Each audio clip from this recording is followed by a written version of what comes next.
Chapter 1383. If it were not for the severely worded urgent letter from the Bailiang Protectorate, the commander of the Bailiang Infantry, Yan Wenwan, would not be standing on the walls of Xiaoguang City right now, but on the walls of Luanhe City. Thus, when the news of the Beimang vanguard breaking through Crouching Bao City in a single day spread back, the Yuzhou military and political bigwigs all felt a lingering fear. If something had happened to Great General Yan, then what was the point of defending the Gourd Gate? It must be known that in the past 2 or 3 years, the Yuzhou military would always say, "It doesn't make a difference whether Bailiang has His Royal Highness or not, but Yuzhou has General Yan or not."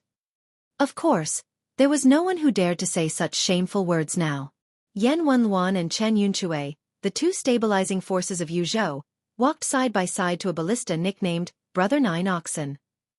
Among the Bailiang ballistae, the 9 oxen and 2 tigers ballistae were widely distributed in the major cities. Yan Wenwan weighed the huge ballista that was no different from a javelin with a calm expression, but the thoughts of the people behind him were more or less the same as that ballista. According to the plan, Crouching Bao City would not be able to hold on to the death if Beimang only sent 150,000 soldiers south. However, even though Beimang had sent twice as many soldiers to the eastern front as expected, Crouching Bao City was still not able to hold on for even a single day. This was truly shocking. Jianghu, who was personally in charge of the military affairs of the 3 cities at the Gourd Gate, could curse Zhu Mu and Gao Shiqing to vent his anger, but the others did not have the guts or the heart to do so. After all, the 6,000 people of Crouching Bao City had already died in battle. The dead were the most important. Moreover, when had those people ever embarrassed the Yuzhou army? Huang Fushi said with a complicated expression, "Beimang's infantry not only has a large number of refined bows and crossbows, they also have a total of 600 catapults. First, they used 20,000 men to take turns attacking the city. Despite the heavy losses, General Zhong Tan still ordered them to replenish each chilly arch with 1,000 men, and they fought until they broke through lying Bao City." He Zhong suddenly sneered. "The Beimang barbarians are using Crouching Bao City to train their troops. Even an idiot would know that once these bastards break through Crouching Bao City, they'll definitely tear down half the city. When the time comes to attack Luanhe, the catapults won't just fire 2 rounds." Yan Wenwan asked calmly, "Have the 800 cavalry in Luanhe City been recalled?" Huang Fujin nodded and said, "He's already on his way back to Xiaoguang City." No one had expected the Beimang barbarians to attack the city with such ferocity. They didn't even give the Crouching Bao City's cavalry a chance to harass them. If that Zhong Tan wasn't so stubborn, the Beimang infantry would have lost at least 2,000 to 3,000 men. He Zhong slammed his fist on the city wall and said with great heartache, "They're all good men of our Yuzhou." Yan Wenwan gently put down the arrow. The Xiaoguang city lord, Xianxia, secretly swallowed his saliva and mustered up his courage to say, "Great General, because we moved the Liuzhou soldiers out of Crouching Bao City and Luanhe City, a commotion has occurred in Luanhe City." The moment this sensitive topic was brought up, everyone, including He Zhong and Huang Fushi, looked at Yan Wenwan cautiously. Yan Wenwan's expression remained the same. She said indifferently, "A commotion? Aren't you making it sound too easy? What? You, Xianxia, are related to Luanhe City's Yang Tua by marriage, so you're helping him play dumb? If I remember correctly, the Hupong camp of Luanhe City that threatened the great general with a mutiny is one of the few old battalions in Yuzhou. Their 2 captains were the trusted subordinates of Zhong Hongwu and Lu Yuanji. When Zhong Hongwu lost his position, that captain of ours removed his armor and resigned to show his loyalty. That's fine, since most of the soldiers under Zhong Hongwu's command are like that. However, Sun Shu, who was once old Lu's personal guard, shouldn't be so daring. Tell me, everyone present, how many of you are dissatisfied with me retreating the Liuzhou soldiers from the front lines?" No one on the city wall dared to breathe too loudly, especially Xiaoguang City's great general Xianxia and his 2 deputies. They had already dropped to their knees, not daring to utter a single word of apology. He Zhong hurriedly tried to smooth things over, saying helplessly, "Look at what you're saying. You're already putting on such a pretentious front. Who would dare to speak the truth to you?" Yan Wenwan didn't say anything. He Zhong sighed and smiled at the 3 generals of Xiaoguang City. He said amiably, "All of you rise. How many times has the great general said that a man's knees are not for kneeling to others? 2 of you have been to Mount Qingliang and met the great general before. When have you not been told to just cup your fists and salute?" Yan Wenwan suddenly said, Hupong camp, remove its name.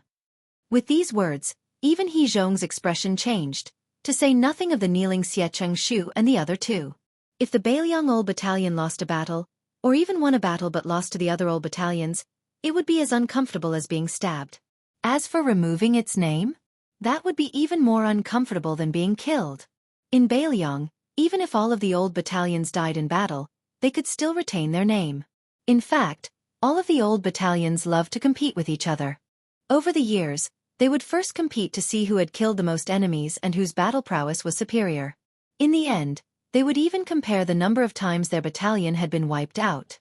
Moreover, the one who won in the last round would be very convincing. For example, the Xiandeng camp, which was one of the oldest battalions along with the Lotus Seed camp, the Partridge camp, and the Horse camp, relied on this to win first place. For many years, they had called themselves the First Old Battalion.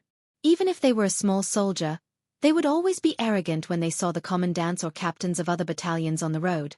As a result, there was a strange phenomenon in the Beiliang frontier army that outsiders could not understand. There was often a saying, a captain in this life, a general in the next life. This meant that the leaders of the old battalions would rather be captains for their entire lives than be generals with a higher rank. If they wanted to be generals, they would rather be generals in their next lives. Removing the name of Hupong camp meant that there would be no more Hupong camp in the world. It meant that all of the efforts of the seniors who had died in battle and who had retired due to injuries would be wasted. In particular, the martyrs of the old battalions who had died in battle in other places would become lonely ghosts who would never be able to rest in peace in the eyes of the Beiliang frontier army. Yan Wenluan tilted his head and lightly spat on the ground. He still spoke in a lukewarm tone. What kind of bullshit is this? Compared to those old battalions in Liang province, they're 10 streets behind. The old general left Shaguang city just like that. Huang Fuxi's expression was strange, but he could not leave Shaguang city for the time being. He could only silently send off this infantry commander to the outskirts of the city before rushing back to the city walls. Sure enough, no one had left. They did not move at all. Xianxia and the other two were still kneeling with their heads lowered. He Zhonghui, who had always been good-natured and easy to talk to, suddenly had a frighteningly gloomy expression on his face. Lu Zhonghui, the deputy general of Shaguang city, as well as the commander of another old battalion, this middle-aged general with more scars than his son, was actually sobbing like an aggrieved child. Lu Zhonghui's cavalry blocking camp was precisely the old battalions that Yan Wenluan had single-handedly created. Back then, the roads in western Shu were rugged and rugged, making it unsuitable for the Su family's cavalry to gallop through. The cavalry blocking camp, which had already displayed its brilliance during the Battle of Western Rampart, had made even more contributions. They were known as the cavalry blocking camp. Even the vanguard general Chu Lushan, who had led a 1,000-man army into Shu, had not been stingy with his praise. Yan Wenluan's bullshit wasn't some sarcastic remark, but a slap to his own face as the commander of Beiliang's infantry. He Zhonghui suddenly placed his hands on the city walls. With his back facing everyone, he said softly, "How can he not be sad that Crouching Bao City is gone? In all of Beiliang, if old Yan doesn't feel sorry for Calabash City, who would feel more sorry for him? Not only Calabash City, but all of the Yuzhou infantry were personally trained by him. Is he really willing to let our Yuzhou soldiers die before the Lu province soldiers? That's impossible. Right now, the tens of thousands of Lu province soldiers on the border of Yuzhou, as well as those from Liangzhou, including the locals of Liuzhou, and those who have taken root in Lingzhou, are all watching us." He Zhonghui took a deep breath and said sternly, "Send an order to Luanhe City. Tiger Pouncing Camp is to be stripped of its name. Lieutenant Sun Shu and the other captains are to be allowed to participate in the defense of the city. If they feel that this rebellion isn't enough to vent their anger, then fine. If they have the ability, then go and kill Luanhe General Yang Qiuo. At worst, I, He Zhonghui, will personally lead the troops to quell the rebellion." Xianxia clenched his teeth and said, "This general begs the great general to allow the soldiers of Tiger Pouncing Camp to redeem themselves. Give them a chance to take back their old name." He Zhonghui suddenly turned around and kicked the Sunrise City Lord away.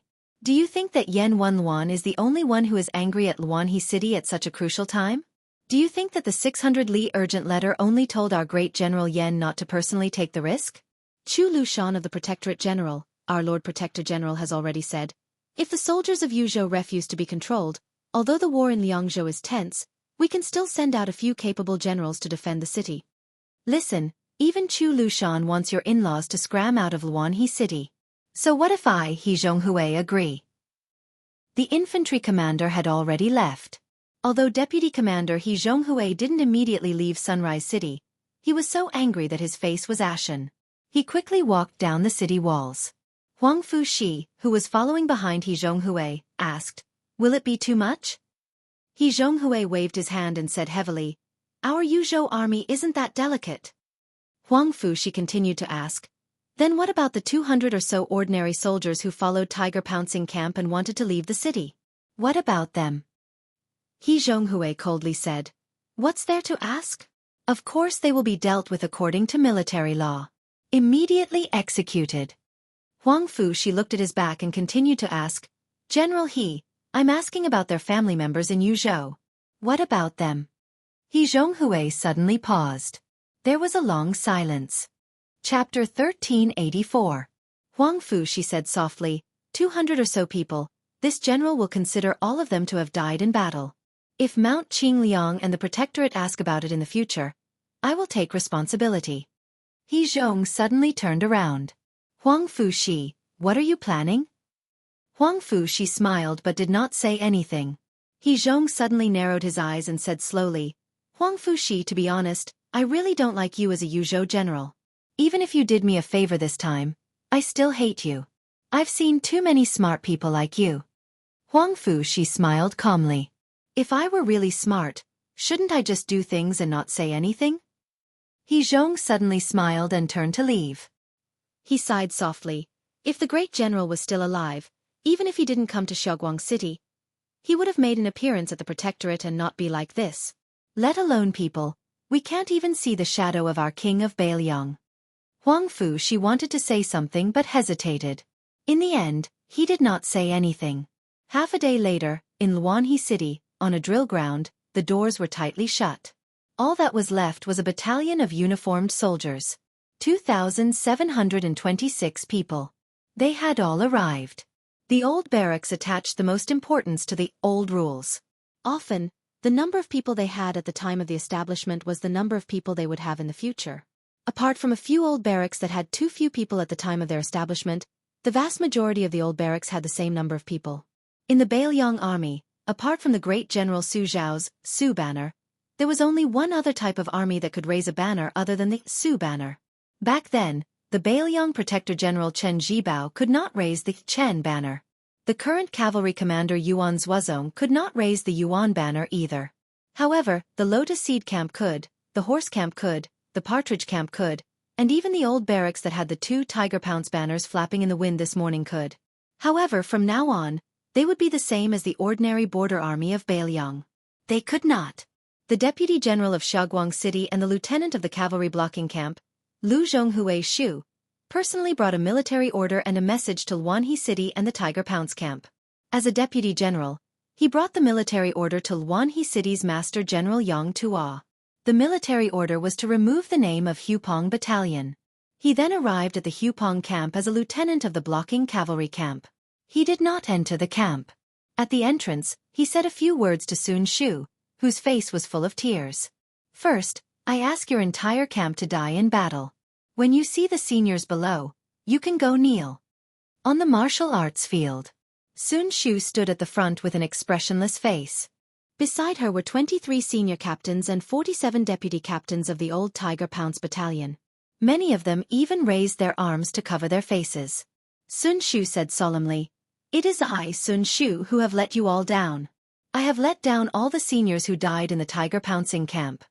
Sun Shu pounded her chest with her fist. "I don't understand General Yan's military orders. I don't understand the first one, and I'm not convinced by the second one. I can't accept it from the bottom of my heart." Sun Shu rubbed her face and smiled bitterly. "But it's useless to be unconvinced. Could it be that our Tiger Pouncing Camp is really going to mutiny and rebel in Phoenix Crane City like Great General?" he said. Sun Shu looked at those faces and said in a low voice, "I don't care if you have such thoughts or not, but if anyone dares to do so, I'll be the first to chop them to death. If you do, come out and fight me one-on-one? Become a lieutenant first." Sun Shu suddenly laughed. "You brats, I can knock down an entire group of you with one hand. In the crowd, someone suddenly shouted, Lieutenant, if I kill a few more Beimang barbarians tomorrow, can General Yen return the title of Tiger Pouncing Camp to us? Sun Shu did not lie to these brothers and shook her head. Sun Shu suddenly shouted outside the martial arts field, Yang Tua, take your men and scram. I'm an old soldier of Yozhou's Tiger Pouncing Camp, not a rebel. Tomorrow, if my brothers and I don't kill as many as 7,000 of you, I, Sun Shu, will be your junior.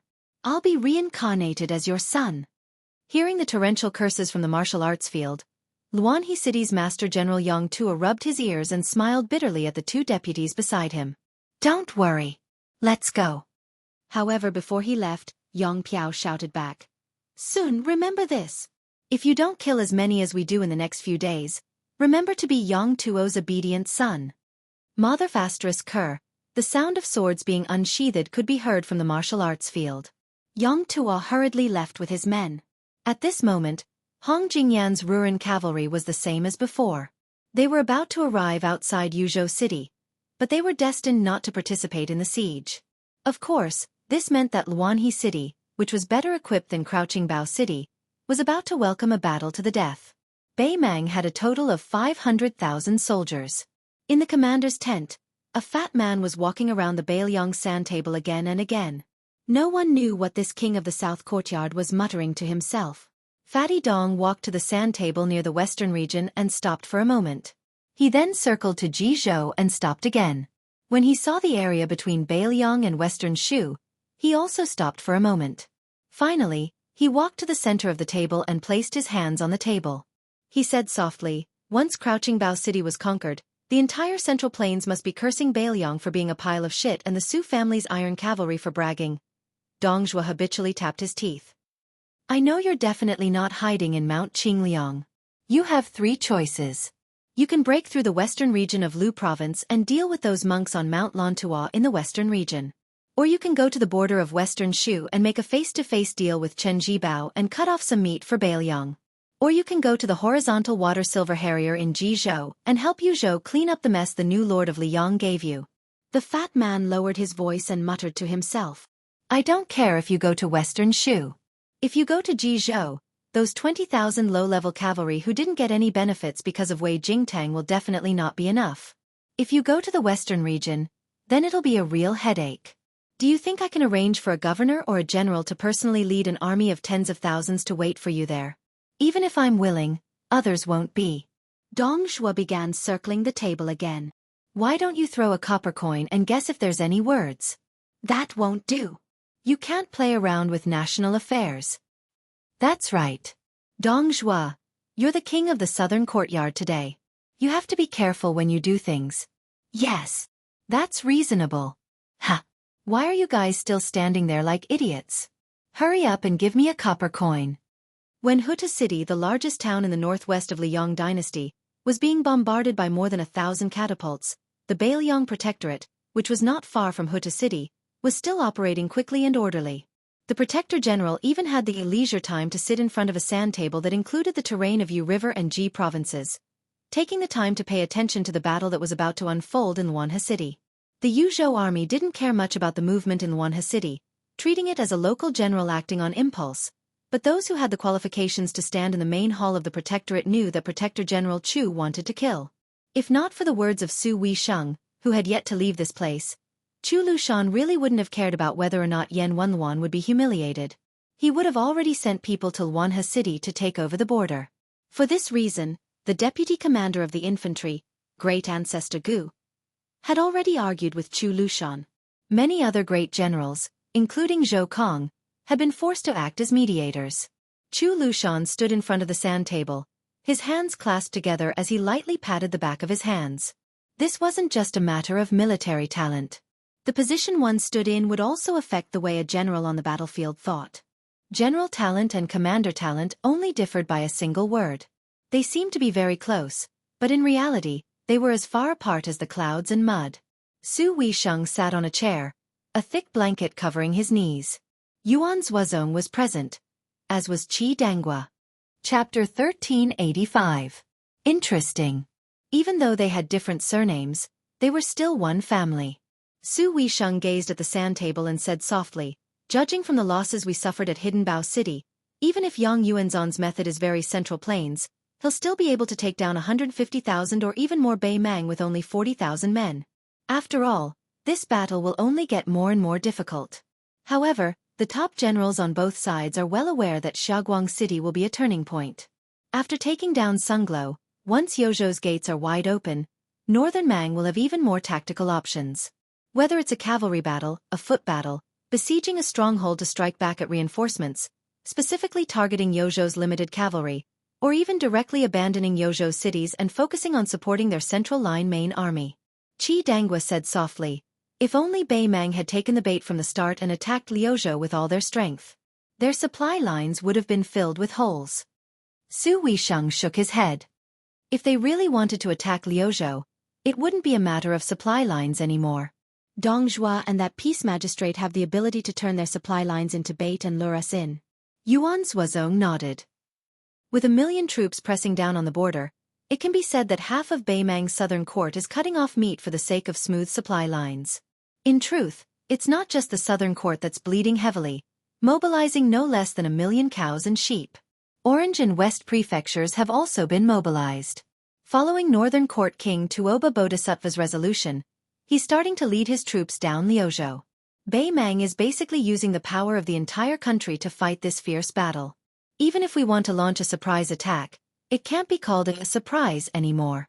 Chu Lushan, who had been randomly looking around the sand table, suddenly stared at a certain spot at the mouth of the gourd and muttered to himself, "What if?" Qi Dangua couldn't understand at all. Yuan Zhuozong was in deep thought, quickly weighing the pros and cons.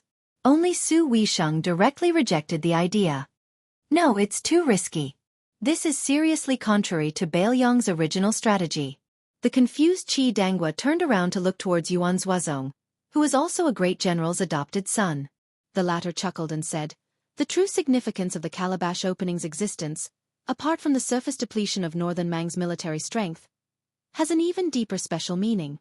The Calabash Opening is blessed by the heavens in terms of its territory, not only for Yuzhou, but for all of Northern Liang."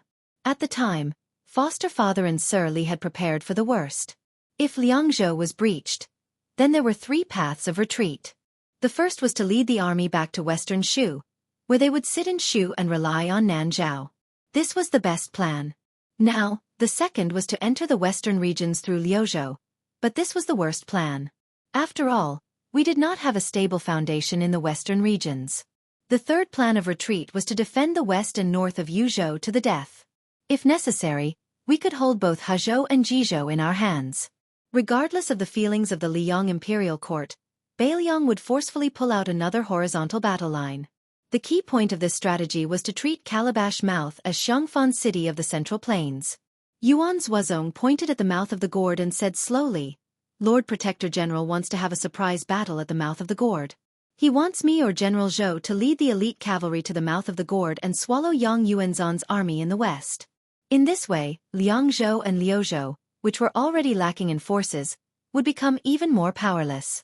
But if we were lucky enough to succeed, the risk would be great, but the benefits would be great as well." Su Weisheng said in a low voice, "There is no such thing as luck in the world. We can't afford to gamble, and Beiliang is not at the point where we have to gamble." Qi Dangua secretly revealed an expression of, "You're on your own." Yuan Zhuozong smiled faintly.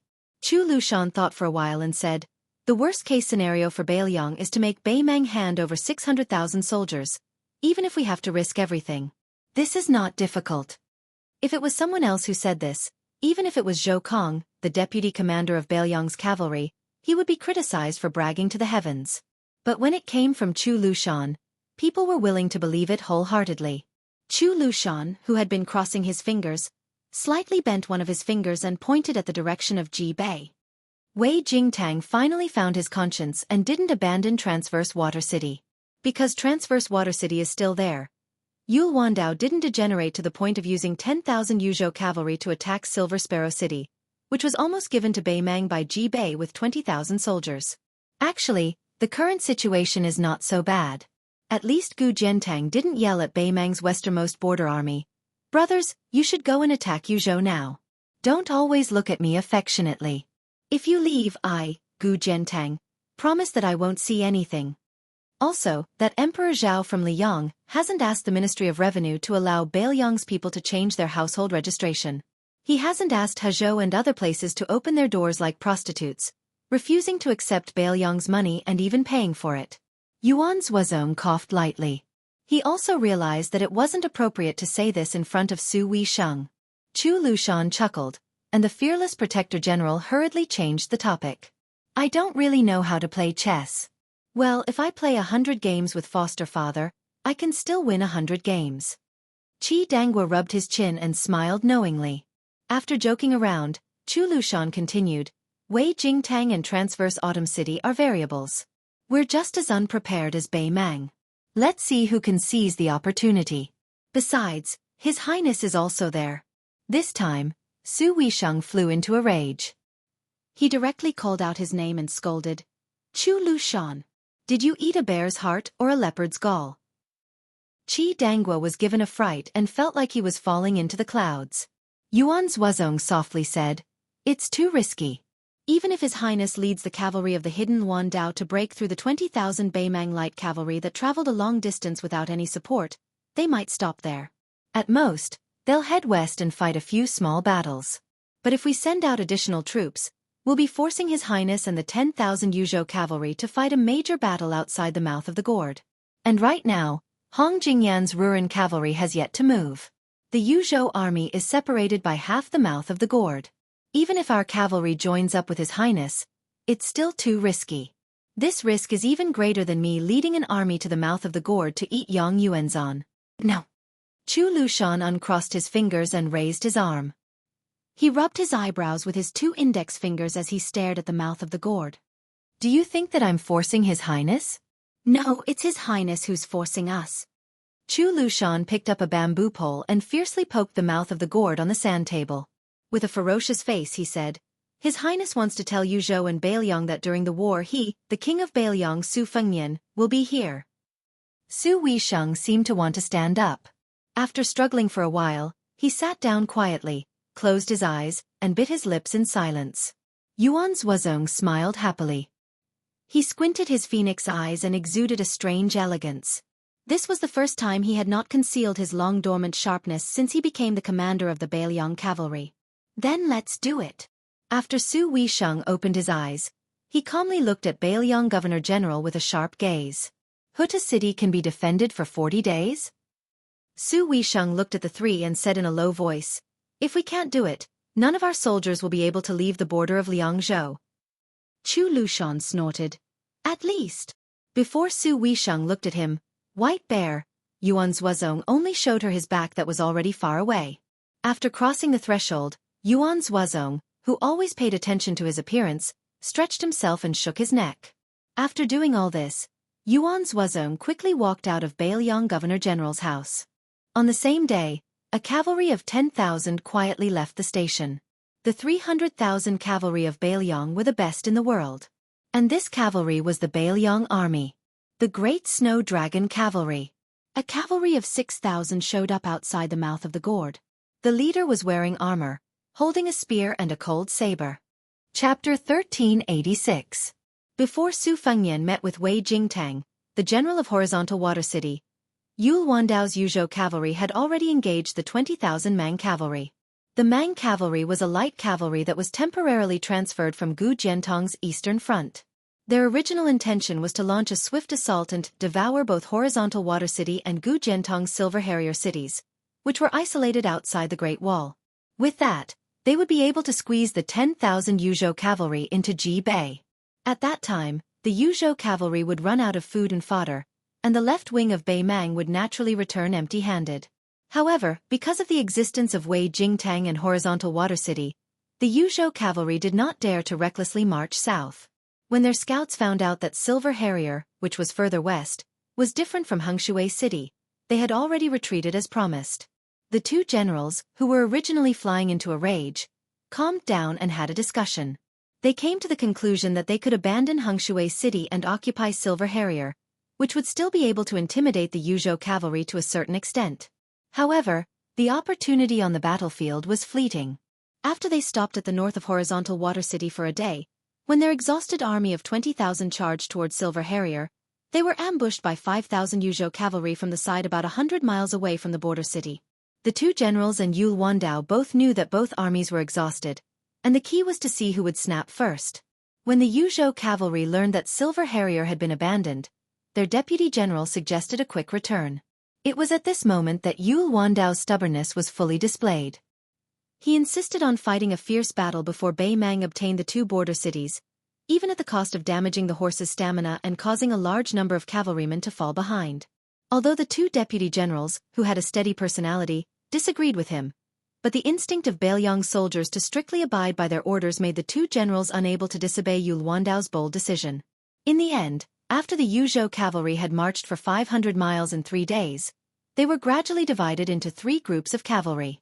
Yul Wandao, who had better horses and stronger cavalry, personally led the vanguard of 5,000 cavalrymen and finally arrived at the battlefield in time. Like a sharp arrow, they pierced right into the ribs of Bei Mang's army without any warning, completing their strategic goal of fighting a battle outside of Ji City. With the sudden intrusion of the Yuzhou cavalry, the Bei Mang cavalry was caught unprepared and brutally penetrated their formation. After that, the Yuzhou cavalry even broke the formation of the Mang cavalry, causing them to lose contact with each other. As the two flustered and exasperated generals were sent to Ji province, they must be the brave and valiant generals who were good at fighting on the eastern border of Bei Mang. Although the situation was not favorable for them, they were not going to just sit there and wait for death. In a battle where a large number of cavalrymen were involved, the death of several thousand men was not a small number. However, once the battle was turned into a pursuit by one side, the death of over 10,000 men would be considered a small number. As a result, the two generals who each led over 10,000 men decided to surround the 5,000 Yuzhou cavalry like dumplings. Although they were destined to win, the result would still be miserable. However, compared to the result of the Yuzhou cavalry killing over 10,000 men, it was definitely much better. However, the penetrative power and destructive power of Yuzhou's 5,000 cavalry left all of the northern Mang cavalry's 1,000-men commanders trembling in fear. In the 3 clashes, even though it could be said that Yuzhou's cavalry relied on surprise attacks to seize the advantage in numbers, more than 2,000 northern Mang cavalry died on the spot. This still left the northern Mang cavalry speechless. The elite cavalry armies on the Liang-Tu Expanse's border that had experienced many battles only had this type of ability at most. Yul Wandao did not lead the 5,000 Yuzhou cavalry into a fierce battle. Instead, after a few successful assaults, he intentionally or unintentionally moved the battlefield further west. Both generals weighed the stamina of their own cavalry, and found that the gap between the two armies had a slight deviation in tactics. The cavalry at the back of the Bei Mang cavalry wanted to change their horses and fight again, while the cavalry closer to the Silver Harrier cavalry would chase after them. Actually, this deviation was based on the difference in the number of soldiers that both sides had sent into the battlefield. In fact, it was not a fatal mistake for the Bei Mang cavalry. Although the Bei Mang cavalry had suffered heavy casualties, there were still over 8,000 Yuzhou cavalry in front of them. With their decisive pursuit, not only could they catch up with the Yuzhou cavalry, they could also join forces with the cavalry at the back and fill up the gap, forming an absolute advantage in terms of numbers. However, when the second cavalry of over 3,000 Yuzhou cavalry arrived on the battlefield, it had messed up the Mang cavalry's plan. All the Yuzhou cavalry were light cavalry, but obviously, this cavalry had sacrificed time in exchange for better equipment. The 8,000 Bei Mang cavalry who were chasing after Yul Wandao's cavalry at the same level as the front line of Ji North were smashed by this Yuzhou cavalry. Like a fierce horse charging into a field of wheat, they reaped the lives of over 1,000 Mang cavalry in just a blink of an eye. On top of that, Yul Wandao's main cavalry had launched their assault at the same time. The 7,000 Yuzhou cavalry, whose morale was high, were now facing the 7,000 Mang cavalry, who were covered in wounds and frightened by the mere twang of a bow.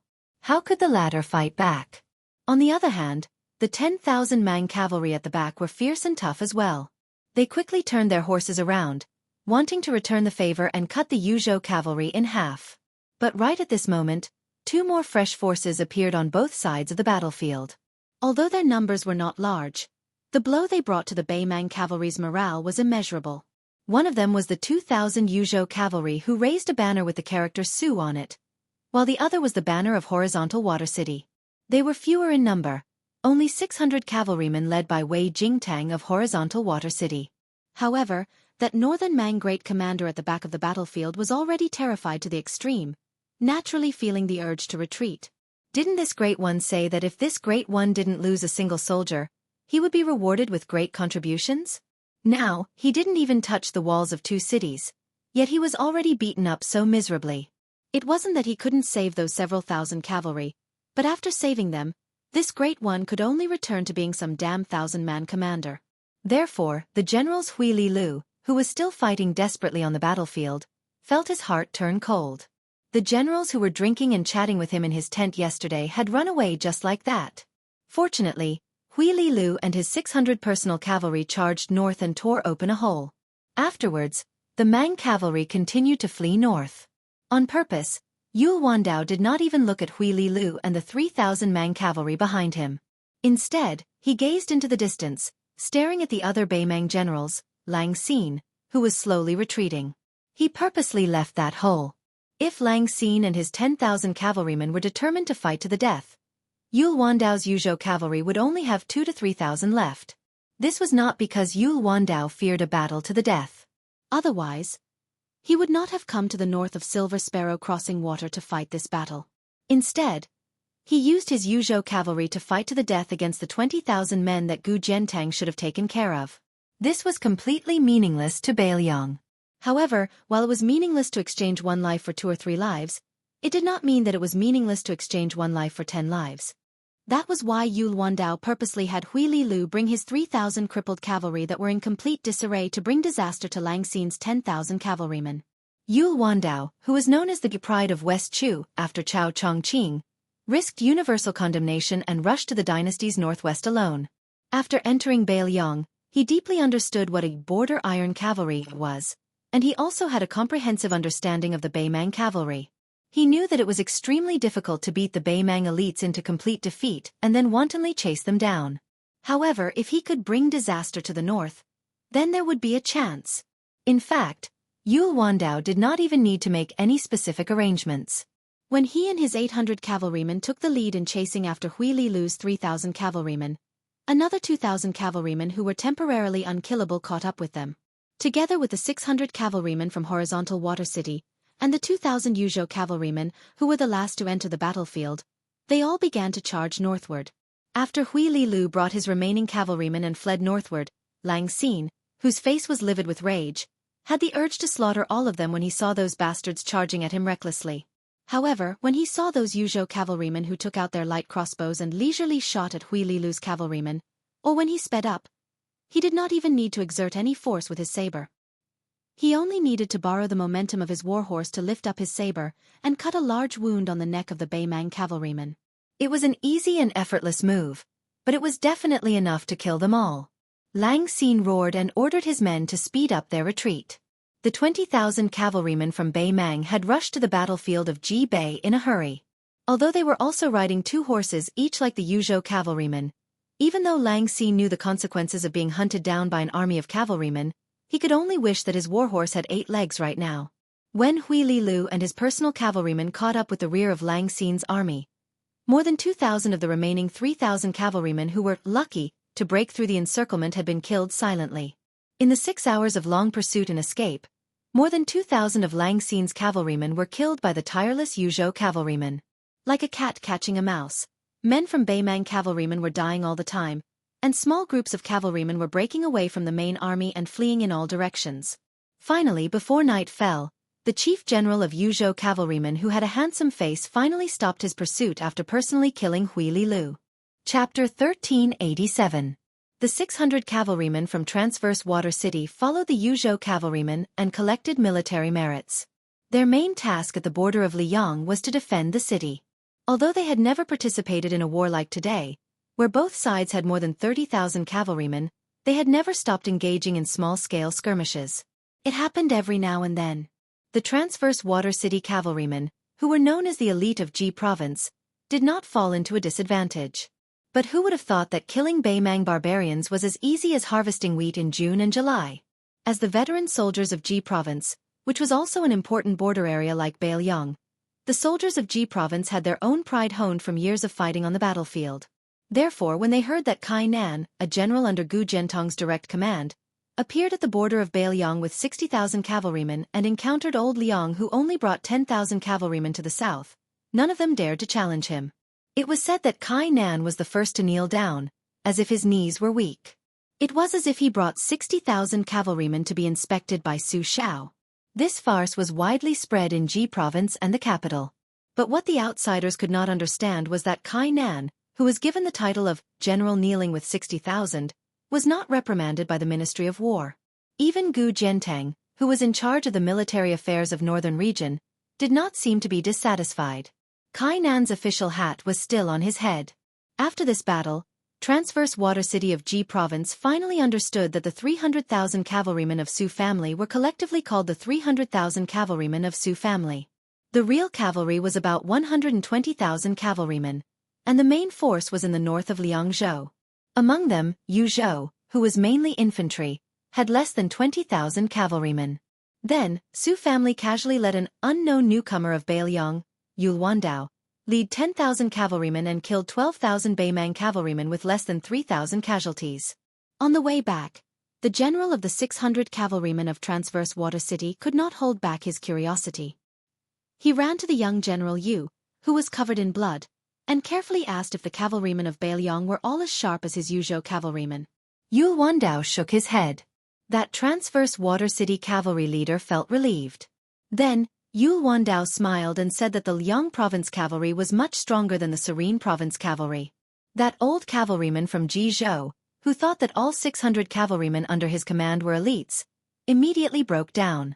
Finally, Yul Wandao said that there was a saying in the Beiliang frontier army that if the two Liao provinces of Beimang and Beiliang were counted, there might be more than 1 million cavalry in the world. But ultimately, there were only 3 types of cavalry in the world.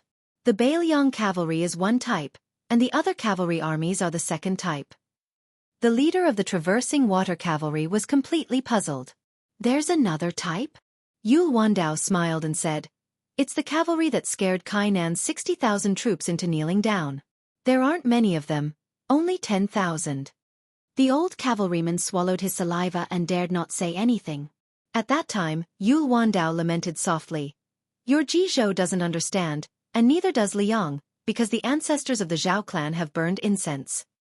The leader of the traversing water cavalry dared not say anything. Around the 600 cavalrymen of Hengshui were the Yuzhou cavalry that remained silent regardless of whether they were fighting on the battlefield or returning victorious. After Su Fengnian, wearing the root-like mask, secretly met with Wei Jingtang, Yul Wandao, who was waiting outside traversing Water City, personally accompanied Su Fengnian back to Silver Harrier. At this time, the Yuzhou cavalry had openly entered the city and taken over all military affairs. Sure enough, the battlefield was the best whetstone. Yul Wandao, who was previously only eye-catching because of his overly handsome appearance, was still extraordinarily handsome. However, there was already an iron-blooded and cold temperament on his body that was completely natural. Su Fengnian said softly, the situation at Gourd Mouth in Yuzhou is not optimistic. 10,000 against 20,000. 12,000 killed and no more than 3,000 casualties. This great victory of yours is a timely reign. You can also remove that part of your title as a general. In the future, no one in Yuzhou will question your ability to lead troops. This battle between the two armies might even be regarded as a classic battle by future militarists. Yul Wandao said calmly, but a victory like this that doesn't affect the overall situation. Su Fengnian shook his head and said, although the Liang Imperial Court will turn a blind eye to this and will even purposely suppress the situation in Jibei, this is good news for Beiliang. The defending army of Yuzhou also needs a victory like this. Yul Wandao frowned. We don't lack war horses and provisions.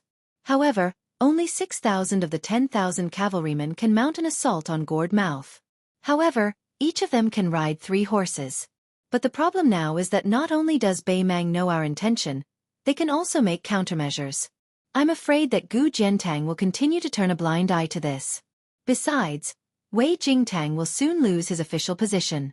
Yuan Tingshan, who is in charge of Jibei, can even send the 6,000 private soldiers of Li family from Yanbao to defend against horizontal water Silver Harriers. When that happens, Wei Jingtang will have a hard time defending horizontal Water City. The Imperial Court and Jibei will not give him this chance. Su Fengnian, who had been patiently listening to Yul Wandao, suddenly turned his head and looked at this young general with the least experience in the Yuzhou army. He smiled and said nothing. Yul Wandao, whose lips were dry and bleeding, turned his head. He thought something was wrong and subconsciously touched his face. Su Fengnian retracted his gaze and said with a smile, Yul Wandao, Yuzhou needs a general like you who can win tough battles and also understand the rules of the imperial court. Yul Wandao hesitated for a moment, then said seriously, I'm glad to see your highness in Jibei. Su Fengnian nodded and said, Jibei is not Beimang's territory. Let Li Yong do whatever he wants. Too bad Wei Jingtang will never agree to return to Yuzhou with us, or I would have tied him up. If that's the case, let's take a short rest and recuperate. Then, we'll go to the mouth of the calabash. Yul Wandao nodded and said with a deep voice, when the battle ended, I've already sent out 400 scouts. On one hand, it was to prevent those scattered Beimang cavalry from causing any trouble, and on the other hand, it was to keep a close eye on Gu Jiantong's eastern front. Judging from the news we've received in the past 2 days, Lang Xin's remaining troops have lost their determination to fight. They are only thinking about how to explain the crushing defeat to the general of Beimang's eastern front. Even if Beimang dares to send more soldiers into Jibei and give their warhorses an extra pair of legs, these barbarians will never be able to catch up with our pace. Yul Wandao quickly added, but there are still a few famous generals in the eastern front of Beimang. The Emperor of Beimang has to go on a tour throughout the year, and according to the seasons, his royal tent is called Jibu. 4 young men from Beimang are given this honor. Tuoba Bodhisattva's eldest son is Chun Jibu, who has just become the leader of the Southern Dynasty's strategist. Zhong Shintong's son is Xia Jibu, the general of Yozhou's vanguard. As for the eastern front of Beimang, there are 2 Jibu, Qiu and Dong, who are outstanding generals that Hui Lilu and Lang Xin can't compare with. If one of them comes with an elite cavalry, it will be much more troublesome. Speaking of this, Yul Wandao, who always gave the impression of a cultured and refined general, could not help but curse. Does Gu Jiantong's eastern army only know how to eat shit? Su Fengnian could not hold back his laughter and said, That's enough. Li Yong has always been like this. Don't expect any icing on the cake. No matter what we do, we always plan to hit them when they are down. Amidst the twilight, Yul Wandao nodded with a gloomy face. Late that night, Su Fengnian, who had never revealed his identity, received a spy report from Hai Dongqing. He asked Mi Fengjie to find Yul Wandao, who had yet to take off his armor and rest. He told him that Wugong City was breached by Beimang's vanguard in just 1 day. Yul Wandao hurried to a side courtyard of the Silver Harrier General's mansion where Su Fengnian was temporarily staying. Su Fengnian was sitting on a stone bench. When Yul Wandao came near, he raised his head and said, We will depart tomorrow morning with the 6,000 cavalry. The other 1,000 or so soldiers who are more heavily injured will stay in Silver Harrier for the time being. Whether Beimang's reinforcements come or Yuan Tingshan's tripping, we will leave Silver Harrier and return to Yuzhou. Yul Wandao nodded. This general will give the order immediately. Suddenly, a voice came from behind him. I will accompany you out of the calabash. Yul Wandao turned around abruptly. His expression was extremely complicated. There was shock, worry, and even more joy. Su Fengnian waved his hand. Mi Fengjie waited until Yul Wandao left the courtyard before asking worriedly, Your Highness, is this really appropriate? Su Fengnian did not say anything. He closed his eyes and rested until dawn. At dawn, Su Fengnian opened his eyes. For some reason, Yul Wandao came to the courtyard with a heavy expression. He seemed to be asking for forgiveness, saying that the army might be delayed for 2 hours. Su Fengnian asked him what was the matter. Yul Wandao looked like he wanted to say something, but he did not. Su Fengnian frowned as he stared at the young general who shone brilliantly in the Battle of Jibei. Whether it was the rash advance of the army when they galloped for hundreds of miles, or the forced order in the army, or the timing and angle of the attack, or the freedom of the enemy's cavalry to escape from the battlefield, or the final pursuit that expanded the victory, the Pride of Yu family had proven that even in Beiyang, where famous generals gathered, there was still a place for Yul Wandao. Since Yul Wandao did not want to say the reason, the furious Su Fengnian decided to follow Yul Wandao and see for himself.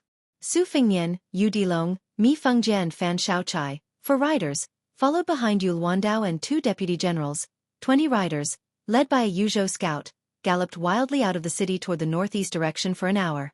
Chapter 1388. Along the way, there were villages and forts that were in a mess. Although this front line wasn't in the path of Beimang's 20,000 men, Huili Lu and Lang Xin had lost close to 1,000 men after the battle. These stragglers would flee at the mere sight of 40 to 50 Beimang cavalry. However, the small villages to the north of the Hengshui River had suffered a calamity. The 600 Hengshui cavalry had been out in pursuit for the past few days, but after the initial panic, groups of 20 to 30 Mang cavalry continued to converge. Among them, there was a group of 200 Beimang cavalry that had clashed head-on with the Hengshui cavalry. Both sides had suffered heavy losses. Moreover, in the desert beyond the Great Wall, not to mention a few hundred or few dozen cavalry, even if there were thousands or tens of thousands of cavalry, it would be like searching for a needle in a haystack once they left the city passes. When Yul Wandao's 400 elite scouts encountered the Beimang cavalry in the wilderness, they didn't take the initiative to attack. They were only responsible for gathering intelligence. The Mang cavalry dared to fight with the Hengshui cavalry, but when they saw the Yuzhou cavalry equipped with light crossbows and sabers, they took the initiative to retreat far away even though they had an absolute advantage in numbers. Generally speaking, they minded their own business. However, if the Yuzhou scouts encountered a small group of Mang cavalry and casually gained some military merit, neither Yul Wandao nor the lieutenant general had any objections. After all, why would they need a reason to kill a few more Beimang barbarians? However, the reason why Yul Wandao was so quiet today was because out of the 5 scouts, only one of them had returned to Silver Sparrow City to bring back the latest news. This news couldn't even be considered a military intelligence of any significance. That scout said that they had encountered 60 northern Mang barbarians in a village outside the city. According to the rules of the Northern Liang scouts, each team would fight against one target. Their side only needed to send back information. Due to the great disparity in numbers, they would not have to bear the crime of retreating without fighting. Moreover, these Yuzhou scouts had just returned from further north. They weren't supposed to fight with the Beimang cavalry in the first place. They needed to return to the city immediately and pass on the military intelligence to the cavalry camp. Yul Wandao wasn't just angry at the captain for disobeying the regulations, he felt more helpless. In Beiliang, where military law was the most important, those 4 scouts might not even be able to keep the military merit they had earned. Yul Wandao didn't know how to report this to the king of Beiliang, who was in the Yuzhou cavalry. In the cool border army, retreating from battle, lying about military intelligence, and killing innocent people were the 3 capital crimes. However, disobeying regulations were also crimes. The vice-general of Yoqi, Shi Yulu, glanced at the 4 strange riders behind the troop and whispered to Yul Wandao, "The 4 scouts must have died in battle. How do we report this?" Yul Wandao showed a rare pained expression. "Report it as it is." As the leader of the 400 scouts, if Fan Fan had heard such cold-blooded words before the Battle of Jibei, he would have long cursed and scolded Yul Wandao. But after the battle, all the soldiers of Yu province now had great admiration for Yul Wandao.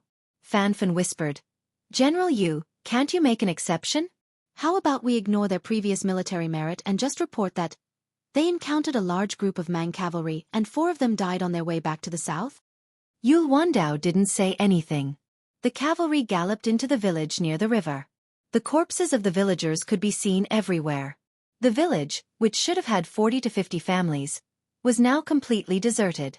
Only a few willows with bent branches outside the village were spitting out a few patches of green in this early spring when all living things should be growing.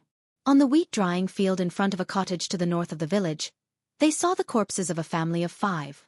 2 old men were hacked to death by the Beimang war sabers at the door. The middle-aged man who was supposed to go to the fields to sow wheat was still clutching his hoe after he died. His son's head was right in front of him. The young headless body was closer to his mother. The woman was stripped naked and raped by the Beimang cavalry. Her limbs were chopped off. The young scout sobbed and said, "The sergeant couldn't stand it and asked me to bring the military intelligence back to Silver Sparrow City. Then he said that he died in battle further north and asked me to ignore the 3 of them. I didn't want to leave, so the sergeant kicked me and said that all 5 of them died here. What should we do about the military intelligence?" On the wheat drying field, the cold blades and light crossbows of the 4 Yuzhou scouts were taken away. Their armors were taken away, and only 4 corpses were left. One of them died under the mud wall. The arm holding the blade was chopped off by the Beimang cavalry and placed on his head. 2 of them died on the wheat drying field. The sergeant's corpse was tied to a long bench and used as a target. His body was full of bloody holes caused by arrows. Yul Wandao, Shi Yulu, and Fanfan didn't say anything. It wasn't that they hadn't seen crueler scenes. In the north of Bailiang, when was there not a year where one side didn't die? Which one of them hadn't collected the corpses of their fellow Bailiang soldiers? However, this wasn't Bailiang. This was Ji province. The old scout, Fan Fan, who could clearly call out the names of the 4 men, said softly with reddened eyes, "It's not worth it. You didn't die for anything." Then, Fanfan saw the young man with the thick fur coat walking towards the sergeant's corpse. Fanfan strode forward and wanted to push the young man away. "I didn't see you when we were fighting on the battlefield. Now that the war is over, you're still wearing a fur coat that the 4 of us who died in battle couldn't even afford in their entire lives. Why are you pretending to be a good person?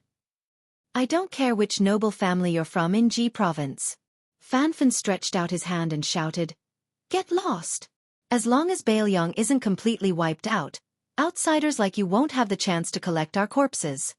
But Fanfan suddenly realized that he couldn't push the young man away. Chapter 1389. The man crouched down with his back to the crowd and slowly loosened the cold rope around the corpse. He took off the fur coat and wrapped it around the corpse. Fanfan angrily pulled out the cold saber at his waist. At the same time, even Shi Yulu began to pull out his saber. An old man gently walked to the side of the young man. Immediately, the entire wheat field was filled with a majestic and fierce sword aura. Yul Wandao said in a low voice, "Fanfan, stop! Don't be impudent." Fanfan was stunned. Yul Wandao's unwarranted obstruction made this man, who had been on the battlefield for 20 years, feel even more grief and indignation. The moment he raised his saber and charged forward, he saw the young man, after putting the fur coat on the corpse, grab his own face with his 5 fingers like hooks and peel off his face bit by bit. He heard the man mumble to himself, "Yes, your deaths were not worth it. You died in Ji province, in a foreign land. Even Liang couldn't protect the common people. Why did you Yuzhou cavalry still care even though you knew it was death? You knew you were defying the Bailiang scout's orders, but you still cared?" The man gently closed the eyes of the scout who died with remaining grievances. He smiled bitterly and said, "If it were 3 years ago, I wouldn't have understood either. At that time, I thought only the heroes of Jianghu would help when they saw injustice. But when I really entered Jianghu, when I visited both Liang and Beimang, I realized that it wasn't the case. Even the heroes of Jianghu are not as stupid as you." The young man raised his head and looked at the only living person left among the 5 scouts. It was the young Yuzhou scout. He asked, "What are your names?" The young scout blurted out, "Fan Liao, Hu Zhonghan, Zhao Dian. I only know that the sergeant's surname is Lu. He never showed us his military plate." Fanfan said, "Lu Chengqing. He's been in the army for 12 years. He started out as a crossbowman in Liangzhou. He should have been a marksman a long time ago. All these years, as long as he had a little military merit, he would give it to his brothers. And this kid, he's called Lu Tao. He's never been a coward." Not only did the young man, who looked like he came from an aristocratic family, help the corpse stand up, but he also used the rope to tie the corpse to him. He took the corpse off the horse, and the dead and the living rode on the same horse.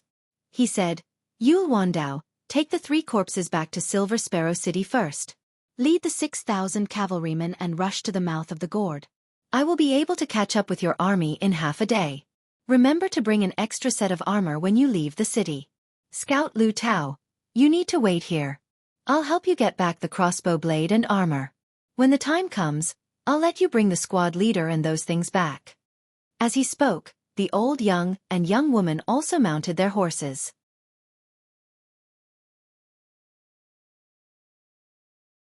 Thus, this was Su Fengnian's first time wearing armor to break through the enemy lines. He turned his head and seemed to see an old man riding side by side with him. Su Fengnian bit his lip and took a deep breath. When he looked again, all he could see was 10,000 li of yellow sand. He unsheathed his Bailiang saber and urged his horse to gallop. He roared, "Bailiang, fight to the death! Bailiang, fight to the death!" The 6,000 cavalrymen rushed out of the calabash with the resolve to die. Not only did they want to cut off that vast supply line from Beimang's southern court to the mouth of the calabash, they also wanted to completely destroy it.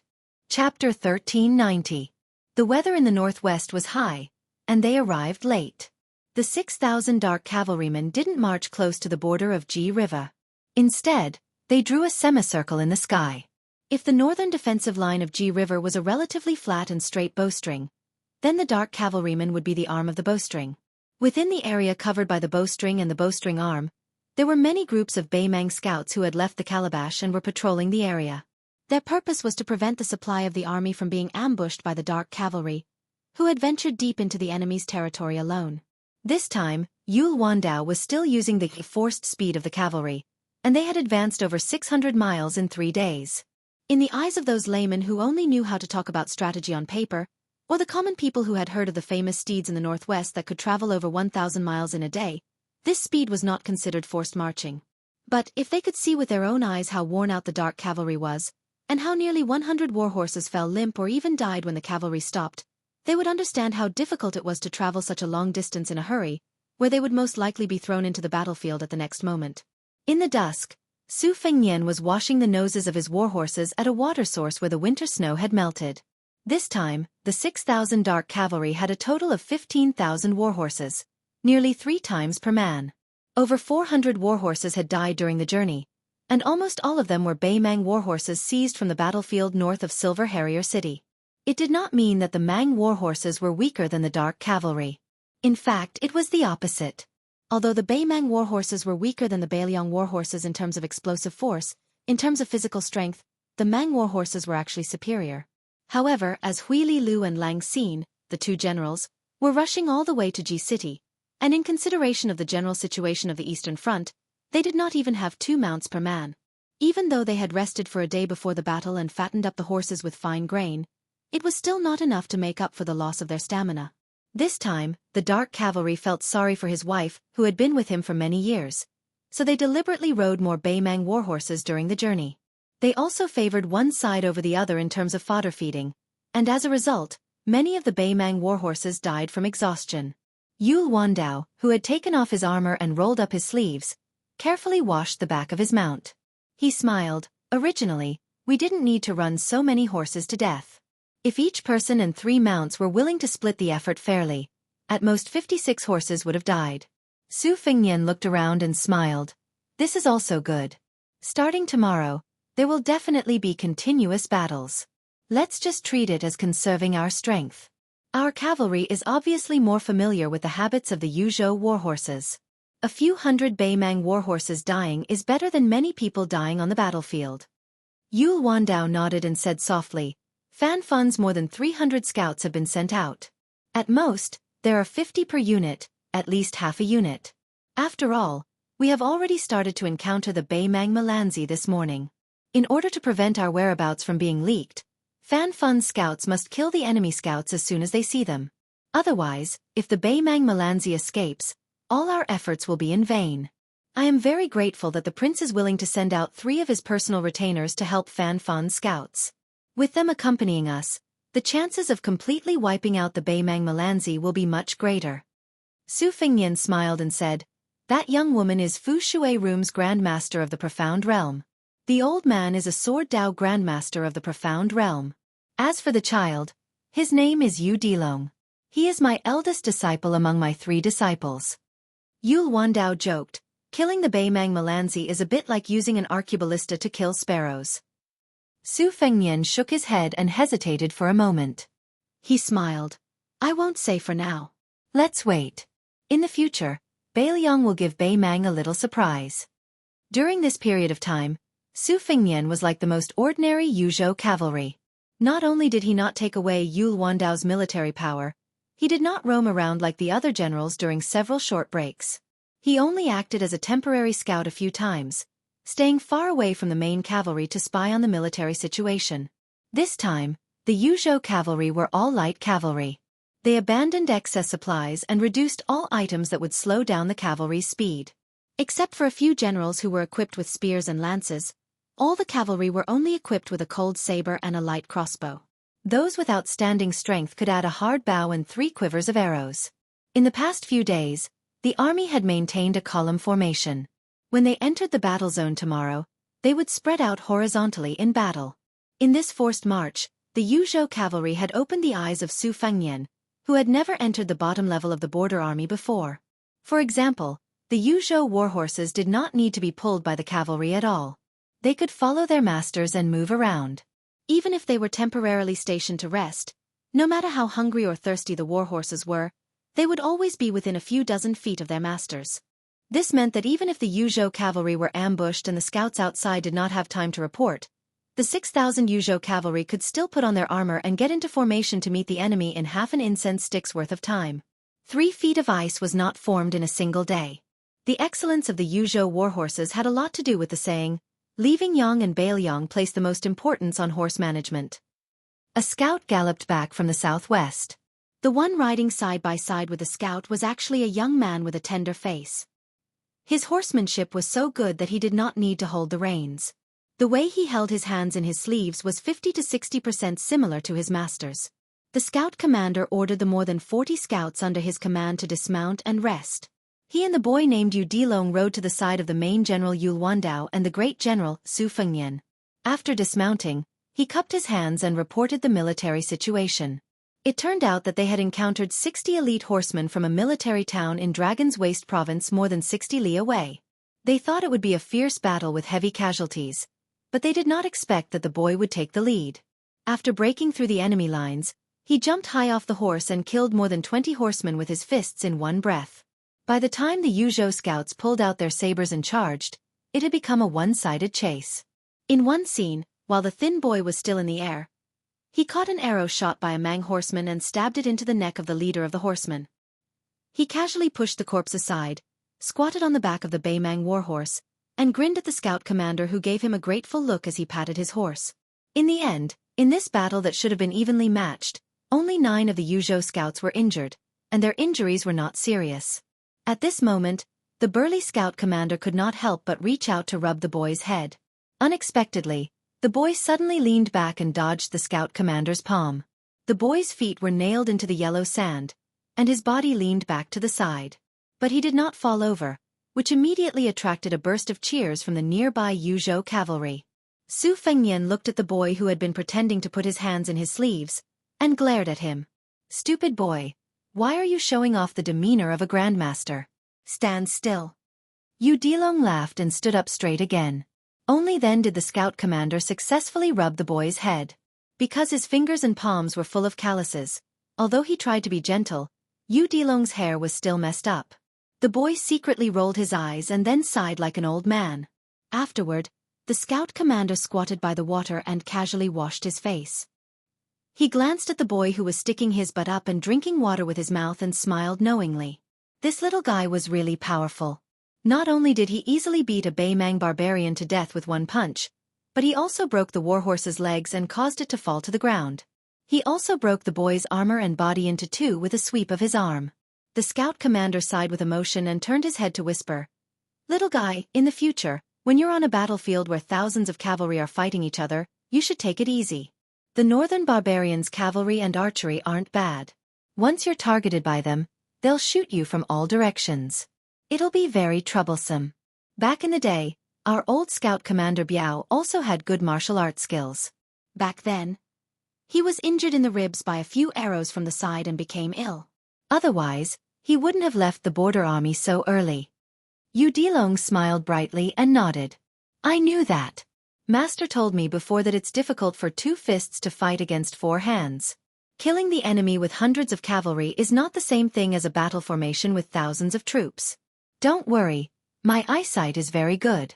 Besides, even if I don't have eyes on my back, I'll still be able to sense the murderous intent if there's a sneak attack from the rear.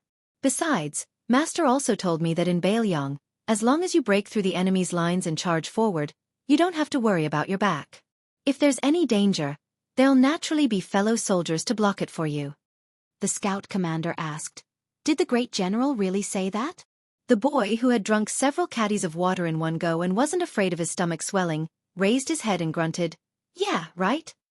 The scout commander, who was squatting by the water, rubbed his chin and sighed with emotion. "If you're not an old soldier of the border army, you wouldn't be able to say that." "Right, big guy. What does fellow soldier mean?" "It's the people who are equipped with cold knives and crossbows and kill the barbarians together." "But I don't have a knife or crossbow." A few days ago, I asked Master for one, but he wouldn't give it to me. Then what about me? Am I still a fellow soldier? Of course you are. Then big guy, why don't you give me a set of cold knives and crossbows? I'm dying of envy. If you're too stingy to give it to me, you can lend it to me. Little guy, it's not that I'm stingy, but I can't casually lend my knife, crossbow, and warhorse to others. Otherwise, I'll be punished according to military law. Only when I retire from the army will I be able to leave behind a set of armor and a knife and crossbow. Haha, I'll give them all to you then. Okay. How long will it take? Talking to you is so boring. Forget it, Master said that I shouldn't bite off more than I can chew. I'll learn other things after I've mastered the fist technique. Sigh, but I really want to wear a knife on my waist like Master does. Hearing the boy's childish words, the scout commander laughed heartily. Yu Dilong turned his head to look at Su Fengnian, who was standing not far away, and shouted with a pleading face. Master! When can I have my own cold knife? Big guy already admitted that I'm his fellow soldier. You've only been drinking the northwest sandstorm for 2 or 3 days, and you already dare to call yourself a fellow soldier? Chapter 1391. Su Fengnian smiled and kicked the child's buttocks. Liang Longqian fell towards the surface of the water, but he didn't crash into the water. His hands were pressed against the surface of the water, creating 2 water trails. With a slight push of his hands, his body was upside down and he was still on the surface of the water. Soon, the second team of scouts returned to the army and reported the enemy's situation to Yul Wandao. The burly javelin commander quickly left.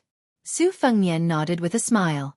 Yu Dilong quickly slapped the water surface and jumped back to the shore, following the burly javelin commander to continue his scouting mission. The sky gradually darkened, but the Bailiang cavalry definitely did not dare to march in the night. There were many people in the southern army of Liang who suffered from night blindness. However, in the various border armies, not to mention the Bailiang cavalry who were proficient in night battles, even the Liao and Ji provinces rarely suffered from blindness. On one hand, the supplies in the border towns were better than in the interior of the dynasty. On the other hand, the selection of soldiers at the border, especially the cavalry, was targeted. Of course, in the middle of the night, if they only relied on the illumination of the torches in the northern Liang border army regulations, the advancing speed of the cavalry would inevitably be greatly limited. In addition, unless it was a specific battle with a clear objective, the cavalry generals would avoid it if they could. The 6,000 cavalry moved through the yellow sand like dragons. Under the curtain of night, Su Fengnian suddenly asked, Yul Wandao, have you thought about this? We are far from Ji province's Silver Sparrow Hawk and Horizontal Water City, and the opening of the gourd is even blocked by Northern Mang's army of 90,000. Even though we can still sustain ourselves through battle, using Northern Mang supplies to sustain ourselves, it is destined that each battle will become more and more difficult to fight. When the time comes, the battle situation will be unfavorable, and Northern Mang will eventually form an encirclement. When we are at the end of our rope, Yu Dilong and I will be able to leave if we want to, but you and your 6,000 cavalry might not even be able to die in the gourd. Yul Wandao smiled calmly. No wonder your highness doesn't want to get close to those Yuzhou cavalry. Are you afraid that as the king of Bailiang, you will see their last moments before they die? Actually, great general, you don't have to be like this. Ever since the day we set out, we already knew what our fate would be. These soldiers might not have read much, or even never read a book. However, after years of war, none of them are stupid. It's not like there aren't any who don't want to die in Ji province. Due to various reasons, more than 1,000 people left. Some were afraid of death and used their connections to get in through the back door. However, there were also some who were forced to leave because they were the only sons of their families and were too young. Yul Wandao's expression was exceptionally calm as he slowly breathed in. However, since we've come, we've already accepted life and death. Even if we were hesitant before the battle, we can't be cowards on the battlefield. Afraid of death? Of course there were. However, how long would it take for the cavalry to charge when the two armies were in a stalemate? If one's limbs went soft and they were afraid of death, they would really die. After one charge, he would die very quickly. After the charge, those who didn't die would see their comrades die one by one behind them. They would just lie there alone on the battlefield and naturally wouldn't be afraid of death. This is how war is. Ever since our Bailiang great general left Liaodong, we've been injecting energy into the Su family's cavalry.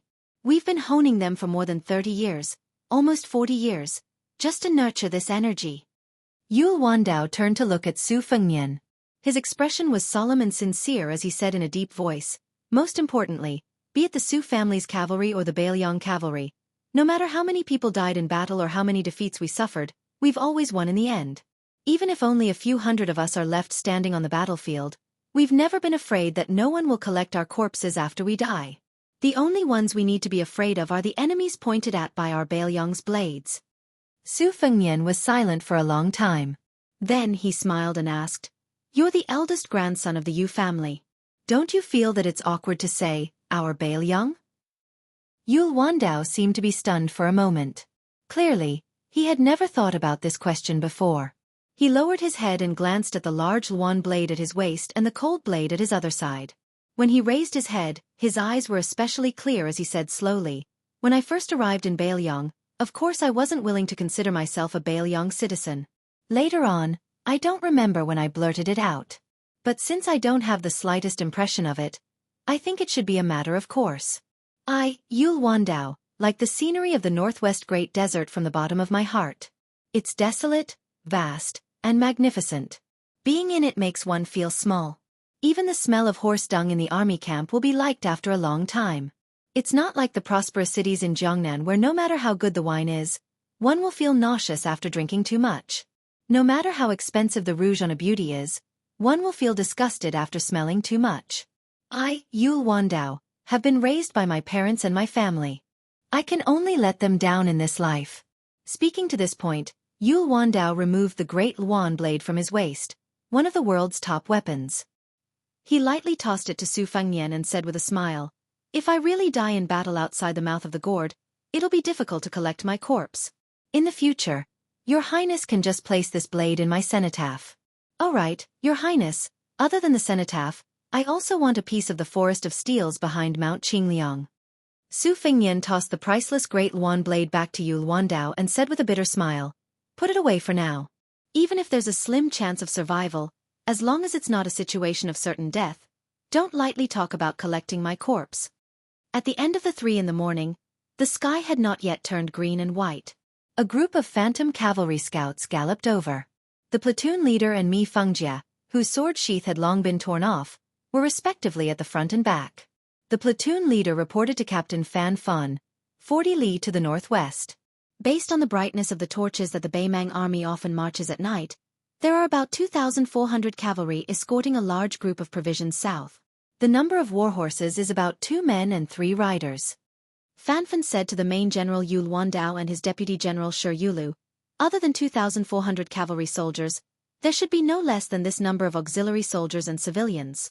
Probably because he was afraid that Su Fengnian was not familiar with Beimang's situation, Fanfan added a few more sentences and explained, "Over the years, when Beimang raided the south, they would wantonly conscript the grassland tribes. If there were 100,000 cavalry on an expedition, they would usually bring no less than 200,000 troops and millions of cattle and sheep. Half of the southern dynasty would be cleared out." It was different from what the people of the Central Plains imagined. During Yonghui's reign, every time the Beimang cavalry broke through Jizhou, unless they completely passed through the entire Jizhou and entered the hinterland of the Central Plains, they never had a supply line of provisions longer than 500 li. After a battle, they could quickly return to resupply. Furthermore, their auxiliary soldiers were completely equal to most of the soldiers of Liang other than the border army, or even stronger. This was because as long as they were given a bow and a horse, they could become regular cavalry at any time. In history, there were many battles that happened in Jinan. Those Liang troops who tried to sneak attack the supply line all suffered great losses because of this. Therefore, this time, we should at least calculate it according to Beimang's 4,000 or even 5,000 cavalry. Su Fengnian did not say anything and listened attentively. It was Shi Yulu who coughed, and Fanfan quickly shut up.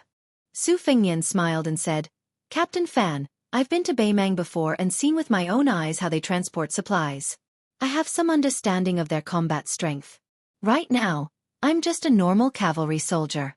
I only care about charging and breaking through enemy lines on the battlefield." Deputy General Su Wanyao had a disgraceful expression on his face.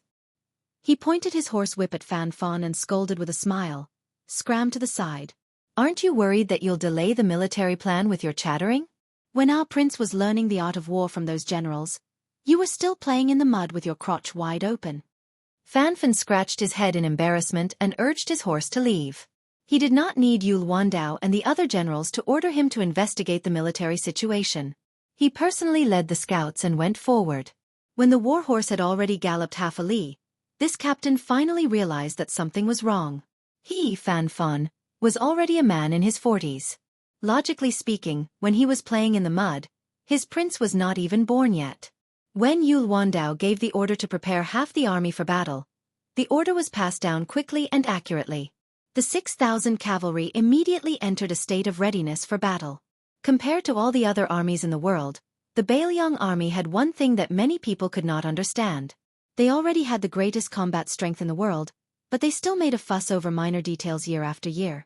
This was especially true after Chen Zhibao became the Protector General of Bailiang, where they had reached the point of perfection. Thus, in the Liang imperial court, there was once a civil official who mocked a certain place. Even the Protector General had to care about where the latrines were built in the barracks. Did that mean that they had to follow the rules when they took a dump? In reality, it really was a coincidence. After the Bailiang army set up camp during the war, they really did have to manage the latrines of the soldiers. When they ate, drank, and slept, there were detailed rules related to it. Even if there were rats in the barracks, cicadas in the summer, snow in the winter, and other small things, they all had to be strictly investigated. If one said that the Baimang were a race on horseback, they were natural warriors. Then the 300,000 soldiers of the Bailiang border army were battle maniacs who had been trained bit by bit. From the commanders and captains to the minor captains, everyone knew what they should do and what they should not do when war came. They did not need to think about what to do. Everything would become natural. This was because the rules and regulations that had been beaten down countless times were deeply imprinted in their bones. As for those higher official titles, it was very simple. They represented military merit. Chapter 1392. Bailiang's army had always been fair in its rewards and punishments. For example, corruption might have long been a common occurrence within the borders of Liang. Bailiang did not dare to say that corruption was completely forbidden. Far from the borders, the families of generals and soldiers would not be lenient when it came to taking money. However, in the border army, once it was verified, even if one had embezzled a few taels of compensation, the military law bureau would go forward and behead the officials in public. The superiors of the embezzling officials would be demoted 3 ranks and demoted. Bailiang's Taoist strategist, Li Gongda, had privately said something profound. If the descendants of generals and soldiers in Lingzhou viewed wealth as their lives, they would have gone mad from poverty. However, Bailiang had never been stingy in its rewards for military service. After beheading a few people, they would be promoted on the spot. When they returned to receive their rewards, they would open chests filled with shining silver in the barracks and take it on the spot. The border army had a large group of courier riders in charge of transporting the silver away from the border. When Su Shao conquered the imperial palace of northern Han, the first thing he did was to open the national treasury and distribute the silver. At that time, a certain Diao Si, who was in charge of supervising the army in Liang dynasty, kindly reminded him to be careful of impeachment in court. At that time, Su Shao only said one thing. If you eat it, you can only poop it out. Whoever wants it, I'll take my soldiers and squat in front of their door. Of course, the 6,000 Yuzhou cavalry would not swarm forward as soon as they heard that there was prey 40 li away. Yul Wandao's order was for half of the army to attack. When the 6,000 cavalry advanced 30 li under the lead of the vanguard, who was in charge of choosing the route, the 6,000 cavalry began to change horses at the same time. Dismounting and changing horses was almost completely silent. 3,000 cavalry began to advance slowly, with a single horse. The remaining 3,000 cavalry were not in a hurry to attack, but they were divided into 1,000 cavalry in the middle and 1,000 cavalry on the left and right flanks. Nearly 10,000 idle horses were temporarily restrained by these 3,000 cavalry, who were biding their time. The sky was just beginning to brighten. At this moment, the 3,000 cavalrymen were less than 5 li away from Baimang. Northern Mang wasn't completely blind either. The several groups of horses they sent to the east had pretty much all died.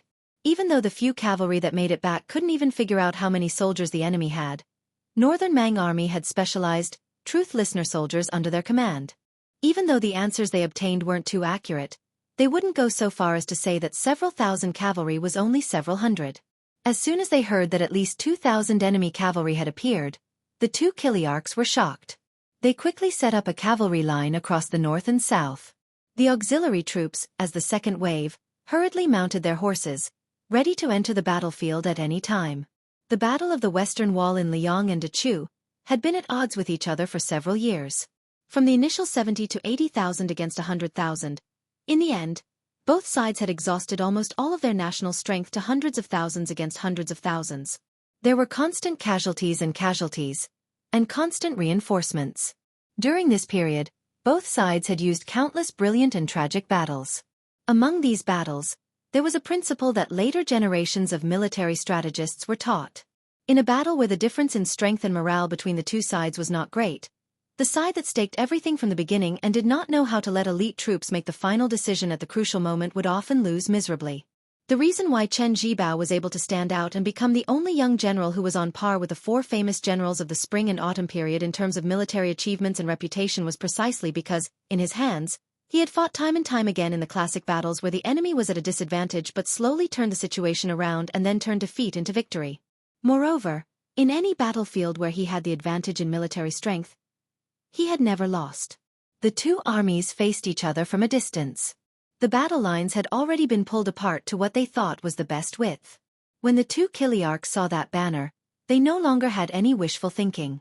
It really was that word. Su. No matter why these 3,000 cavalry would appear outside the mouth of the gourd, they were truly the Beiliang cavalry. The Beiliang cavalry advanced in an orderly manner. Kill! As if they could not endure that suffocating feeling, the 2,400 Beimang cavalry began to push their warhorses to their maximum explosive power, taking the lead in a rapid charge. The roars of the Beimang cavalry rang through the clouds. On the other side, the two deputy generals of the Yuqi cavalry, who had not yet truly charged, suddenly spurred their horses. While charging forward, they slightly shifted their direction. After approaching the cavalry at the center of the front line, Shi Yulu laughed loudly. "I am honored to be able to fight side by side with the great general." Su Wanyao also said, "What General Shi said is what I was thinking." That cavalry did not say anything, only smiling and nodding his head. Near this cavalry, a blank space seemed to have appeared in the cavalry formation. This was the order of the main general, Yul Wandao. When the two deputy generals returned to their original positions, Yul Wandao pulled out his cold blade, raised it high, and lightly waved it forward. Charge! There were none of the heart-wrenching roars of Beimang. There was only the sound of blades being pulled out and horse hooves. Although the 3,000 Yuzhou cavalry were silent, the eyes of each cavalry were filled with an unswerving determination and passion. "We have never fought side by side with the great General Su Shao. But we have now. In the future, the Beiliang Frontier Army will envy us like how we envied those lieutenants and generals. Even though we might not have the chance to personally witness their envy. But there are no buts. Let us fight to the death outside the mouth of the gourd." The two armies passed by each other. Saber against saber. The remaining 2,600 Yuzhou cavalry did not even turn their horses around, charging straight at the 2,000 Beimang auxiliary cavalry. In the blink of an eye, two Beimang Kiliarchs were dead. Half of the 20-some centurions were dead. Of the 2,400 cavalry, nearly 900 had died. And then, just when they were hesitating whether to continue fighting or abandon the auxiliary soldiers and supplies, the 1,000 Yuzhou cavalry charged from the distance. On the left and right flanks, there were 1,000 cavalry that brazenly charged into the battlefield. They were not given a single path of survival. They could only fight with their lives on the line. All the surviving centurions were shocked and in disbelief. Although they were not the elite cavalry of the border towns, these Beiliang cavalry were only the light cavalry of Yuzhou. How could their first charge be so disastrous?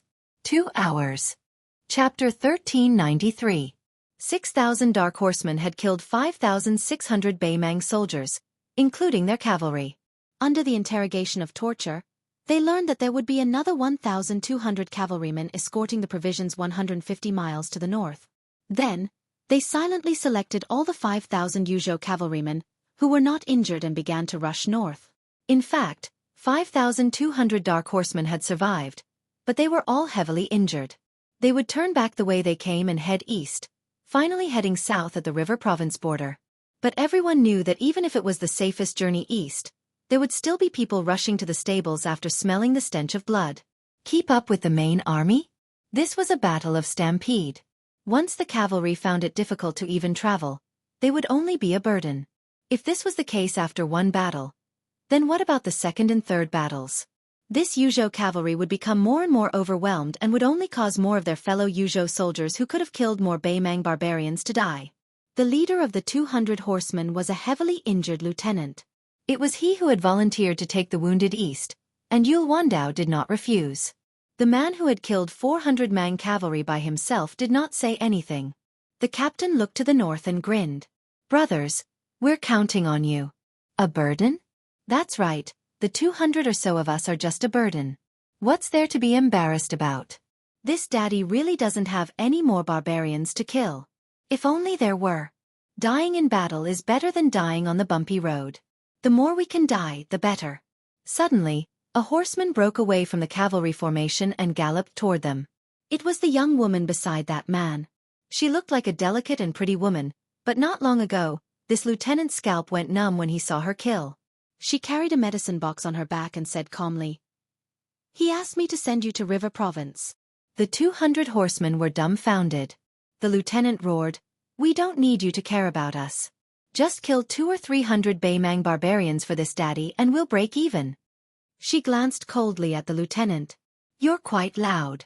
Looks like you won't die anytime soon. If you have the guts, go ahead and shout at him. Also, the only thing that can make me go back is his order and you have to defeat me. But with just you?" The lieutenant's face turned red. If this daddy hadn't taken 6 blows. She pursed her lips and asked, "So what?" The lieutenant swallowed his words, and his aura weakened a little. "I still can't beat you." Fan Xiaochai said calmly, "Don't worry. He asked me to pass a message to you. Bring them back to Serenity Province alive. As for killing the barbarians, he'll make up for your share and mine." At this moment, the sound of a horse falling off came from the cavalry. Someone had died. Fan Xiaochai glanced at them. "Just take the corpses with you.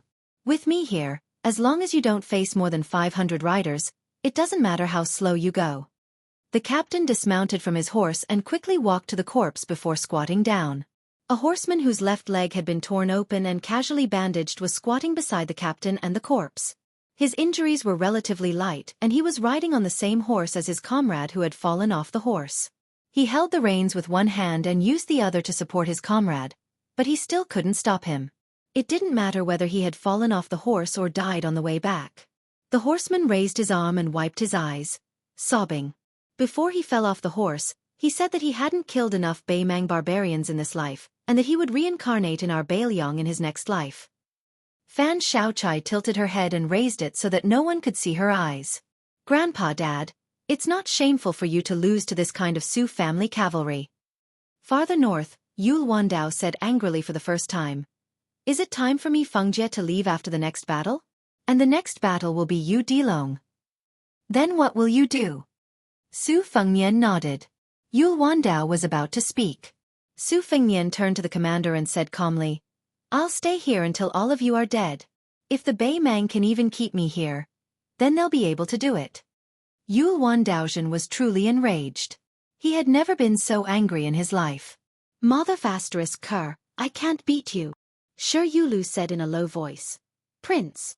Su Fengnian smiled. "I know what's important and what's not.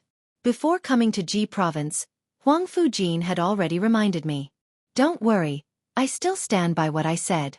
As long as the king of the northern courtyard doesn't come here personally from Lu Province, it's not difficult for me to leave. Besides, most of the Beimang Qi refinement warriors are dead, but we still have the Guanyin sect in Bailiang. Now, I can know where Tuoba Bodhisattva is, but he doesn't know where I am. Even if there's danger, I can get the news in advance. Besides, if Tuoba Bodhisattva wants to come here, he has to go through 2 obstacles. One is Su Yanbing, and the other is the Wu family cavalry and swords." Yul Wandao snorted. Su Fengnian looked into the distance and suddenly said softly, "I'm sorry." Yul Wandao, Shi Yulu, Su Wenyao, Mi Fengjie, Yu Dilong, and the dozen or so cavalry nearby all fell silent. Then, Yul Wandao, Shi Yulu, and Su Wenyao began to hum a song at the same time. Brilliant Beiliang spirit-suppressing song.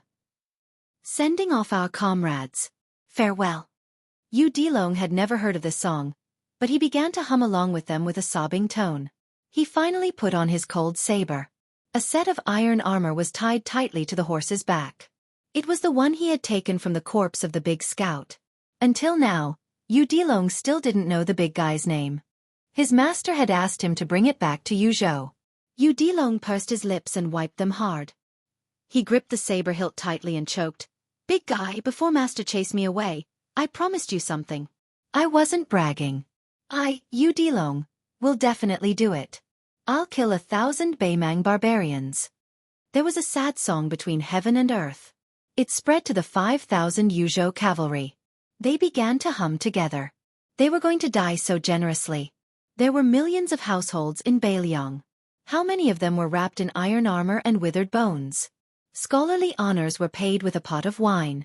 How many emperors, kings, generals, and ministers were there? Good men, don't say that the heroes of the world have fallen into my trap.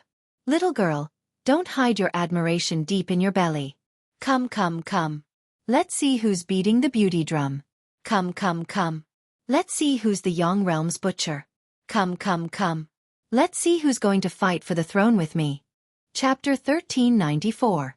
The 3,500 dark cavalry quickly left a battlefield strewn with corpses. Behind them were waves of thick smoke from the burning of provisions. This was already the 5th time the dark cavalry had helped Northern Mang light up the smoke signal outside the gourd. 14,000 Beimang soldiers and auxiliary soldiers had been killed, and nearly 200,000 cattle and sheep had been scattered. The northernmost part of the Phantom Cavalry's tracks was actually already in Longyao province. Then, they quickly headed south. In the battle just now, the Phantom Cavalry had not taken the initiative to attack, but Beimang's interception.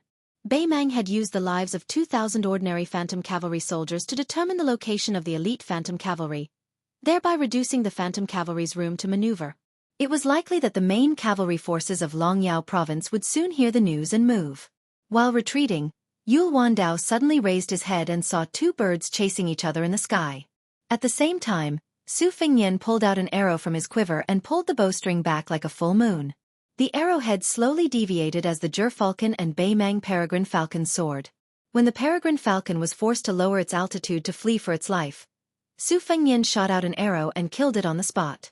The great inertia knocked the peregrine falcon into the clouds, and the extraordinarily handsome 6-year phoenix soared into the sky. Under everyone's gaze, the Gerfalcon pierced through the clouds and charged towards Su Fengnian. Its 2 claws hooked onto the peregrine falcon's body and gently tossed it down. It circled a few times above its master's head before disappearing in a flash. Su Fengnian tossed away the peregrine falcon's body and put the arrow back into the quiver on the left side of his saddle. The light crossbows were of excellent quality, but after a great battle, heavy crossbows often couldn't bear the burden, still easily damaged in large amounts.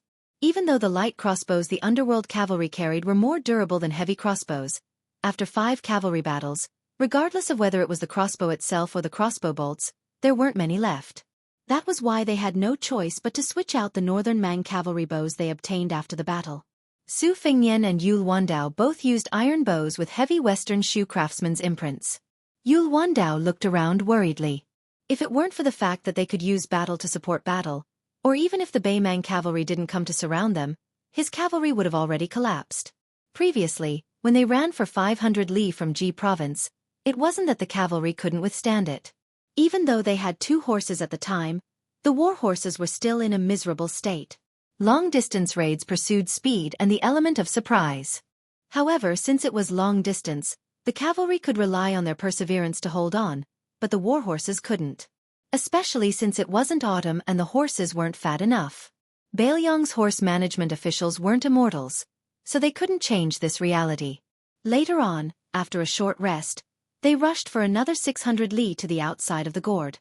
Fortunately, they had captured Beimang warhorses at the time to minimize this invisible battle damage.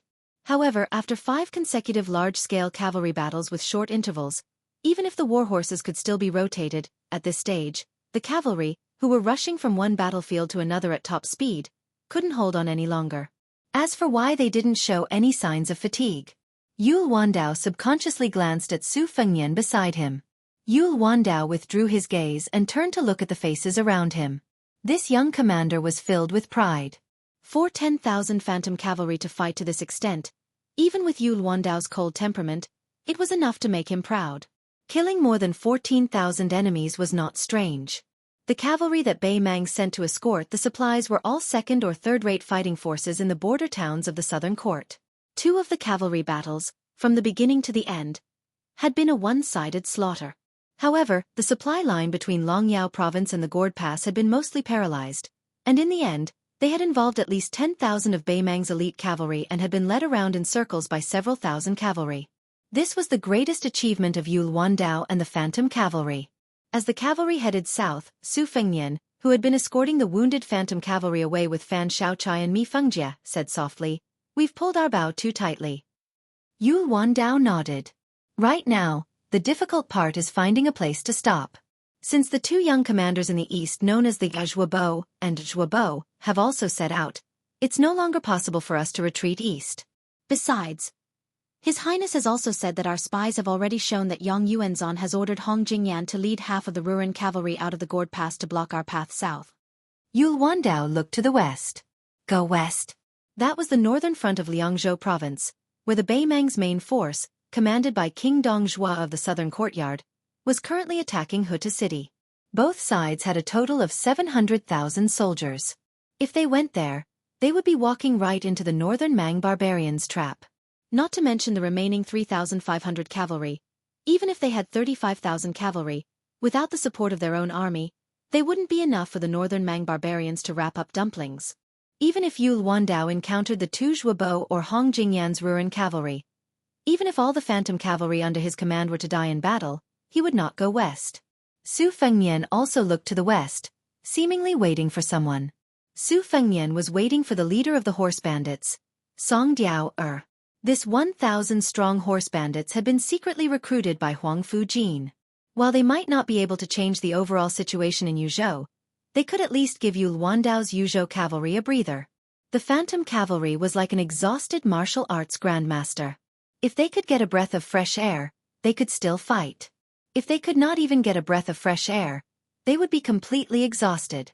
The reason why Su Fengnian did not say this was not because he wanted to give this cavalry a surprise, but because he did not dare to have too much hope for Song Diao, whom he had only met once. If not for the fact that there were Beiliang experts hiding in Song Diao's horse bandits, Su Fengnian would not even have let Song Diao lead the way. Putting himself in Song Diao's shoes, it was the same no matter who the horse bandits chose to side with. Bei Mang currently had the upper hand. If Song Diao wanted to rebel and used the 3,500 Yuzhou cavalry as proof of his allegiance, Yang Yuanzhan, who had been tormented badly by Yul Wandao's cavalry, would probably not be stingy with a single general. In Su Fengnian's view, it would be strange if Song Diao, who had been born into a landowning household of the southern dynasty, did not have any ulterior motives and stood on Beiliang's side from beginning to end. As for what the truth was, Su Fengnian could only judge after meeting with Song Diao's messenger. If Song Diao did not dare to come personally and was not in the group, then Su Fengnian could only regard this chess piece as having changed its colors. Then Yul Wandao and the Phantom Cavalry, who had nowhere to run, were fated to fight to the death with the 2 great Jinbo Cavalry or the Ruren Cavalry. And Su Fengnian would go alone to find Song Diao. Since he could have Beiliang and Huang Fujin bring the horse bandits outside the pass to Song Diao to dominate, then Su Fengnian could personally take it back. Rather than give hope and then disappoint, it was better not to say anything at all. Su Fengnian asked, "How many of Fan Fun's scouts are left?"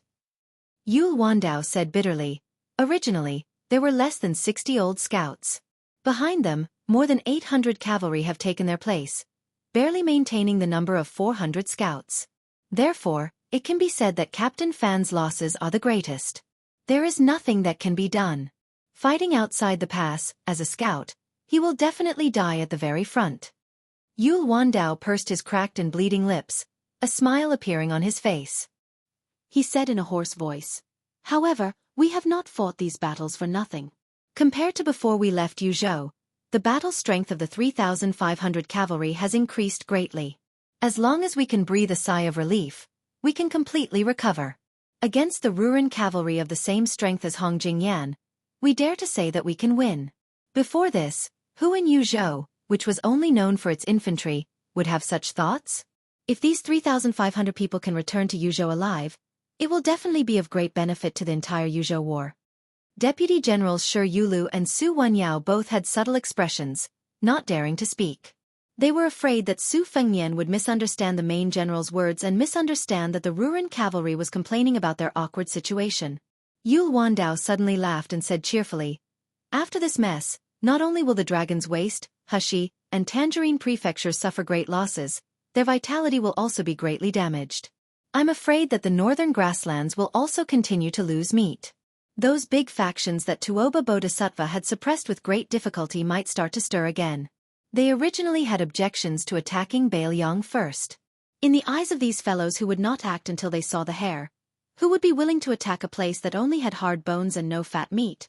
How could it compare to attacking the Ji prefecture that had no military strength?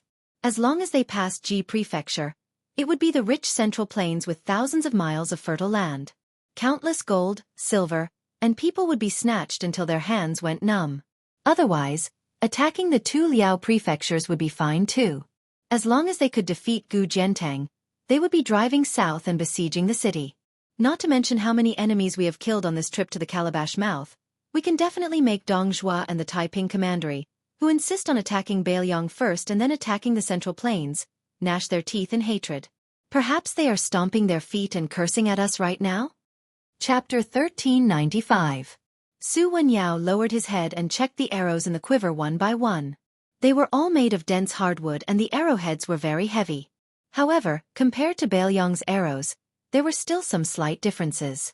However, on the whole they belonged to the same type of arrow. These two were like close relatives, and could be said to be two completely different types from the many bows and arrows in the Liang border. The latter focused more on shooting range, shooting speed, and adhered to the 3 strikes before facing the enemy, in ancient military books. This was not because the latter had taken a different path. It was just that the battles in the interior were mostly infantrymen versus infantrymen, so the speed of advancement was naturally slower than the cavalry charge. As for the former, even if Liang Mang's arrows were supported by the outstanding strength of the northern warriors, they still only sought the 4 words, death by breaking armor. In fact, the Beimang cavalry did not embark on this extreme path in the beginning. It was only because of the 20 years of confrontation that they were seriously affected by the superior armor of the Bailiang. Otherwise, with Beimang's superb horsemanship and archery, they could often exhaust the enemy to death like flying kites when facing most of the other Liang border army. Su Wenyao casually threw away 2 arrows that had cracks on their shafts. After hearing the main general Yul Wandao's humorous words, he laughed softly and raised his head. He said, "Those Ziches are not really stupid. They know that if they don't take down Bailiang, all their talk about going south from Ji province and conquering the central plains and fighting all the way to Taiyan city is fake. How many people do we have? We've already made their supply lines chaotic. If the entire Bailiang border army is left unattended, what will happen to the southern dynasty? Perhaps even the Beimang palace will be destroyed by us." However, logic is logic. As individuals, they all hope to do less and gain more. If the Beimang bigwigs want to attack Ji province and Liaodong, I, Su Wenyao, can't wait for so many of them. How many fewer people will die in our Bailiang? Shi Yulu nodded and said in a low voice, "Fatty Dong and that Taiping order really deserve to die." The chief scout officer Fan Fan suddenly arrived on horseback, reporting the military situation to the officers. 30 li to the south, there are 800 cavalry. Their armor is even better than the northern Mang cavalry we encountered before. They should be the vanguard that withdrew from the Gourd. From the looks of it, if we continue to head south, we will encounter 2 or 3 more of these small cavalry groups at most, and then we will encounter the Ruran cavalry very quickly. Yul Wandao put on a fake smile. His handsome face was filled with a viciousness that had been accumulating for a long time. He said ferociously, "Let's not care about the Ruran cavalry first. It's a waste not to eat the bait. Let's eat these 800 cavalrymen first." 2. When fighting an enemy force of only 800 riders, there were ways to fight 800, and when fighting 8,000, there were also ways to fight 8,000. Right now, Yul Wandao didn't have more than 3,500 hidden cavalry, so everything had to be done in a proper manner. It was because in the end, hidden cavalry's enemies, apart from the northern Mang cavalry on the surface, were also hidden cavalry themselves. Yul Wandao had to take into consideration the stamina, spirit, war horses, and crossbows of his own soldiers. Now, the Phantom Cavalry's sense of archery had reached its peak. However, if they continued fighting for too long, it would also lead to irreversible side effects. This meant that the Phantom Cavalry could only fight a three-pronged battle. They had to quickly finish off the enemy with the least number of charges, quickly withdraw from the battlefield, and quickly enter a safe area to rest and reorganize.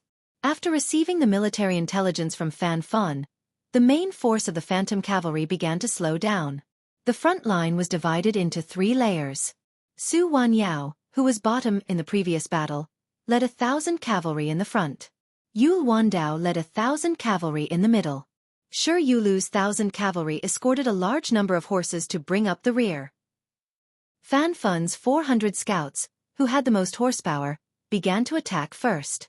They circled in front of the left flank to prevent any stragglers from escaping. What Yul Wandao wanted to do was to use the advantage of numbers to split up the multiple charges that were equivalent to launching at the same time, trying to take away the 800 cavalry with 3 brushes. Unless it was absolutely necessary, he would not let his subordinates charge back and forth. The war horses of the Phantom Cavalry could not hold on any longer, and so could the tenacious cavalrymen. They had given up on the heavy weapons that were more powerful but cumbersome, and mainly used sabers to fight the light cavalry. Even though both sides were prepared to die, there would not be too many corpses left behind at the line of death where both sides met. However, under the order of Yul Wandao, apart from the battle outside Silver Harrier City in north of Ji, in all the other 6 battles, big and small, outside the mouth of the gourd, the light cavalry of Yuzhou were ordered to kill during the charge. The price of such an order was to kill and be killed. Only a few of them were lightly wounded, but many of them were severely wounded.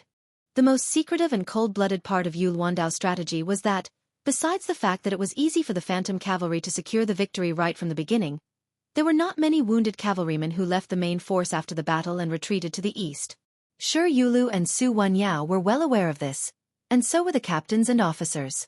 However, no one objected to it, and no one questioned it. No matter how soul-stirring the poems from the frontier fortress were, they could not describe the cruelty of the battlefield where everyone was forced to commit suicide. Each man of Yuzhou cavalry rode 3 horses. Which of the war horses did not carry the sabers of their fallen comrades?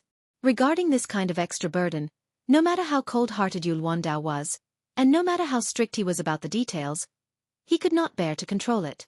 Outside the battlefield where the killing had yet to begin, a group of 5 Beimang cavalrymen rode in the opposite direction of the 800 cavalrymen. They were rushing south at top speed, trying to send the important information to the main force in the south that they had encountered the Yuzhou cavalry. Suddenly, an inconspicuous little black dot that had bypassed the main battlefield appeared from the rear flank. This figure was running as fast as thunder, much faster than the war horses. He made a semicircle and blocked the path of the 5 cavalrymen. Both of his feet stepped on the yellow sand and kicked up a cloud of dust. The 5 cavalrymen were stunned by this strange scene. 100 paces in front of them stood a thin and weak child with a Beiliang saber on his back. When he was 20 steps away from the leading horse, the child who appeared and disappeared mysteriously had already dodged 4 arrows. He leaped high into the air and caught the last arrow that was aimed at his chest. He punched the warhorse's head with his fist. The warhorse's head exploded and its front legs were broken. The warhorse was almost flipped upside down by the punch. The squad leader jumped in front of the warhorse, but his chest was hit by the child's fist. He directly knocked the warhorse behind him out of the way. The third rider's throat was pierced by the child's arrow, and he fell off his horse and died. The 2 squads on the left and right who had dodged the attack did not dare to continue fighting. They spurred their horses and charged forward. The child turned around and ran wildly. He caught up with a cavalryman and grabbed the tail of a warhorse with both hands. His feet steadied, and the galloping warhorse's hooves came to a halt. Its tail was broken, and it neighed in pain as it desperately tried to speed up. The child rushed out with a single step, standing shoulder to shoulder with that warhorse. With a casual sweep of his fist, he struck the warhorse's abdomen, sending the northern Mang scout on its back flying along with the warhorse. That scout, whose feet didn't leave the stirrups in time, fell to the ground and was forcibly knocked to death by the warhorse's back. The child's figure did not slow down at all. He quickly caught up with the last cavalryman, who was trembling in fear. He bent down, grabbed the horse's hind legs with both hands, and twisted his feet on the ground. The war horse's hooves were off the ground, and it spun in a circle in the air before it was thrown out. After the cavalryman was thrown off the horse, he struggled to stand up. The child came in front of him, pulled out the Beiliang's saber from his back, and stabbed it into the Beimang barbarian's heart.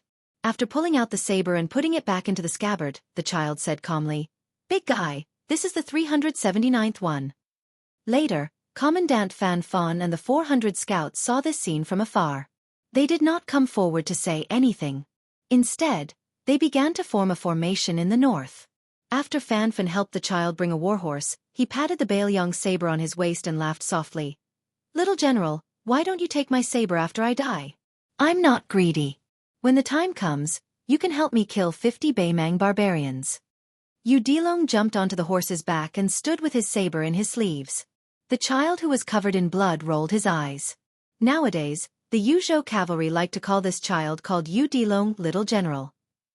2 days ago, Yu Dilong was supposed to escort 60 wounded riders to the east under Su Fengyan's arrangement, but the child refused no matter what. Even though Su Fengyan's face was angry, the child was still holding the warhorse with one hand, which had the big man's relic on it, and the northern cold saber on his back. He did not say anything. He did not want to leave either. Later on, it was a lightly injured officer who took the initiative to leave the main force, personally escorting the wounded as they retreated.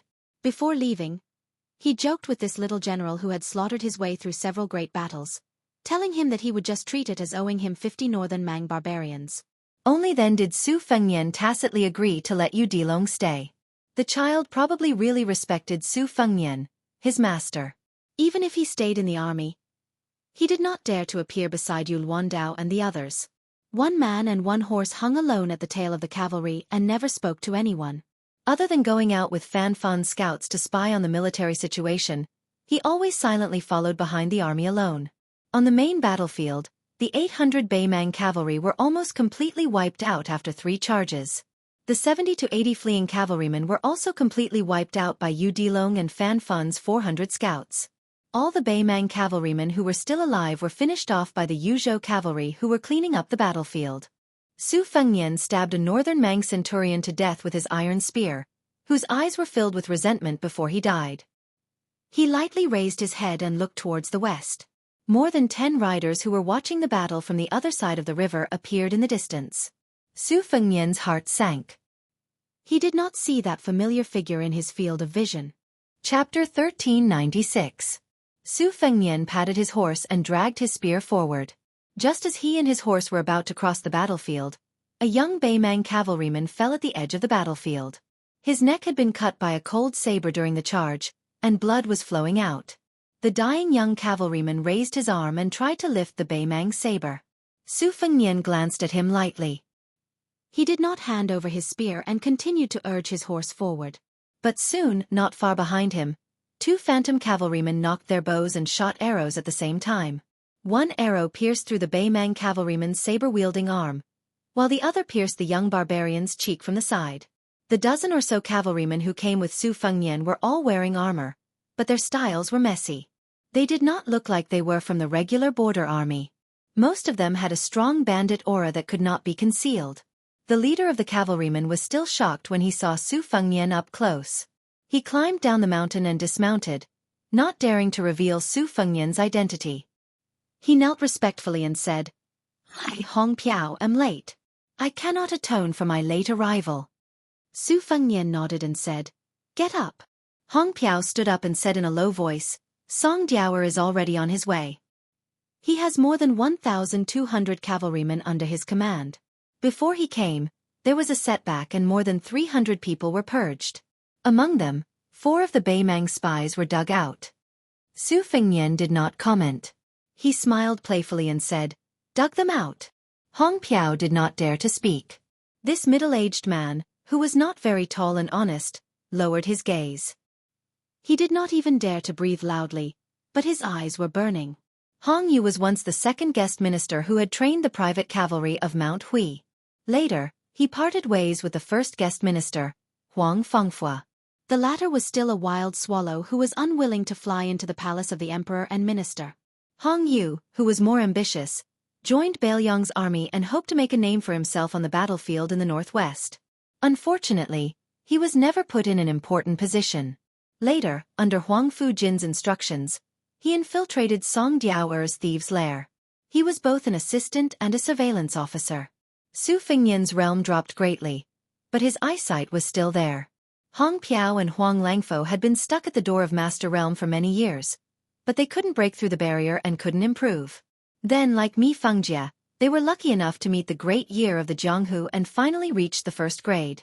Hong Yu was now a true first-grade Vajra realm martial artist. He was only one step away from the Finger Xian realm where one could ask for immortality with a light tap of the finger. However, it was not accurate to say that it was a great year for the emergence of dragons and snakes in Jianghu, because too many great grandmasters had died in the past few years.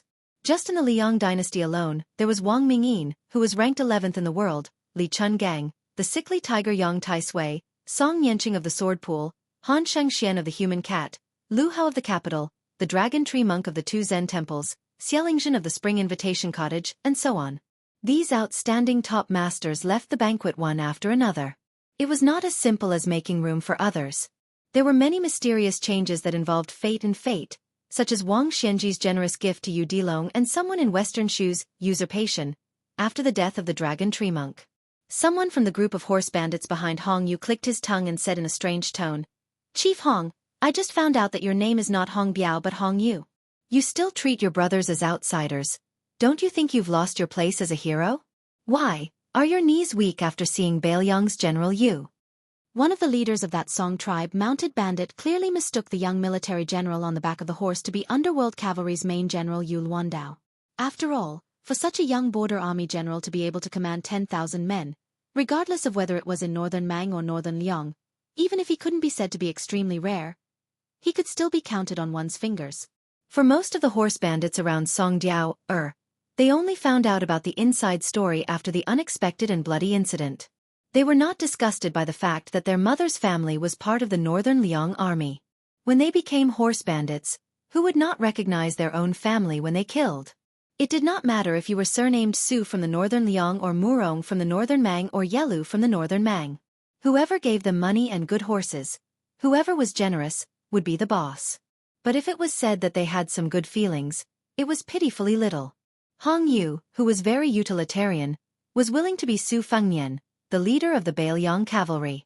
During this period of time in Song Diaoer's bandit lair, he put the big picture first and endured everything silently. He had long suppressed his anger. When he heard the small leader who was not even Song Diaoer's confidant talking in his ear, his killing intent rose. Just as Hong Yu was about to smash the poor guy's skull with one palm, Su Fengnian stretched out his iron spear and patted Hong Yu's shoulder. He smiled and shook his head at him. Su Fengnian looked into the distance. Song Diaoer's cavalry was about to arrive.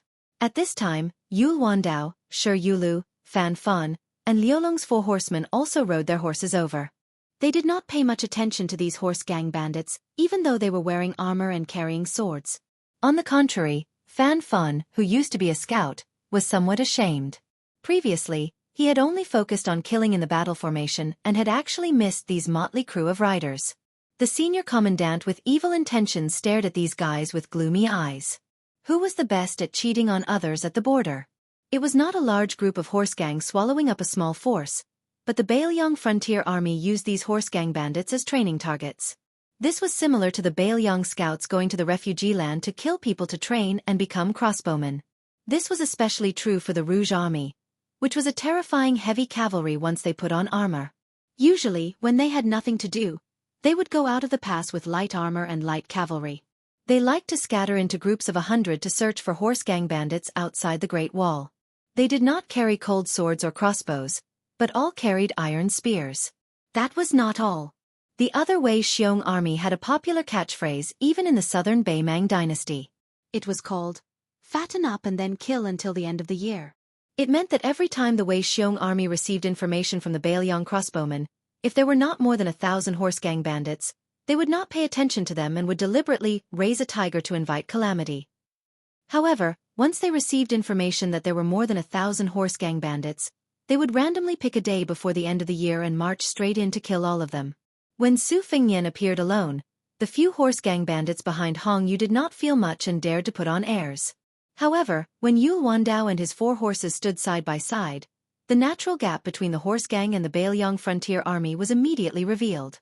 Su Fengnian said softly to Yul Wandao, "There will be 1,200 horse gang bandits appearing soon.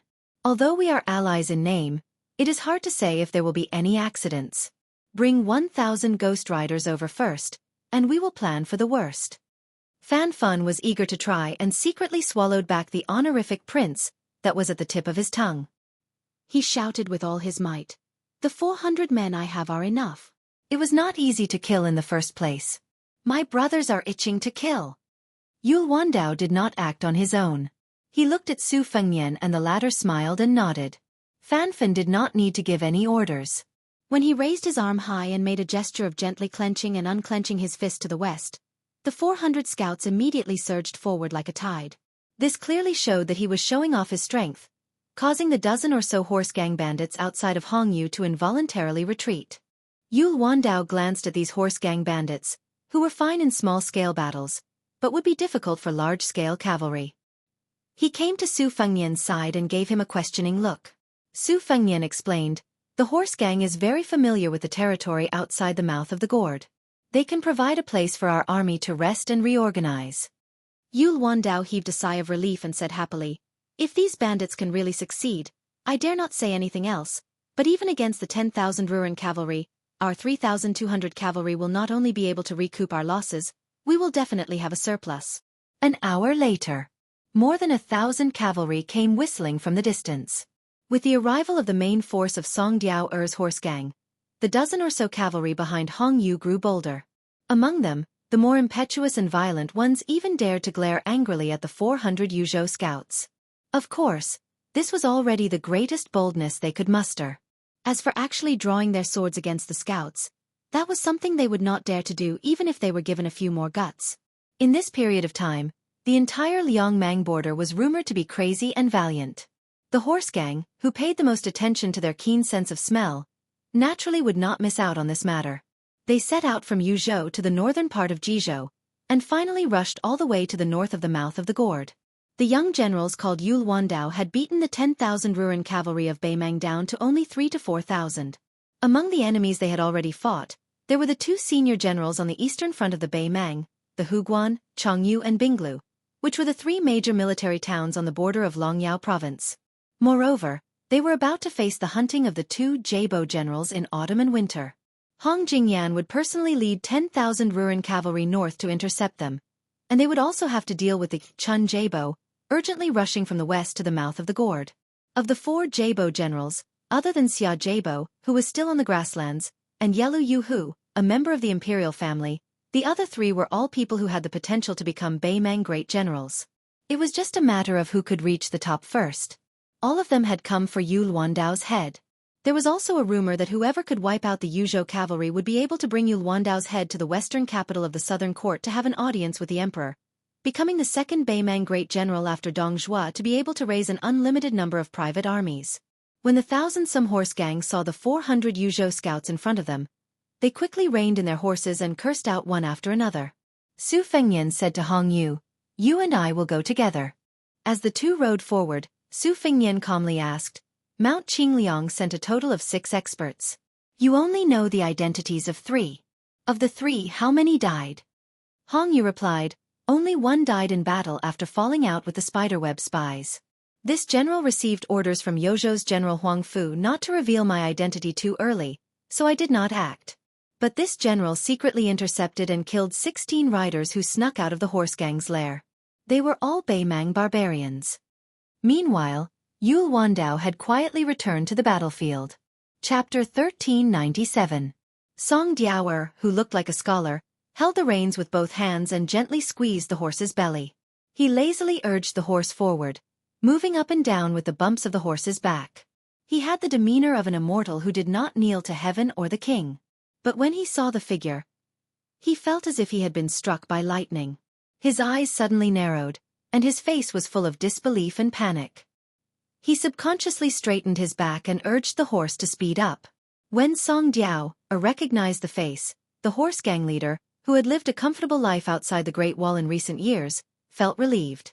Although the horse in front of him looked similar, fortunately, it was not that person. Song Diao freed one hand and habitually touched the suet jade pendant on his waist. He asked with a smile, "May I ask if you are the General Yu who killed 30,000 enemies?" Su Fengnian, who was dragging the iron spear, sneered. "What, Song Diao, don't you recognize me? Is this called a person of high status forgetting things?" Hearing the unforgettable familiar voice, Song Diao's fingers that were stroking the jade pendant trembled. With his outstanding wisdom, he naturally guessed that the handsome child who could easily make the Guai Commandant Huang Fujin obey his orders was His Royal Highness, who later took the two heads of Su Huainan and Raccoon Diwu from the hinterland of Beimang and returned to Beiliang. He was now the first vassal of the Liang dynasty, Su Fengnian. Song Diao rolled off the horse awkwardly. He supported himself with his hands on the ground and bowed his head. "I didn't know it was the prince who came. Song Diao deserves to die." The tip of Su Fengnian's iron spear lightly brushed across the sand. Song Diao only heard a question from above his head. "The secret letter asked you to lead the Yuzhou cavalrymen here. However, it didn't say that you could swagger over 1,000 cavalrymen here."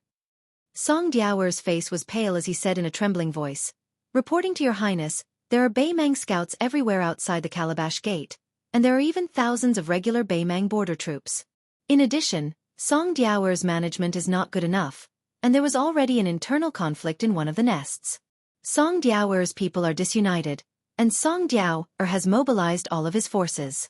This is a bad plan, and he really has no choice.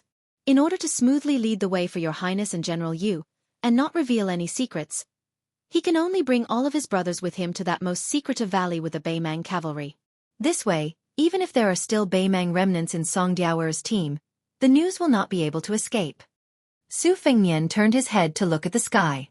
After a glance he turned back and smiled. "It doesn't sound like a bad plan, it's clearly a foolproof plan.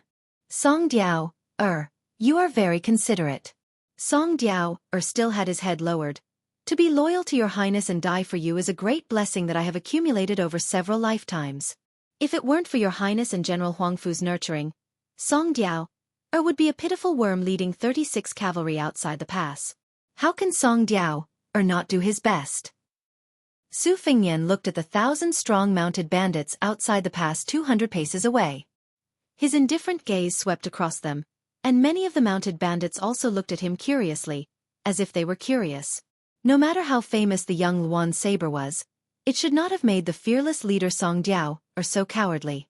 The atmosphere was particularly solemn. More than 1,000 mounted bandits and 400 Yuzhou cavalry were facing each other. In the middle was Su Fengnian on horseback and the kneeling Song Diao. Su Fengnian rode behind Su Fengnian. Su Fengnian raised his arm, and this action scared the mounted bandits. They thought that the two sides would fall out with each other. It was true that more than 1,000 mounted bandits could do whatever they wanted in the desert beyond the Great Wall, but in front of them were more than 3,000 Yuzhou, iron cavalry. Did the mounted bandits have nothing better to do than fall out with the Beiliang frontier army? Why did they want to charge and kill? They must be tired of living. At that time, Song Diao had used bloody means to suppress the forces that supported Beimang. Many of the central forces had stood by and even sided with Song Diao because of Song Diao's ruthlessness, and also because they feared the Beiliang cavalry from the bottom of their hearts. Although it was the Beimang army that was suppressing the Beiliang army, the mounted bandits were more afraid of the Beiliang cavalry. They felt that even if the Beiliang frontier army could not defeat the million-strong army of Beimang, the several thousand men surnamed you could turn the world upside down outside the Calabash mouth. If he was determined to deal with more than 1,000 mounted bandits, wouldn't it be easy for him to send several thousand of the Su family cavalry? But soon, all the mounted bandits were relieved. A bird pierced through the clouds and landed on the arm of the armored general. Many of the mounted bandits secretly broke out in cold sweat. Damn it, the general of the Beiliang cavalry, Yul Wandao, was not only good at commanding troops, but also good at showing off his power. Su Fengnian gently waved his arm to signal Hai Dongqing to leave. He did not pay attention to Song Diao whose expression could not be seen clearly. He raised his iron spear and pointed at two people in the mounted bandits. He asked, "Hong Yuang, how long have those two been with Song Diao?" Hong Yuang looked up and saw the young man and woman. He slowly said, "I heard that the young man first appeared a year ago, but soon left the mounted bandits. Not long ago, he came back with the woman." The spider-web spies among the mounted bandits were also exposed by him, which led to the internal strife. I only know that this person is the bastard son of the third family of the Gusai prefecture. He has known Song Diao since he was young. Song Diao said that this person almost entered the chess and sword music school.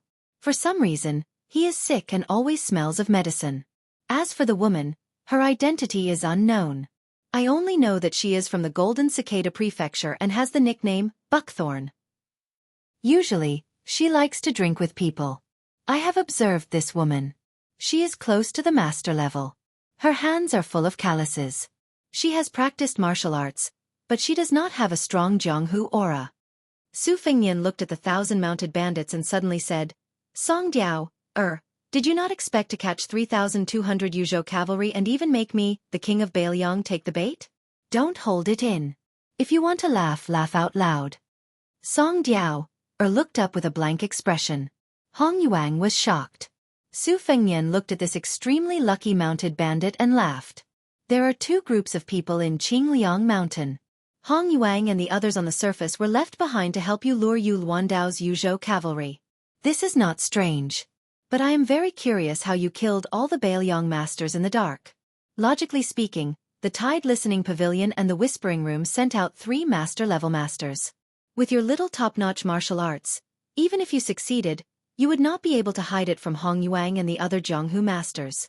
I guess that you had the idea of sucking up to both sides a year ago.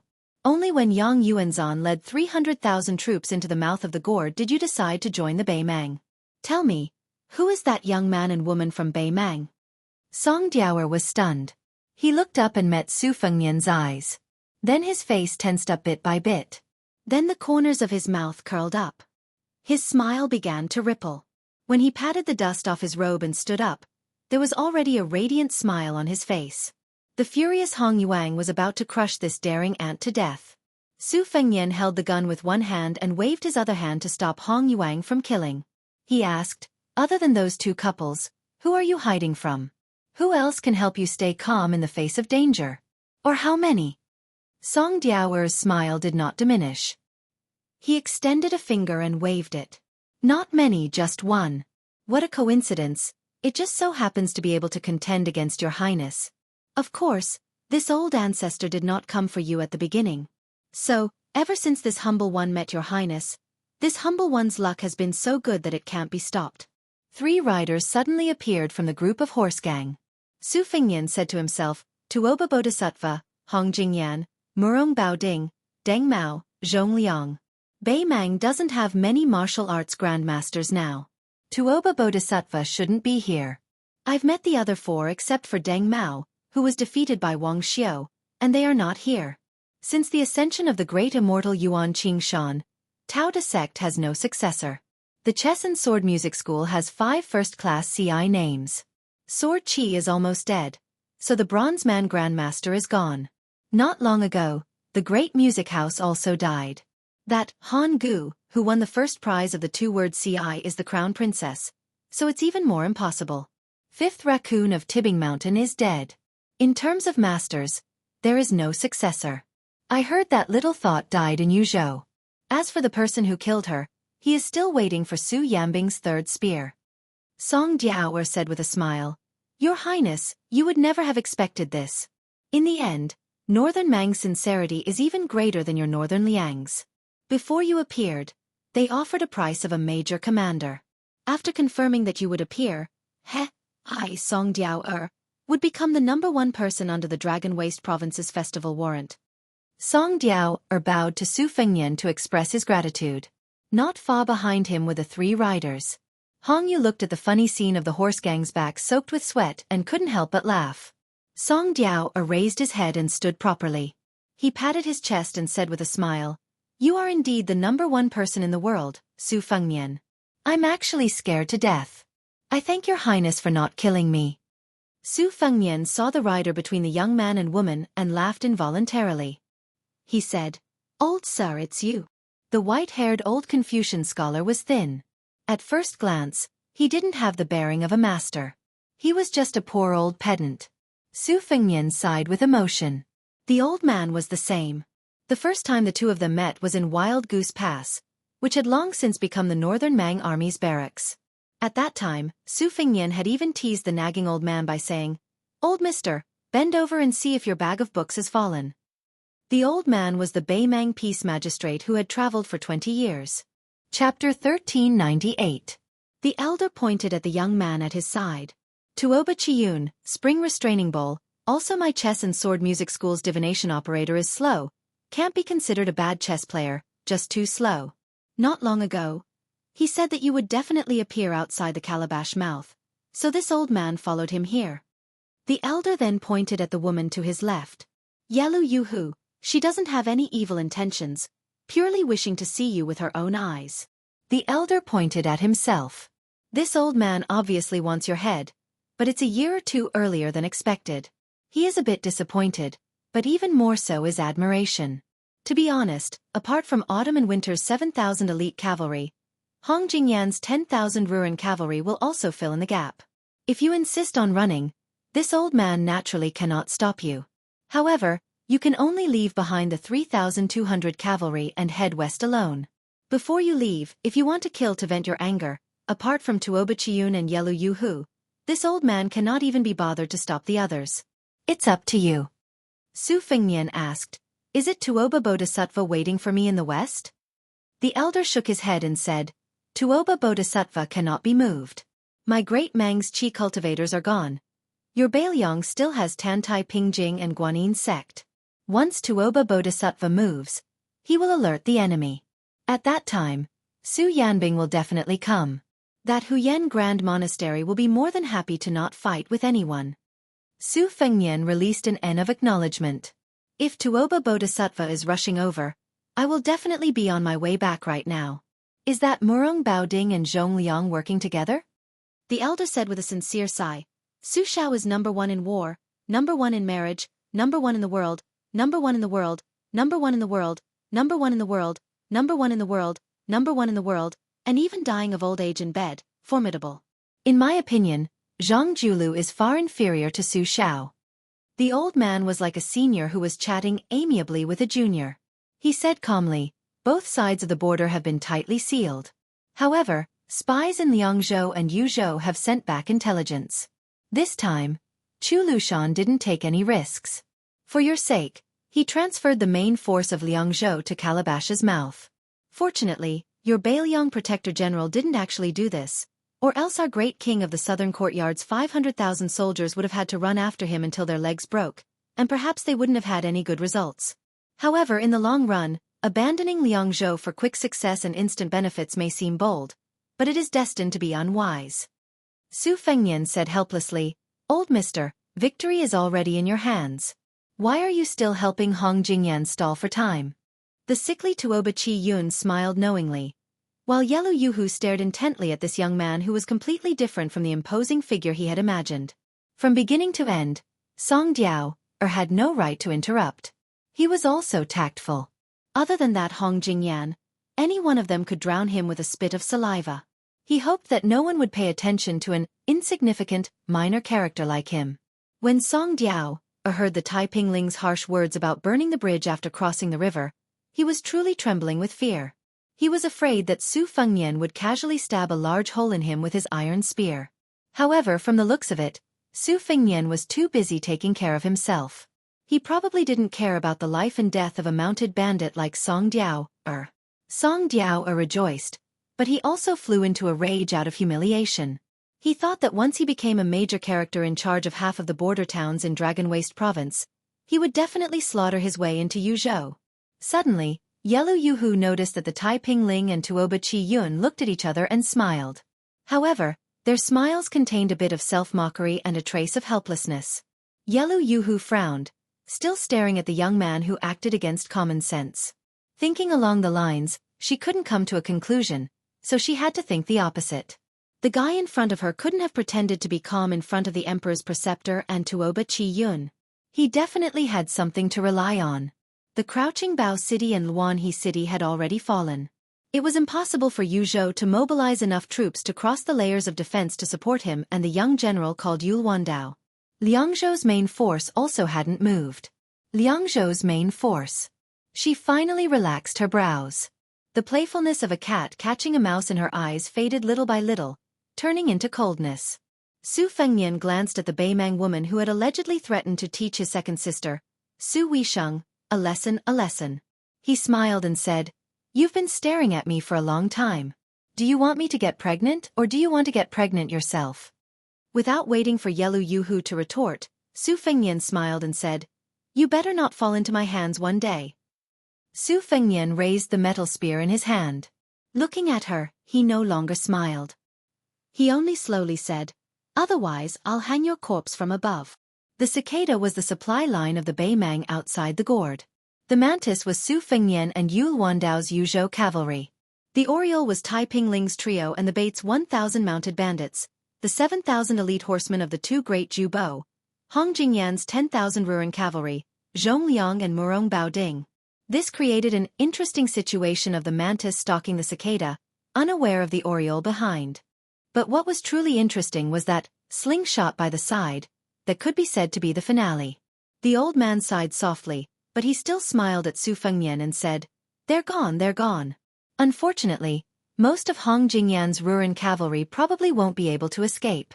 The two great Zhu Bo who came from the Eastern Front with great difficulty will have made a wasted trip.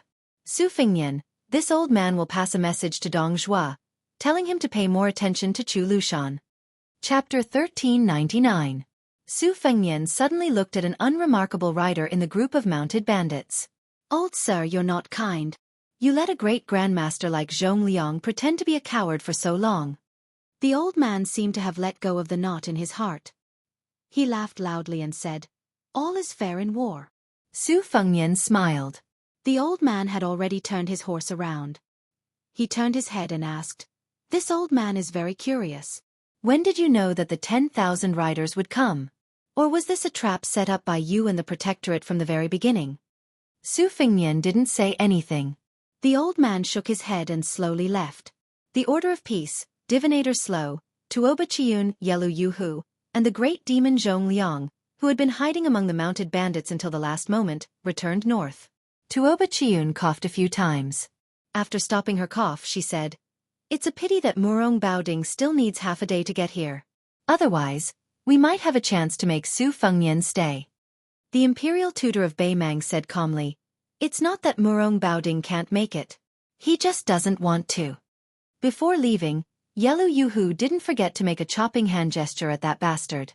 At this moment she said coldly, "They're all traitors." They were all traitors. Other than Murong Baoding, who else had the surname Murong? The old man had already closed his eyes to rest, turning a deaf ear. Tuoba Chiyun shouted, "Shut up." The demon Zhong Liang, who had returned without accomplishing anything, yawned loudly. He didn't want to get involved in anything. The old man was silent for a long time. Suddenly he said, "Whether it's Yelu or Murong, even if one Beimang can't hold them all, as long as we take down Liang, no matter what their surname is, no matter how ambitious they are, it'll be enough to share." Yelu Yuhu said in a small voice, "Sir, I was rude." Behind the four horsemen, the more than 1,000 bandits who were baffled by the situation felt very bleak in the wind. Especially the dumbstruck Song Diaoer, who had no idea what had happened. The situation had taken a turn for the worse. Yul Wandao, who thought he was going to fight to the death, came to Su Fengnian's side. The latter approached him and patted his shoulder. "Let's go back to Liangzhou together with the great snow dragon riders." Yul Wandao stared blankly for a moment, his eyes instantly becoming moist. He quickly turned his horse around and galloped away. Su Fengnian gave Hong Yuang a look. The latter nodded with a grin, and then stopped talking. Su Fengnian, whose back was facing Hong Yuang, said calmly, "You don't have to blame yourself. After you're done, go and tell the 1,000-odd mounted bandits that if you want to live, you don't need them to risk their lives.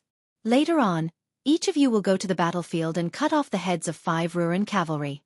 No matter how stupid Song Diaoer was, and how he had always been a very intelligent person, he should know what was about to happen to him. As a result, he fell to his knees with a thud and kowtowed with all his might. He said in a heart-wrenching voice, "Your Highness, please forgive me. Although Song Diaoer deserves to die, Song Diaoer still has 1,200 loyal mounted bandits that can be used. I can even help the Bailiang gather another 2,000 strong mounted bandits." Song Diao, will definitely help your highness disrupt the Beimang supply lines. Your highness, I beg you to spare my life. Song Diao, really is still useful. No matter how Song Diao, kowtowed and begged for mercy, Su Fengnian had already left. When Song Diao saw Hong Yu's feet out of the corner of his eye, he suddenly raised his head and roared before he died. Su Fengnian, at least let this old man die by your hands. Hong Yu slapped his palm down on the head of this ungrateful mounted bandit and pressed down, turning his head and upper body into a pile of meat paste. It looked like a blood-red tree stump. Hong Yu lightly shook his hand and spat. He sneered. You got off too easy. The Yuzhou cavalry had just finished cleaning up the battlefield. When they heard the news from Yul Wandao, there were no heaven-shaking cheers that came from surviving a calamity. All the Yuzhou cavalry who had thought that they would once again have to abandon the corpses of their comrades, silently carried the corpses of their fallen comrades onto their warhorses with red eyes. After Su Fengnian stopped his horse, he looked at the 3,200 Yuzhou cavalry, as well as the comrades behind them who had their eyes forever closed. Su Fengnian's lips trembled, but in the end, he did not say a single word. He and his horse turned around and began to head south. This cavalry would soon be able to head west, then south again, and they would be able to enter Liang province. Yul Wandao followed. Shi Yulu and Su Wenyao followed. Fan Fan followed. The 3,200 cavalry followed. That child Yu Dilong was still hanging at the tail of the army. He sniffled and muttered to himself, Big guy, I'll owe you first. Shi Yulu said softly, General, I didn't dare to tell you before, but Lu Tao, who died on the battlefield 2 days ago, was that young scout who was waiting for you in Jibei village. Before this child died, he said that if you had time in the future, he hoped that General could pour a bowl of wine for his corporal in front of the tombstone on Mount Qingliang. It would be best if you could get him a bowl as well. Captain Fan Fan stretched out his hand to wipe his face. His expression could not be seen clearly. This child did not drink when he was alive. Su Fengnian nodded. He remembered that young scout. Back then, when he had returned from the village, the scout had wanted to speak but did not dare to. In the end, he did not say anything and only smiled bashfully. Su Fengnian suddenly pressed his horse's belly and raised his spear. He charged straight for the 10,000 Ruren cavalry and the Hong Jingyan. Chapter 1400.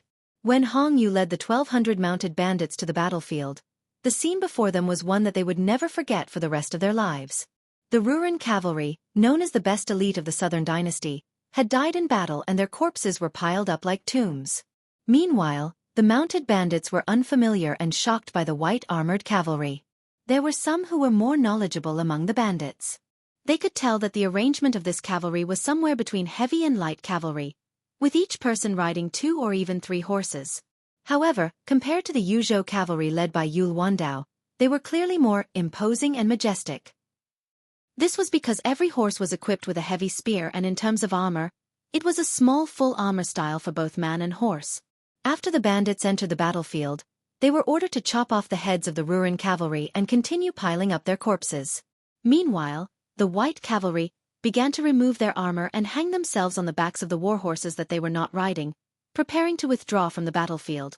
When the bandits chopped off the heads of the Ruren cavalry, they would often subconsciously glance at one of the riders. This rider was seated high on the back of a horse. He did not wear a helmet and wielded a spear. He was tall and sturdy. This rider came to Su Fengnian's side but did not dismount. Instead, he looked towards the south with Su Fengnian and said regretfully, It's a pity that Hong Jingyan led several hundred of his personal guards back to the mouth of the gourd. Otherwise, as long as he died here, the remaining Ruren cavalry would not be worth mentioning. Yang Yuanzhan would have lost all of his mobile forces and we would have been able to kill our way into the mouth of the gourd and compete with the Beimang to see who could surround them first. Now we can't. The 7,000 elite cavalry from the 2 bowls are still watching from the east. Su Fengnian shook his head and said, Things can't be perfect. If you guys hadn't arrived in time, the Beimang peace decree would have joined forces with Hong Jingyan, Zhongliang, and Murong Baoding. Not to mention Yul Wandao and the 3,000 Yuzhou cavalry. Even I would not have been able to escape. Song Diao's betrayal is nothing, but Tuoba Chi Yun, who had long guessed that I would appear outside the mouth of the gourd, is not to be underestimated. For him to be able to persuade the Grand Imperial Tutor of Beimang to come here, it means that he has a terrifying amount of authority in Beimang. Second brother Yuan, When we confront him in the future, we have to be more careful. It was Yuan Zhuozong, the commander of Beiliang's cavalry. He squinted his silkworm eyebrows and nodded. Beiliang paid more attention to Dong Zhuo and neglected Tuoba Qi Yun. Su Fengnian looked around. Where is she? Yuan Zhuozong said with a smile. Commandant Wang led a group of crossbowmen to the west. He probably doesn't dare to see you. Su Fengnian felt a little helpless. Blue Bird, a second-class maidservant and kamikaze of Wutongan, after returning from Beimang with the instant spear left behind by Wang Xiu, she entered the Great Snow Dragon Cavalry and was promoted to a crossbowman commandant through her military exploits. She was more anxious than anyone else to rush to the mouth of the gorge to save the emperor. She led a group of crossbowmen in advance and was able to pull a distance of nearly 100 miles from the main army.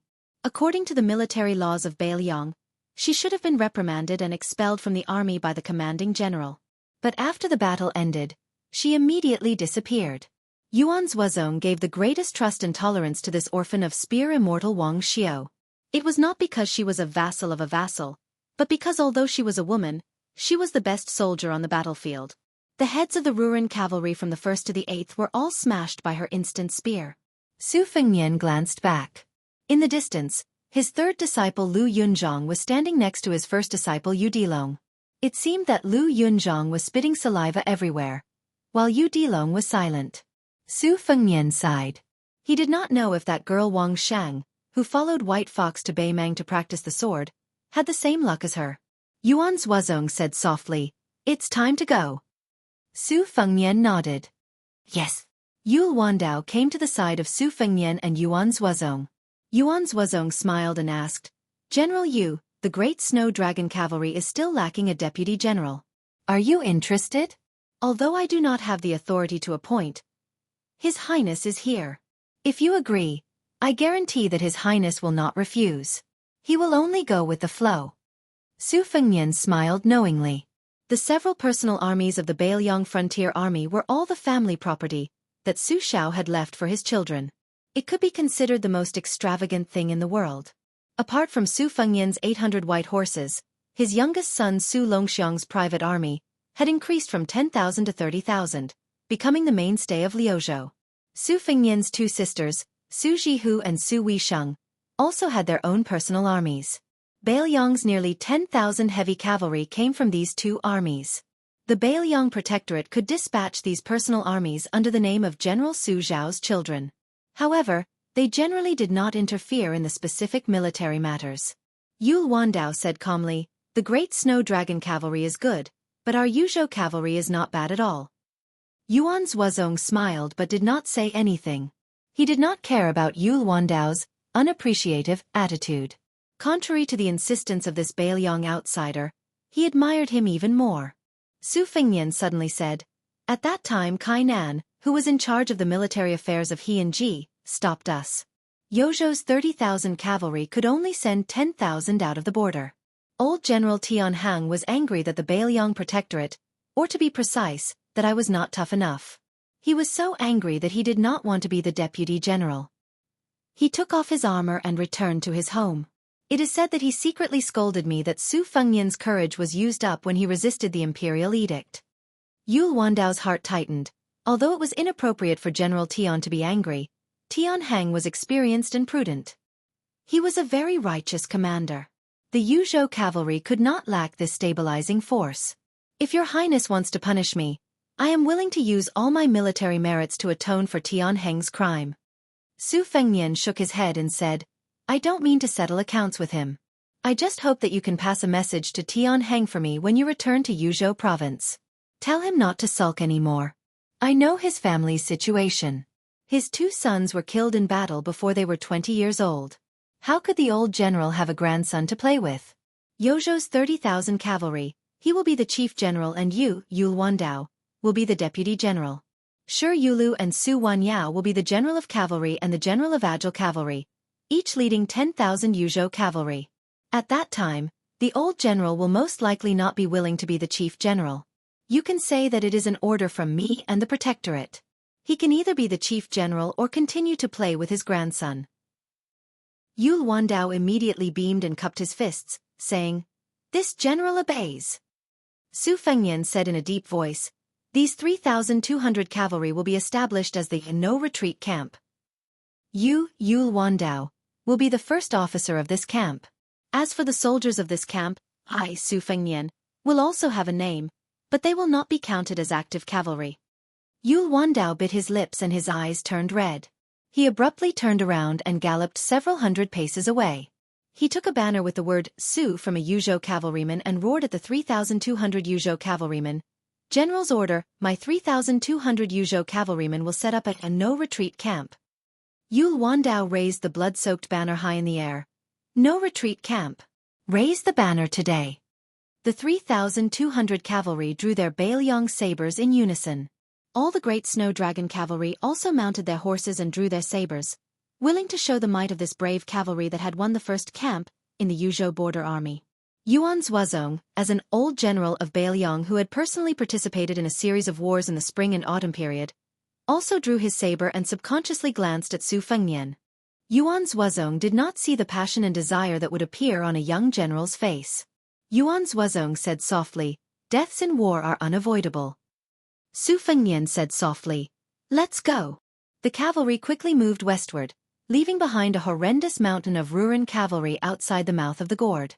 Roughly an hour later, more than 100 riders slowly arrived at this bitter battlefield. The two riders at the front were two 30-something-year-old northern Mang high-ranking officers. One of them looked at the various capitals with a complicated expression. In a situation where the numbers are equal, when encountering 10,000 riders, is there really no way to win? Chapter 1401. The other rider said indifferently, "Purely in terms of fighting strength, our Yelu Murong's two kings' heavy cavalry are actually not inferior. In a battlefield where both sides have invested over 100,000 troops, in terms of cutting through formations, heavy cavalry still have a bit of an advantage. However, if you want to pick a place to fight one-on-one with 10,000 cavalry, there really isn't the slightest bit of suspense. There's nothing that can be done about it. The entire Beiliang cavalry's elite are all in the Great Snow Dragon cavalry, the age of the cavalry all between 20 to 30, the middle and lower level generals around 40, the higher level generals all veterans of the spring and autumn period, every single one of them riding a Beiliang first-class warhorse. If our Beimang truly wants to create our own Great Snow Dragon cavalry, it's not that we can't support it, but the key lies in who will be the main general? Dong Zhuo fits the bill, but he already has over 100,000 Dong family soldiers. Even if His Majesty is at ease, forget about biting. No one in the southern court is willing. Lu Gui and Yang Yuanzhan, these great generals who are familiar with officialdom, aren't willing to take on this hot potato from the bottom of their hearts. The first rider dismounted in a carefree manner, squatting down to pick up a Ruren curved blade that still had traces of blood on it. He wiped off the blood on his armor, saying with a sneer, "Hong Jingyan really is pitiful. The entire Ruren mountain range's elite troops are his, yet in the end, he still wasn't able to seize the great king of the southern court and was even conferred the title of assistant minister of Xi Jing's Ministry of War. He finally thought that the Calabash Gate was easy to bully, wanting to lead 20,000 cavalry to unleash a slaughter within Yozhou's borders. In the end, he didn't even have a chance to attack Crouching Bao and Luanhe cities. Yang Yuanzhan and Zhong Tan have already begun fighting Sunrise Light, so he finally had a chance to make a contribution. He eagerly turned around and ran out of the Calabash Gate. Great, in just a short while, half of the Great Snow Dragon cavalry's forces were knocked down. The key is that this fellow didn't even dare to enter the battlefield. I really don't know if he can still sit on the seat of Ruren Lord. As for what he wants to compete with Dong Zhuo in the future, I think he should understand that there's no chance." The other rider did not dismount. He shook his head and said, "Hong Jingyan is not that simple." The squatting general's thumb lightly touched the edge of the Ruren war saber. "I'm very curious as to why that guy didn't fight with the Taiping writ. If he could kill the medicine pot Tuo Tianyun, and that woman who was about to have her title of Xia Jubo snatched away by Zhong Tan, and then he would bravely die in battle at Zhong Liang's hands, how good would that be?" Another person said with a smile, "From this, it can be seen that in the battle at Lu province, this brother was seriously injured." The squatting general of Beimang stood up and looked at the man on horseback. He smiled and said, "Lord Dong Jubo, that Yuan Tingshan from Ji province had personally forced Wei Jingtang to leave the city and fight with us. At that time I was stunned. With only 700 to 800 cavalry and 4,000 infantry, he dared to fight with nearly 10,000 cavalry. It made me think that there were still tens of thousands of ambushing soldiers in Liang, or that there was a large cavalry army in Liaoxi tailing us. In the end, in just an hour, Wei Jingtong's men were all dead. Yuan Tingshan and his father-in-law's 7,000 private cavalry did not even make a fart. If I hadn't seen the capital built by 10,000 Ruran cavalry today, I would have thought that we Beimang could just casually bring out 100,000 cavalry and bypass Beiliang to flatten the central plains in one go. The general known as Dong Jubo said with a deep voice, "The Ji province cavalry gathered by Yuan Tingshan and the private army of the Li family of Yen Bao must be waiting patiently somewhere for us to return to the eastern front. You and I must not be careless." Qiu Jubo twitched his lips. After mounting his horse, he tossed out the Ruran scimitar and stabbed it into the roof of a capital. I really don't think much of that mad dog Yuan Tingshan. Instead, I'm very interested in the remnants of West Chu in Guangling. Two of them by the name of Ko Jianghuai and Xie Shibian. After Ko Jianghuai gave up his post, Zhao Yi's lucky general, Song Li, quickly led his troops to reclaim the territory with ease. Originally, they had the upper hand on the eastern front, but now, they are being suppressed by Song Li and don't even dare to show their faces. It is said that all the faces in that small imperial court of West Chu have changed. Those who had previously submitted petitions to accuse Ko Jianghuai of possessing an army for his own sake are all dumbfounded now. That is why they have begun to sing praises for Ko Jianghuai. Dong Jubo said softly, "As long as Chao Chongqing has yet to make his move, it means that even if West Chu does not have the upper hand, it also means that they have not fallen into a disadvantageous position." Qiu Jubo chuckled and said, "In any case, the messier it is, the better." Suddenly, this Qiu Jubo turned his head to look at his peer, who was also one of the four great Jubo. "Wang Jingchong, do you think there will be a day when Xie Shibian and Ko Jianghuai will appear in Beiliang?" Dong Jubo stared blankly for a moment. His expression was grave as he said in a low voice, "Great Ru Shiwei, you also have this kind of intuition?" Qiu Yabo de Ru Shiwei rubbed his chin. "That would be fun. But I like it." Back when Hong Jia was fleeing north, Wang Jingchong was still a 10-year-old remnant of the spring and autumn period. He had followed his family's private tutor into Beimang while reciting the sage's scriptures. He had long forgotten the environment of his childhood. However, on that kind of wandering path, the incessant sound of reading from the neighboring caravans had left a deep impression on this Qiu Jubo, who had persisted in studying even after his family had entered Gusai Prefecture. On horseback, Wang Jingchong fell into deep thought. He muttered to himself, "For the sake of reviving the state, you will cause the land of the Central Plains to sink again." Chao Chongqing, do you feel great pain deep in your heart? Since you know it's impossible, yet you still do it, then what exactly is Chao Chongqing after? Great Ru Shiwei shot a glance at this Qiu Jubo, his mood complicated. The two of them were about the same age, but the achievements they had accumulated over the past 10 years were enough for the arrogant and conceited Great Ru Shiwei to admit that Wang Jingchong had not only accumulated more than himself, but also more than the she-wolf Yelu Yuwu on the grasslands. Of course, he had more than that Zhong Tan who had just amazed everyone on the battlefield of Heluku in Yuzhou. Zhong Tan had only just entered the army, but he had already become a vanguard general in a single leap. He had only just taken down Crouching Bao City, yet some people were already calling him the more genuine Xia Jubo of Beimang. Wang Jingchong, on the other hand, had to start from the bottom of the ranks, step by step. He had been a sergeant, a centurion, a chili arch, and then a general. However, in the end, he could only become Qiu Jubo because he had the backing of the southern dynasty's Yi clan, which was allied with the Jia clan through marriage. Great Ru Shiwei's complicated attitude toward Wang Jingchong, to a large extent, also represented the entire Beimang's dilemma toward these remnants of the spring and autumn period. His Majesty was so open-minded and broad-minded that when he ascended the throne, he personally started a bloody case that was secretly described by the Southern Dynasty's literati as melon and vine plunder. The cause of the tragedy was actually a jar of ashes of the old head of the Yi clan. Originally, the Norland did not even care about the life or death of such a person. However, a memorial suddenly appeared on His Majesty's desk. Then, His Majesty ordered that all the old members of the Yi clan who were unwilling to be buried in the Southern Dynasty be beheaded and their clan's status reduced by one level. Even though more than 10 years had passed since the tragedy, there were still elderly remnants of the Southern Dynasty who died from time to time, but they still hoped to bury their ashes in the Central Plains and build a fake grave in Beimang so that they could be exposed. It was not until the decree of Taiping became the imperial preceptor of Beimang that this ban began to loosen. The Norland allowed the remnants of the southern dynasty to only build a cenotaph after they died, and leave their ashes to wait for the army of Bei Mang to trample the central plains. Great Ru Shiwei asked with a smile. Wang Jingcheng, there is also a place in Bei Mang that is known as Jiangnan beyond the Great Wall. How is it different from the real central plains? Wang Jingcheng said flatly. I forgot. Su Fengnian and Yuan Zuozong squatted side by side on top of a hill when the army was resting. Su Fengnian turned his head and said, if the 300,000 border soldiers of Beiliang today were not surnamed Su but Chen, then there would be fewer casualties in Beiliang. Yuan Zuozong did not deny. Many people think so, and I am no exception. Su Fengnian put his palm on the sand, but Li Yishan said that once Beiliang was handed over to Chen Jibao, there would only be one situation, that is, Beiliang would be better and the world would be worse. Yuan Zuozong was a little confused. Su Fengnian chuckled softly. Brother Yuan, let me keep you guessing. I hope that one day I can help my master prove that he is not wrong. Yuan Zuozong smiled and said, I will wait. Don't worry.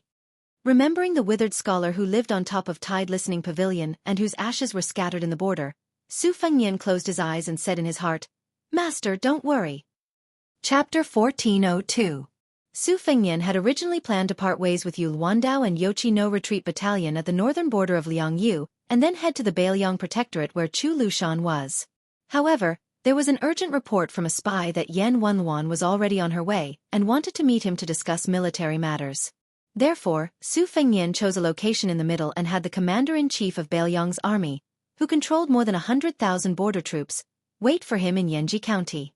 When Yu Dilong heard that they were going to Yanji County, his previously depressed child finally smiled a little. Unfortunately, when he found out that Su Fengnian and Yan Wenluan had arranged to meet in the county capital and not in Bishan County where his master had been the registrar for a period of time, Yu Dilong fell silent again. He felt a sense of loss as if he had just crossed the threshold of his home but not entered it. Su Fengnian stayed in an elegant residence that had been meticulously arranged by Fu Shui Feng in the middle of the night. The group of people had just stepped over the threshold when they heard the sound of heavy rain hitting the roof and courtyard walls behind them. Su Fengnian did not feel sleepy. After arriving at the study with a large collection of books, he stood by the window and looked at the curtain of rain in the courtyard. Perhaps it was just as the ancient saying went, late at night is best for reminiscing about the past. For some reason, Su Fengnian remembered many of his frivolous actions when he was young. For example, he had stamped the word fake on the hundreds of authentic works of famous artists he had passed through, and he had spent a lot of money on foreign wanderers passing through Beiliang's territory. He still remembered a certain famous scholar from Jiangnan who had cursed Beiliang for being a shortcut to the officialdom for half of his life. Su Fengnian was indignant that the scholar had written many poems about riches and honor after occupying a high position. He had even sent someone to deliver a letter to the scholar. The general idea was that the scholar, who had been flattered and praised as a graceful and elegant plaything, should not be regarded as truly rich.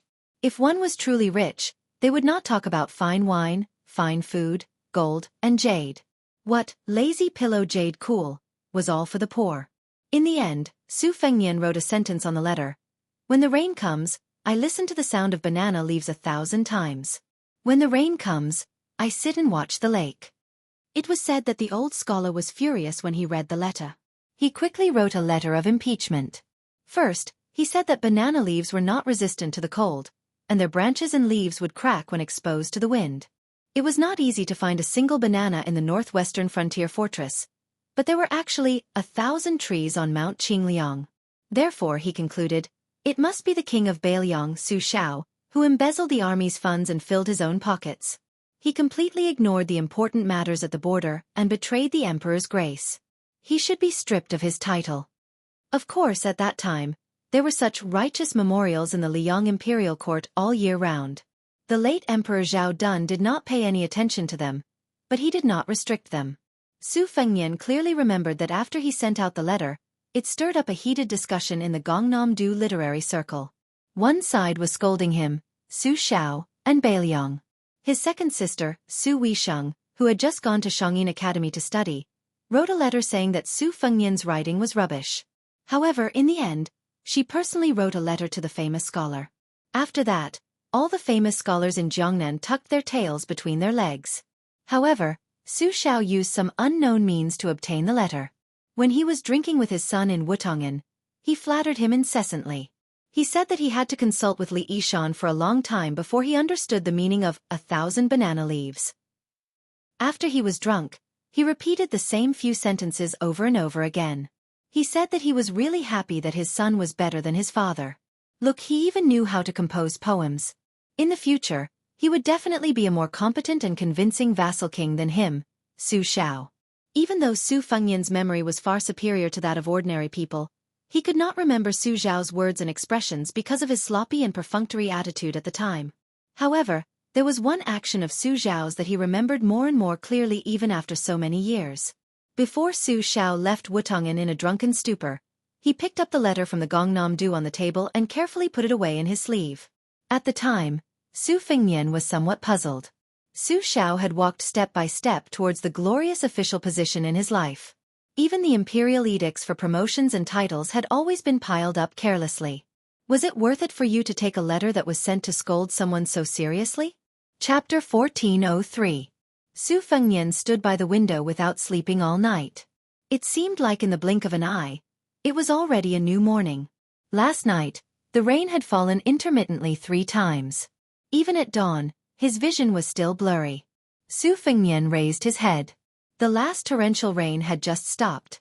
The sky was still covered in dark clouds, but with the passage of time, the sunlight shone through the gaps in the dark clouds, illuminating the earth with pillar after pillar of light. From the courtyard next door came the muffled sounds of collisions. It was Yu Dilong and Lu Yunzhong, who had temporarily not followed the great snow dragon cavalry to Liangzhou's northern front, exchanging pointers. The 2 disciples didn't use weapons. In close combat, both sides' fists met flesh. Whoever couldn't take it and had to take 3 steps back first would lose. Not long after, the oldest, but only the youngest disciple, Lu Yunzhong, shouted that he was going to take that frost-covered long blade. Yu Dilong, who was probably the youngest, but was the eldest disciple, ignored him. The courtyard returned to silence. Su Fengnian felt a bit of regret. It wasn't that he was like a fan of martial arts and reluctant to leave, nor was it that he had sunk so deeply into the feeling of being unrivaled in the world. Rather, it was that if his cultivation was still at the peak, when he heard that Beimang imperial tutor had Hong Jingyan, Zhong Liang, and Murong Baoding as backup, his hands and feet would not have been tied. But then again, if he, Su Fengnian, was still fully deserving of the title of new martial emperor, Tai Pingling, Tuoba Chiyun, and the others would not have appeared. Su Fengnian reckoned that if he were to fight in close quarters, in terms of cultivation level, he, Su Fengnian, could still be considered a starving camel is still bigger than a horse. He was only slightly inferior to Tuoba Bodhisattva, Dong Tai, Chao Chongqing, Su Yambing, Huyen Daguan, and Chen Jibao. However, if it were a life-and-death situation, Su Fengnian would place someone whose reputation had plummeted into the top 3, Gu Zhentang. Su Fengnian walked out of the study and stood on the steps. A short and skinny armored old man strode into the courtyard alone. Su Fengnian did not deliberately assume a welcoming posture. He waited until the old man, whose armor still had traces of rain on it, walked up the steps. Su Fengnian walked with him to the study. There was already a pot of hot tea on the table, but there were no teacups. Instead, there were 2 large bowls. It was none other than Yan Wenluan. The one-eyed old man poured a bowl and drank it in one gulp. Then, Yan Wenluan placed her fists on her knees and looked at Su Fengnian, as if she was going to denounce him. Su Fengnian waited for her to continue. This old general was the biggest mountain in the Beiliang army. After the previous cavalry commander, Zhong Hongguo, fell, Yuan Zuozong had just succeeded. Yan Wenluan, who had firmly held the power of the Beiliang infantry, could be said to be the biggest force. But many border soldiers and Beiliang people did not know a secret. The Beiliang army, or more accurately, the Su family army, was divided into 2 factions from the start. One faction was led by the gentle strategist, Li Yishan. After the Battle of the Western Fortress, he advocated that Su Xiao immediately go north and return to the capital. The other faction was led by the more radical Zhao Chongling. They wanted to take half of the country in one go, and try to divide and defend themselves. They wanted to share the world with the Zhao family in the north and south. In the end, they would fight a battle similar to the Battle of the Western Fortress to decide who the world belonged to. This potential split spread until Su Xiao was made a king and became a vassal. Su Fengnian's uncle, Wu Qi, was disheartened at that time and chose to leave the army. There was also Su Pu, who later hid his name in Beimang's Dunhuang city. Many people under these two generals were also impulsive and left Su Zhao's side. It could be said that the victory of Li Yishan's faction was a Pyrrhic victory. In the eyes of many old people in the Beiliang army, this meant that Li Yishan had single-handedly created Su Zhao's home, Beiliang, Zhao world structure. It could not be said to be wrong, but it was very mediocre. More importantly, Zhao Chongling had died in his prime due to illness, causing this faction to lose its backbone. Adding on the many people Zhao Chongling had raised, the Beiliang army, led by Yan Wenwan, a famous general from the spring and autumn period, was unwilling and did not dare to interfere in the family matters of the Su family. Many years later, Chen Jibao rode alone to western Shu in a fit of pique. Yan Wenwan suddenly sighed and poured a cup of tea for himself. He thought and then poured tea for the bowl in front of Su Fengnian. The old man held up the large bowl and said emotionally, "All these years, I have always had a knot in my heart. I went to Clear Cold Mountain so many times, but purposely did not go to Tide Listening Pavilion to see Sir Li. The general tried to persuade me once, but gave me a lame excuse. After that, the general did not mention this matter." Su Fengnian didn't say some casual words. Instead, he went straight to the point and said, "My master never regretted his decision back then when he was alive. He always believed that if he wanted to fight for the world, Su Shao and the Su family's armored cavalry wouldn't have the momentum. Those who wanted to become a minister of the dragon were delusional. It's not that Su Fengnian does not respect Sir Zhao, and it's not that I'm just standing there and talking without feeling any pain or taking advantage of the situation. In Tide Listening Pavilion, my master, Chancellor Wang, and my second sister repeatedly deduced the situation back then. The conclusion was the same." Yan Wanlwan's expression was complicated. He drank a mouthful of tea and shook the large white bowl. He laughed self-deprecatingly. "Back then, at the crucial moment when the prince was about to succeed to the throne, I, Yan Wenwan, was also guessing who to use to establish my might. After thinking it over and over again, there was one most likely and one least likely. The former was to make an eyesore like me obediently take off my armor and retire to the countryside. The least likely was to take down the Huaihua great general. Regardless of whether Zhong Hongwu's conduct is good or bad, in the eyes of the capital, he has always been an important character that the great general used to restrict me and Chen Jibao." Su Fengnian calmly said, "If it was still a peaceful and prosperous time, I would definitely choose Zhong Hongwu. I would not even hesitate to let him choose a trusted aide to become the protector general of Beiliang after he retired from the border army. I would also think of ways to make you, Yan Wenwan, unable to protect your integrity in your old age. I would slowly cut off your wings and remove Sir Zhao's Lu Feng legacy. I would make Chen Jibao completely a loner with power but not great power. Chen Jibao's brand in the Beiliang army would naturally gradually fade." Yan Wenwan laughed coldly. "The prince is indeed Sir Li's proud disciple. You are indeed good at scheming and are most adept at schemes to destroy the enemy." Su Fengnian did not take it to heart. He raised his hand and laughed softly. "Cold words hurt, but fortunately there is still hot tea to warm the heart. Drink, drink, drink." The old general of Beiliang, who was known for his unyielding temperament, did not flip the table and shed all pretense of cordiality on the spot. Instead, he drank a mouthful of hot tea with a straight face. The atmosphere in the room was stiff. Su Fengnian was the first to break the silence, but it was a digression. "I heard that Naylan Yusi said that he wanted to join forces with Xie Feiyu to evaluate the new martial arts evaluation, Rouge evaluation, and general evaluation." Yan Wenwan said unhappily, "Those lousy things are just scholars looking for trouble when they have nothing better to do." Su Fengnian drank the tea and put down the teacup. With a solemn expression, he said in a deep voice, "Then today I will tell the old general about a serious matter that several scholars have done together." "Yes, 4 people." Yan Wenwan frowned. Su Fengnian said 4 names. They were Huang Longshi, Li Yishan of Tide Listening Pavilion, Naylan Yusi of Nanjiang, Liang Emperor Xiuan Benshi. Yan Wenwan subconsciously sat up straight. Chapter 1404. Su Fengnian pushed away the teapot and teacup, drew a line on the table with 2 fingers, and said slowly, "Before the spring and autumn period, since the establishment of the Great Qin dynasty, every time the nomadic tribes in the north launched a raid, or the internal turmoil in the Central Plains, the scholars of the Central Plains all migrated to the south to avoid the disaster. In history, there were several large-scale river crossings, But the imperial family always went from the north to the south, only moving south and then moving south again. There has never been a northern crossing of the Guangling River. Among them, the Lu family in the last years of the Yongxi dynasty and the Gan Lu southbound, after the fall of Dafeng, were the most typical examples. It can be said that the Chu Jiang of the 9 kingdoms of the spring and autumn was able to become the leader because the Gan Lu southbound gave them the orthodox identity of the Central Plains. The opposite of the past, Hongjia fled north.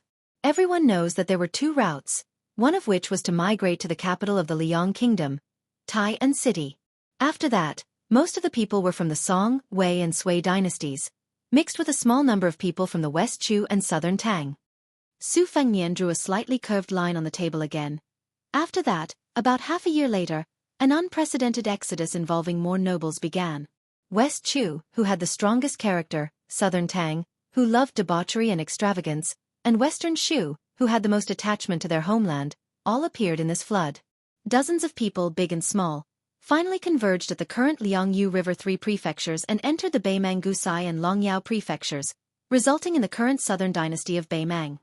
Yan Wenluan nodded and said, "At that time, after Chu Lushan's thousands of cavalry entered Shu, we used infantry to defeat the Western Shu army. Gu Zhentang was lucky, but great ancestor Gu, who was the pillar of Southern Tang, was unlucky. We took down Southern Tang almost without bloodshed.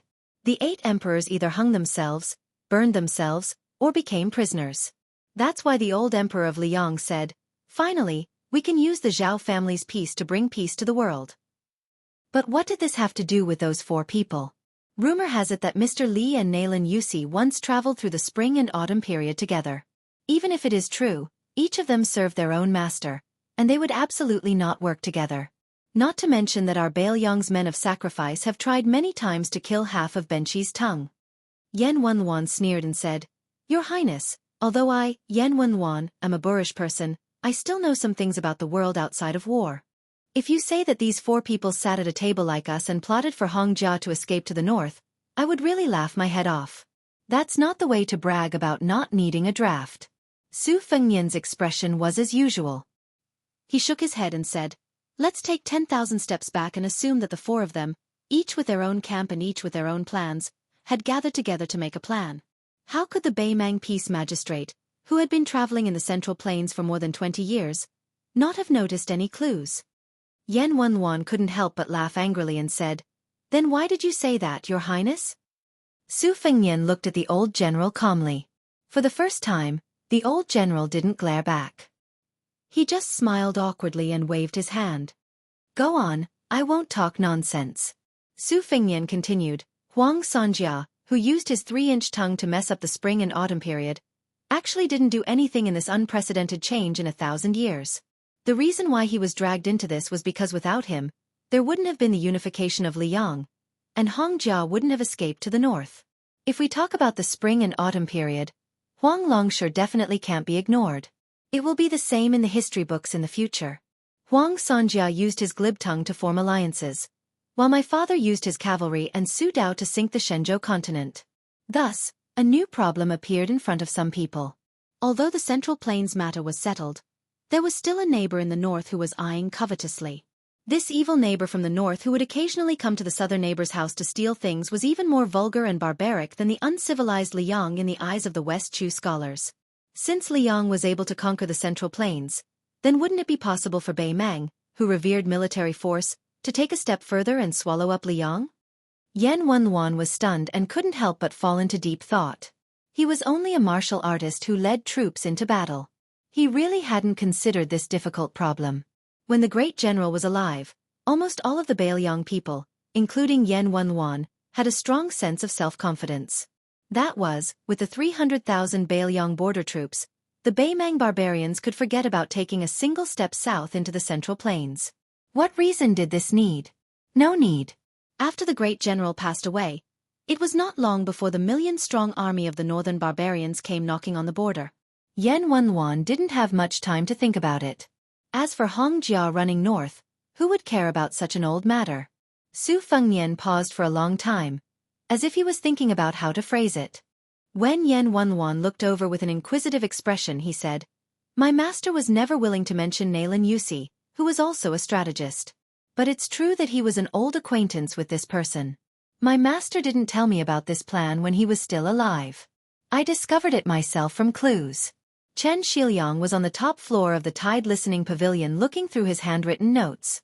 At the end of last year, he sent a secret letter to Mount Qingliang, which confirmed my guess. I can conclude that my master must have thought of setting up this big plan at the beginning. The initial idea probably occurred at the end of the Battle of the Western Fortress. Conquering West Chu was equivalent to cleaning up the mess that Xianxia had created. I guess that when he accompanied Su Shao north to the capital, he might have met Nalan Yusi, who was traveling north with Zhao Bing, the prince of Yanqi. It's also possible that the two of them didn't meet at all, but they had a very secretive exchange of letters. Old General Mu should have more or less known about what happened later. Su Shao, who had lost soldiers and generals in West Chu, had just become the king of Beiliang in the imperial court when he announced that he would wash the Guangling River with blood before conquering the northwest. He wanted the corpses of West Chu's scholars to block the mouth of the river. Not long after, Zhao Bing also became the prince of Yanqi, who had the widest territory. Moreover, very soon, there was the shocking tragedy of the remnants of the southern Tang's army killing the 3,000 soldiers left behind in Liang. The grievous news was urgently transmitted to the capital from 800 li away. At that time, Zhao Bing's mood must have been very bad, because according to his military achievements, he should have been bestowed with the richest Guangling road in the world. There was simply no place for Zhao Yi. As a result, the southern border gave him a show of strength, which was tantamount to pouring oil on the fire. Among the vassals, Zhao Bing, who was the most bloodthirsty, should have been furious. According to common sense, there was a rumor in the unofficial history that Zhao Bing chopped down a cypress tree with a saber, swearing to kill all the young men of the southern Tang. Yan Wenluan made a sound of agreement. This matter is indeed true. At the time, the great general even told us about it as a joke. The old man suddenly made a sound of surprise. But if I remember correctly, at that time, when the old emperor was rewarding meritorious officials, the great general squeezed out Gu Jiantang to become the king of Beiliang. No one dared to say anything. Gu Jiantang could only be the minister of war who stayed in the capital. He could only fiddle with that tattered Gu hut under the noses of the two emperors. What was the saying? Su Fengnian smiled and said, "Chatting with the emperor?" Yan Wenluan smiled and nodded. "Yes." Then Yan Wenluan returned to the topic and said, "But at first, the imperial court intended to let Zhao Bing be the king of Huainan. Not to mention the distant southern border where the emperor was. Even the king of Jing'an could not be. He could only be the king of Huainan, helping the Zhao family in Liang to keep an eye on the great general. Zhao Bing was certainly not happy, so he asked to go to the Tu Liao to be the king of Jiaodong. The great general later told us that Zhao Bing had a private chat with the old emperor. He said that he was not willing to eat the dust behind the great general, and wanted to go to the Tu Liao to fight the Beimang barbarians. He said that even if Zhao Bing were to die, he would die on the back of a horse. But the result was unexpected. Zhao Bing became the king of Yan. Although he was not as good as Zhao Duan's brother, Zhao Yi, he was still much better than the king of Huainan, Zhao Ying, who had been oppressed for most of his life. Yan Wenluan patted her knee heavily and said in a deep voice, "In this way, it makes sense. If you want to drive away the remnants of the spring and autumn period and force them to cross the Guangling River, you have to force Shu, Chu, and Tang, who should be the most unwilling to leave their homeland. Especially those aristocratic families with 100 years of country, 1,000 years of family. They will not be willing to be homeless dogs after the fall of their country. Your Highness, in this, it was Yuan Benshi, the fourth counselor who later became the teacher of the Emperor of Liang, who contributed and did something, right? What? Did Mr. Li really have an unknown relationship with this person?" Su Fengnian shook his head and said, "No. Yuan Benshi was just plotting for the Zhao family." Yan Wenluan imperceptibly turned into a child who was seeking advice from a teacher. She asked curiously, "Your Highness, what do you mean?" However, Su Fengnian was distracted. Yan Wenluan was somewhat helpless. The old man did not have the face to ask again. Moreover, even if Su Fengnian did not say anything, she, Yan Wenluan, could not think for herself. Then the old man seriously pondered for a moment and suddenly said loudly, "After rushing for so long, just drinking tea is boring. It's not enough. Your Highness, would you like some wine?" Su Fengnian smiled and got up to get the wine. When he returned to the study with 2 pots of green ant wine, Yan Wenluan could not wait to open a pot and drank 3 mouthfuls in succession before stopping. She wiped her mouth and said with a smile, "Your Highness said that Yuan Benshi was plotting for the Emperor of Zhao family. Does it mean that Yuan Benshi was not at ease with those deep-rooted maggots in the 8 kingdoms? Since he did not like them, he was afraid that they would cause trouble and delay Zhao Duan from launching the war against Bei Mang after he ascended the throne. He was worried that these remnants would stab him in the back, so he simply drove them out? This is the same logic as the scholars of Liang having to be officials in foreign lands." Yan Wenwan, who had finally thought of this step, began to doubt herself very quickly. She had no choice but to ask again, but Yuan Benshi was willing to let so many so-called noble clans go to Bei Mang in one go? Chapter 1405. At this point, Yan Wenwan suddenly woke up. His eyes suddenly became cold, and his tone also became somewhat indifferent. He stared fixedly at Su Fengnian. Since the first year of Yonghui, Liang has issued a heavy law. 10 caddies of ironware. 1 craftsman. Once someone enters Bei Mang, the local officials must migrate for 3,000 li. For so many years, many people on the borders took risks out of desperation, and because of this they became rich. Afterwards, there were few investigations. But in our northern Liang, in the past 20 years, under Mr. Li's orders, we have killed more than 10 surplus generals and lieutenants with real power. Yan Wenwan clenched the big white bowl on the edge of the table that was filled with hot tea and strong wine. He narrowed his eyes and said gloomily, "Since Wuxia told me about this Bei Mang fleeing to the north, naturally there must be a deep meaning. Even if you beat me to death, I don't believe that Mr. Li and that Nailan Yusi wanted to greatly increase Bei Mang's strength. That's why Bei Mang gained the southern dynasty for no reason, as well as the nearly 1 million Xianxia adherents who constantly talk about the Central Plains as the new era. But if Wuxia can't give me an explanation today, then I will boldly demand an explanation from Wuxia on behalf of the dead soldiers of Crouching Bao and Wanhe cities, as well as all the Beiliang frontier army soldiers who died in battle." Su Fengnian wasn't in a hurry to explain anything.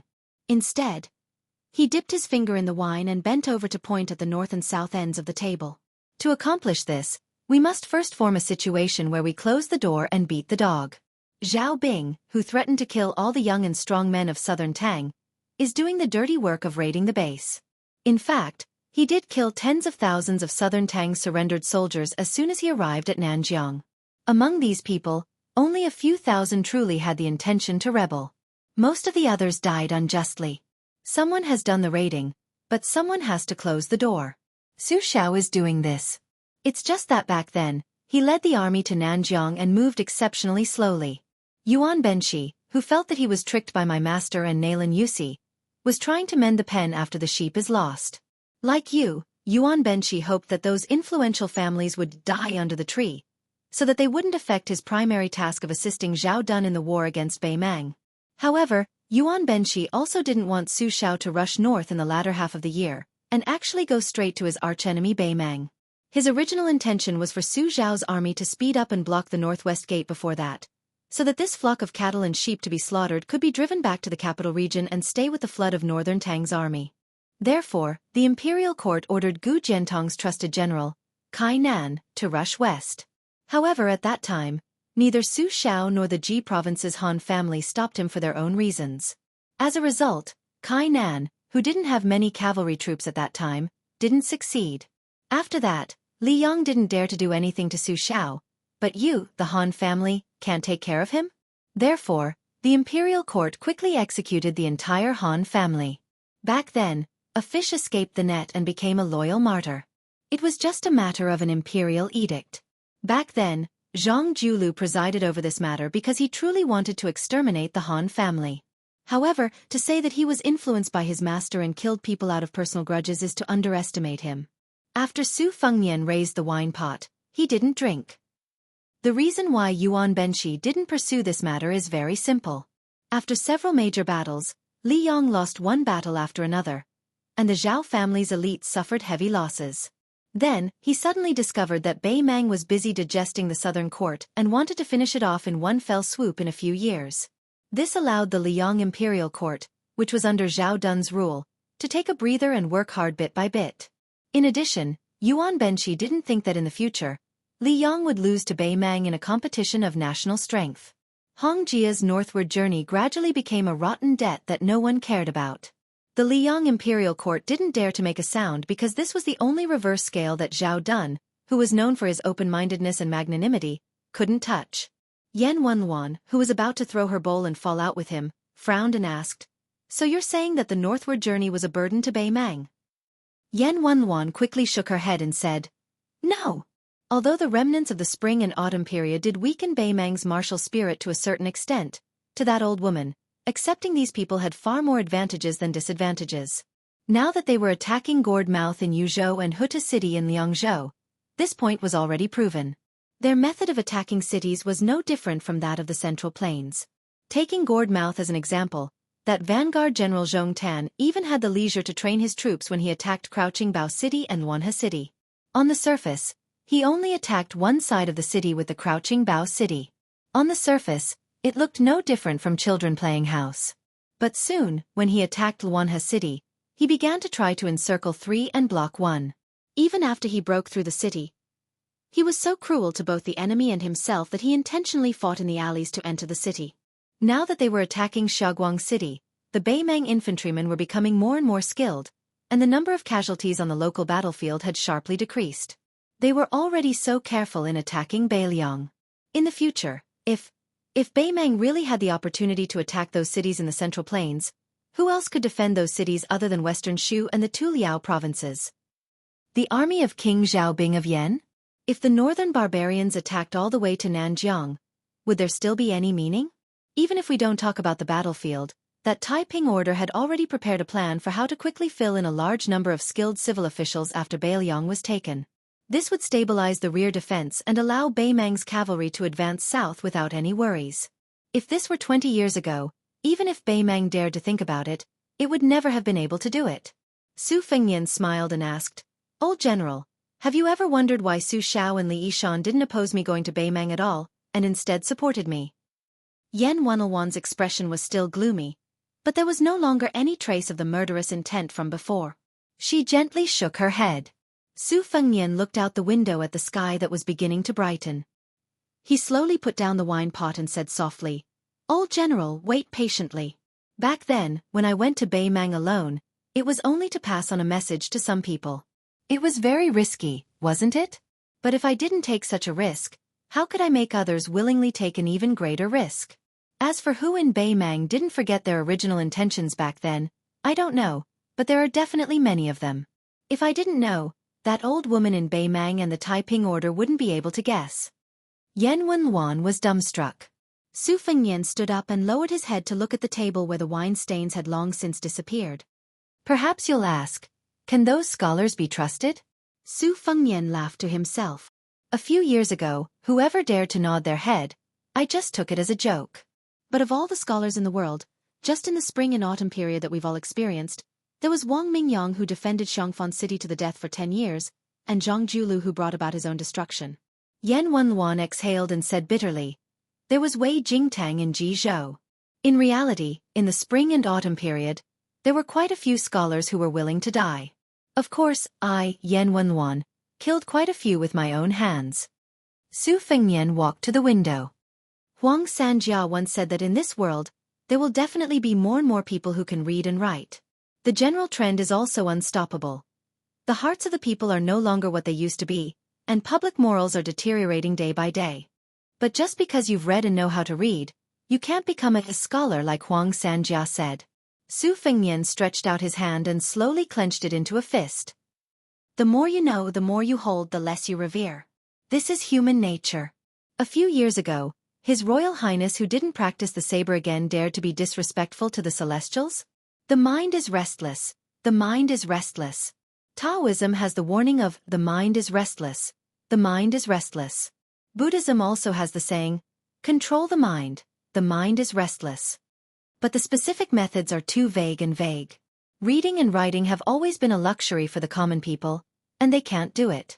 Confucianism is very simple and clear. One word. Propriety. Propriety is a framework, but it's actually more like a cage. The common people don't understand. But it doesn't matter. We set down very detailed rules, and you just have to follow. I think that one of the important reasons why Confucianism was able to stand out among the 100 schools of thought and eventually suppress the other schools is because of this. Of course, Everyone likes to be free and unrestrained. Freedom is their nature. Under this kind of almost irreconcilable conflict, Confucianism and Moism had a huge disagreement. The Confucian sage had long since proposed that human nature is good. Later generations of sages constantly used various methods to subtly influence people. For example, when a child picked up a book, he had to memorize it, or else he would be beaten 300 times.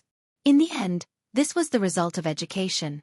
But what's interesting is that the Taoist sage came out to interrupt. He said that the sage abandoned wisdom, and the common people benefited 100 times. Abandon benevolence, and the common people returned to filial piety. Who is right and who is wrong? Perhaps there is no right or wrong. Xianxia destroyed the spring and autumn period. What he did was only to give the people of the world an opportunity to have a choice called freedom earlier. And Jianghu, a scholar who had been a tailor for Liang for a full 20 years, used his own death to sow a framework in advance for this freedom of the later generations that he had behind the back of the Zhao family. Perhaps Jianghu's efforts were futile and meaningless, but since he could think of it and do it, then he would do it. This is Jianghu. I, Su Fengnian, can't do it. You, Yan Wenwan, can't do it. Those famous ministers of Spring of Eternal Hui can't do it. Even Tantanan and Qi Yonglong can't do it. In fact, other than him, no one can do it. Perhaps Huang Sanjia, who had no other choice but to scourge the people of the world with his 3-inch tongue, didn't say to us, "No me, sin me." Only the spring and autumn period. The former Grand Secretary Zhang Julu, who didn't have a single will or last words, should have smiled and left behind a sentence for the later generations who treated him like a fool. You are not a fish. How can you know the bitterness and happiness of a fish? Yan Wenwan carried a wine pot and stood beside Su Fengnian. This was his first time listening to Su Fengnian's long-winded speech. When this young man was killing people in Lingzhou and Yuzhou, he wasn't this long-winded. But Yan Wenwan wasn't annoyed at all. Yan Wenwan put one hand behind his back and poured wine into his mouth with the other. After drinking it all, he shook the wine pot and asked, "Then what about Mr. Li?"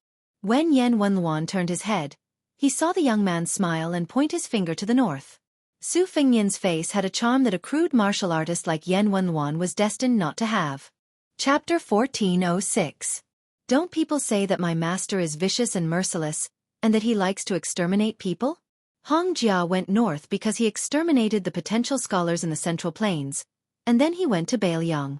Those 100,000 refugees were just a small part of his plan. Next, it's probably Beiliang. Yan Wenwan sighed, then laughed heartily. Your Highness, the knot in my heart is gone. It's funny. When I first came to Yanji County, I wanted to be thick-skinned and flatter you. You and Yul Wandao fought beautifully in those battles outside the gourd. The establishment of no retreat camp boosted the morale of the entire Yuzhou. I didn't expect things to change. Just now, I almost wanted to flip the table and beat you up. Of course, the end result would be me being casually beaten up by you. Although your Highness didn't make it clear, I, Yan Wenwan, believe in the great general and Sir Li. After confirming this, I also understand why Sir Li didn't look favorably on Chen Zhibao from the beginning. With Hong Jia going north and leaving Beiliang to him, after the battle with Beiliang, there will definitely be another unjust war in the eyes of scholars in the future. Su Fengnian didn't say anything. He looked somewhat tired. Yan Wenwan hesitated, but still said, Your Highness, there's something I can't say. It's uncomfortable to keep it in my stomach. Although Chen Zhibao left Beiliang, I, Yan Wenwan, can guarantee that after staying in Beiliang for so many years, he has never rebelled. He's definitely dissatisfied with you, but he definitely doesn't have any malicious intent to kill. I believe that he's just waiting. If after the great general leaves, Su Fengnian can't support Beiliang, then he'll come out and let Beiliang take the surname Chen. As for what the world will take in the end, whether it's Murong, Zhao or Chen, it'll depend on Chen Zhibao's ability. Su Fengnian smiled. I know. Yan Wenwan asked softly, Really? Su Fengnian turned his head. Then I don't know? Yan Wenwan laughed heartily. Looks like you really do know. It's Yan Wenwan who gauged the heart of a gentleman with her own mean measure. Su Fengnian laughed along with him. Isn't it just scolding people? Yan Wenwan was startled at first, but after thinking for a while, the smile in her single eye became even brighter. However, she deliberately said helplessly, the eloquence of a scholar is indeed impressive. I have no choice but to be impressed. In the end, the commander of Beiliang's infantry rushed over and cupped his fists. Your Highness, let's go. Like what we said when we met in Yuzhou province, if there's a chance, even if I, Yan Wenwan, am lying in a coffin, I will also be carried to the palace of Beimang. Without waiting for Su Fengnian to say anything, the old man turned and strode away. When he passed by the table, he stopped and shouted, catch it. He picked up the wine pot and threw it to Su Fengnian. Just treat it as this general treating Wang Ye to a drink. Su Fengnian raised his hand to catch the wine pot. Looking at the figure that had already crossed the threshold, he was astonished and muttered to himself, there's actually a guest who uses the host's wine to treat others to a meal? Yan Wenwan strode down the corridor. At that time the old man had wanted to say, I believe in you, Su Fengnian, after, I believe in the great general, I believe in Mr. Li. But at that time he held himself back. Now, he was muttering to himself, great general, fighting a war like this is interesting. Just like when I followed the grand general in the past, I'm not afraid of anything but death. Su Fengnian, who hadn't drunk a single drop of wine from beginning to end, sat back in his seat with a somewhat solemn expression. That cultured and refined fourth prince, Zhao Zhuan, wasn't someone to be trifled with after becoming the emperor. If Zhang Julu's death was ordered by his father, Zhao Zhuan, then Yuan Benqi's silent death was completely caused by Zhao Zhuan's cold-blooded methods. However, Su Fengnian wasn't surprised by this. Which of the three emperors of the Zhao clan wasn't an expert in cooking the hound after the rabbit had been caught? The reason why this prince of Liyang, who had just ascended to the dragon throne, secretly opened the door to Ji City was not because he had nothing better to do than to give the two generals of Beimang some military exploits. It was because after Liyang and Beiliang both changed their heirs, Su Fengnian was the first to go against the imperial edict and took the initiative to express the bottom line of the Beiliang. After Zhao Zhuan ascended to the throne, he quickly returned the favor by using the incident where Yu province's 10,000 cavalrymen invaded Ji City, telling Su Fengnian that the bottom line of the Liang imperial court was not low either. Meanwhile, after Yuan Tingshan lost Silver Sparrow City, he atoned for his crime with military exploits. Like his father Zhao Zhuan, who paid close attention to the military affairs of Ji City, Su Fengnian had just received intelligence that apart from the Ji City cavalry, the man who had transformed from Mad Dog Yuan to General Yuan also brought along more than 7,000 elite cavalrymen that were given to him by one of his two fathers-in-law, the head of the Yanbao clan. They waited patiently for the opportunity to strike, and defeated the 8,000 cavalrymen of Beimang, Great Ru Shiwei and Wang Jingchong. The report of victory that was delivered to Tai and City stated, we lost less than 3,000 men, but we beheaded more than 10,000 enemies. Naturally, Su Fengnian knew very well that the 2,000 cavalrymen of Yanbao Li family that had been accumulated by generations of Yanbao Li family was definitely not included in the 3,000 casualties. However, after this battle, Zhao Zhuan, who had just ascended to the throne, would surely be pleased. The Ministry of War in the capital city, which was already badly battered by Guangling Dao, would also be happy. The morale of the two Liao soldiers on the Eastern Front would also be boosted. In fact, if it weren't for Su Fengnian being the biggest target in the world, even if Yuan Tingshan had achieved several times more military exploits, he would only attract mockery and suspicion. Su Fengnian sneered, compared to me, who is widely acknowledged to be the Beiliang son of His Royal Highness, you Yuan Tingshan, have quite a good life. What truly gave Su Fengnian a headache wasn't Yuan Tingshan and Jizhou, but two other matters. In reality, Zhao Zhuan had done many things after the beginning of spring. For example, the relocation of the Hanlin Academy and the suggestion of a small minister from the Ministry of Revenue to rewrite the world's records into the small court he and the central government officials had established. Compared to the former, Beiliang's situation was completely different. The people of Beiliang had temporarily stabilized. Those who should leave and those who could leave had already left. They were mainly concentrated in the Beiliang circuit in Lingzhou, so there wasn't much of an impact. If the records were changed at this time, it would be the same as opening a big hole. Even though Beiliang's military households were the majority, it involved the people at the bottom of the hierarchy. If they could leave, who would be willing to wait for death within Beiliang's borders? Su Fengnian closed his eyes. The Minister of Revenue, Yuan Gua, who was the most talkative on this matter, kept his mouth shut. His silence was already a very clear stance. Unfortunately, it wasn't easy for him to make a comeback. He'd only been an earthly court disciple, for a few days before he'd probably be banished to the cold palace again. The head of the secretariat, Qi Yonglong, supported it. Tantanon, the minister of the gate, opposed it. Yin Mao Chun, the heavenly official, supported it. However, he said that this matter should be slowed down rather than rushed. This wording was really meticulous. Not rushed, easy but not suitable. It was really exquisite. The second head of the secretariat, Zhao Yuling, really did sing the opposite of Yin Mao Chun. As expected of someone who didn't have any future in the same year as the imperial examination. He became an ally, and the promising became a political enemy. If this wasn't an urgent matter, then there was a small matter that was hidden among all the other important matters. It was the real unexpected surprise and urgent matter for the entire Beiliang circuit. The unexpected surprise was another hidden move of Zhang Julu's after his disciple, Wei Jingtang. If it weren't for the cheating case of the Liang transport that was deliberately downplayed by the imperial court, Su Fengyan wouldn't have been able to follow the vine to the melon and figure out Zhang Julu's intentions. It turned out that for all these years, Zhang Julu and Tantanon had been keeping an eye on the transport, especially on the matter of the cooling grain. They seemed to be creating difficulties in every possible way, but they actually secretly had people privately store grain. The granaries in the gray area were all along the Guangling River, further northwest of Xianxia city. Su Fengyan dared to say that Zhang Julu was waiting. He was waiting for Beiliang to really be willing to fight to the death with the Beimang army. Then these grain that originally belonged to Beiliang would be smoothly delivered into Beiliang's territory. If Beiliang was hiding its strength, Su Shao and Su Fengyan had the intention to preserve their strength and set up a separatist regime. In that case, these grain provisions would be impossible to obtain. Zhang Julu had once decided to reform the transport, the Su officials, and the Guangling floods. In the end, they all died without a result. It might have been because of this kind of selfish motives that he had to cut them off. How difficult and complicated it was to govern a country. Just the matter of secretly storing grain involved a series of cumbersome appointments for the officials in charge of the transport of grain.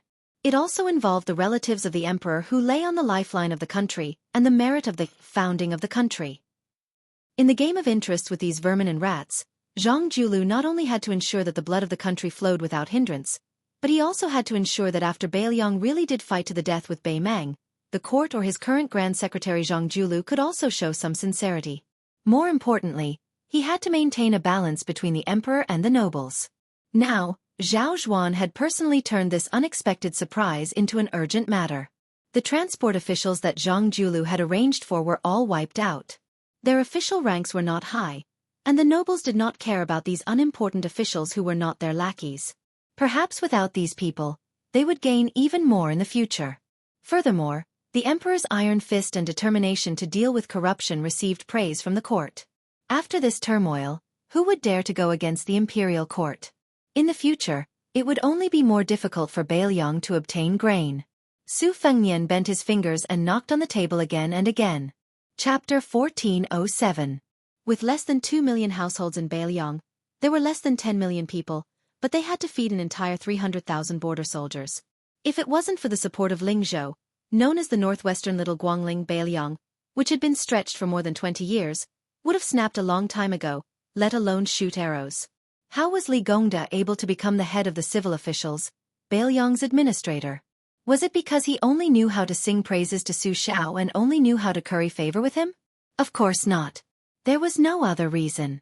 Li Gongda knew how to make money. He was able to buy grain through all kinds of shady channels, and the prices were not high. The big shots who accepted the boxes of silver as bribes were, of course, the relatives of the imperial family and the descendants of meritorious deeds. The imperial court was losing a lot of money, and they only earned a small amount of less than 1 million taels a year. Their ancestors and fathers had all sacrificed their lives for Beiliang to unify the spring and autumn period and made great contributions. What did they have to feel guilty about earning some silver? In the short term, these people should not have the guts to get into trouble. Li Gongda, who was still the administrator, ran to Mount Qingliang and complained to the deputy administrator, Song Dongming. Official Li, who had always maintained himself well, would soon have his hair covered in white. Under this kind of grim situation, Provincial Governor Su Beiji, who had been hoarding grain like crazy in Lingzhou last year, quickly built and filled more than half of the granaries in his hands. At the time, He was ridiculed as the granary provincial governor, who only knew how to buy rice. In one fell swoop, he became the entire Beiliang border army's savior. If it wasn't for Su Beiji, Su Fengnian would also pay attention to the granaries, but it was impossible for him to be as bold and decisive as Su Beiji to use the power of an entire province to hoard grain. Su Beiji was in charge of buying grain in Lingzhou, and it could be said that he was unscrupulous. Not only did he use the connections that Li Gongda had accumulated over the years to buy grain outside of Beiliang at a high price, he also forcefully bought rice from the local tyrants and aristocrats in Lingzhou at a low price. If the people who had surplus grain wanted to sell it to earn the difference, Su Beiji would buy it all. Therefore, if it weren't for Su Beiji's granaries, Su Fengnian wouldn't have openly gone to Beiliang to steal grain from his distant relatives and neighbors. He wouldn't have been kind enough to let people lead troops out of the border to borrow grain. At the very least, he would have given some real money. However, this was not a long-term plan after all. Before long, the entire upper reaches of Guangling River would be cleared of Beiliang. Su Fengnian opened his eyes and muttered, "In the beginning, it was you, Chen Shiliang, who lost the salt, iron and grain, and was banished to the land of refugees. Su Beiji first became the provincial governor of a province. Then, it was you who contributed greatly in defending Liuzhou, smoothly allowing Beiliang to have more than 100,000 young and strong soldiers. Then, it was Su Beiji who became the provincial governor of the granary. Soon after, it was Su Beiji who proved that he was right. Everyone else in Beiliang who was just watching the play was wrong. I firmly believe that you will definitely make the people of the world sit up and take notice of you. It has been like this from the very beginning." Su Fengnian looked around and stood up to fetch the 2 chest jars that the spies from the Fu Shui chamber had specially prepared. The red datewood wasn't rare, but the 2 boxes' texture respectively displayed the uncanny workmanship of the heavenly maiden scattering flowers and the boy bowing. This made the 2 red datewood boxes, which were originally worth a few taels of silver, become priceless treasures used by West Chu's imperial court. They had been distributed to the common people after the fall of West Chu. Then, when Hongjia was on his way to the north, it had wandered into the cold land and did not follow its owner into Beimang. Su Fengnian opened the 2 chest jars. The white chess pieces were the 180 famous snow prints. There were more than 20 intricate patterns on the chess pieces. The black chess pieces were the dark green fish brain jelly with a clear luster. Su Fengnian sat upright and still. He picked up a black and white chess piece and knocked it on the table that didn't have a chessboard. Then, as if he was about to start a game with someone, he placed the white chess jars across from him and softly said, "Master, Su Beiji and Chen Shiliang didn't disappoint you." Su Fengnian looked at the table that seemed even more empty with the addition of the 2 chess pieces. He was in a daze.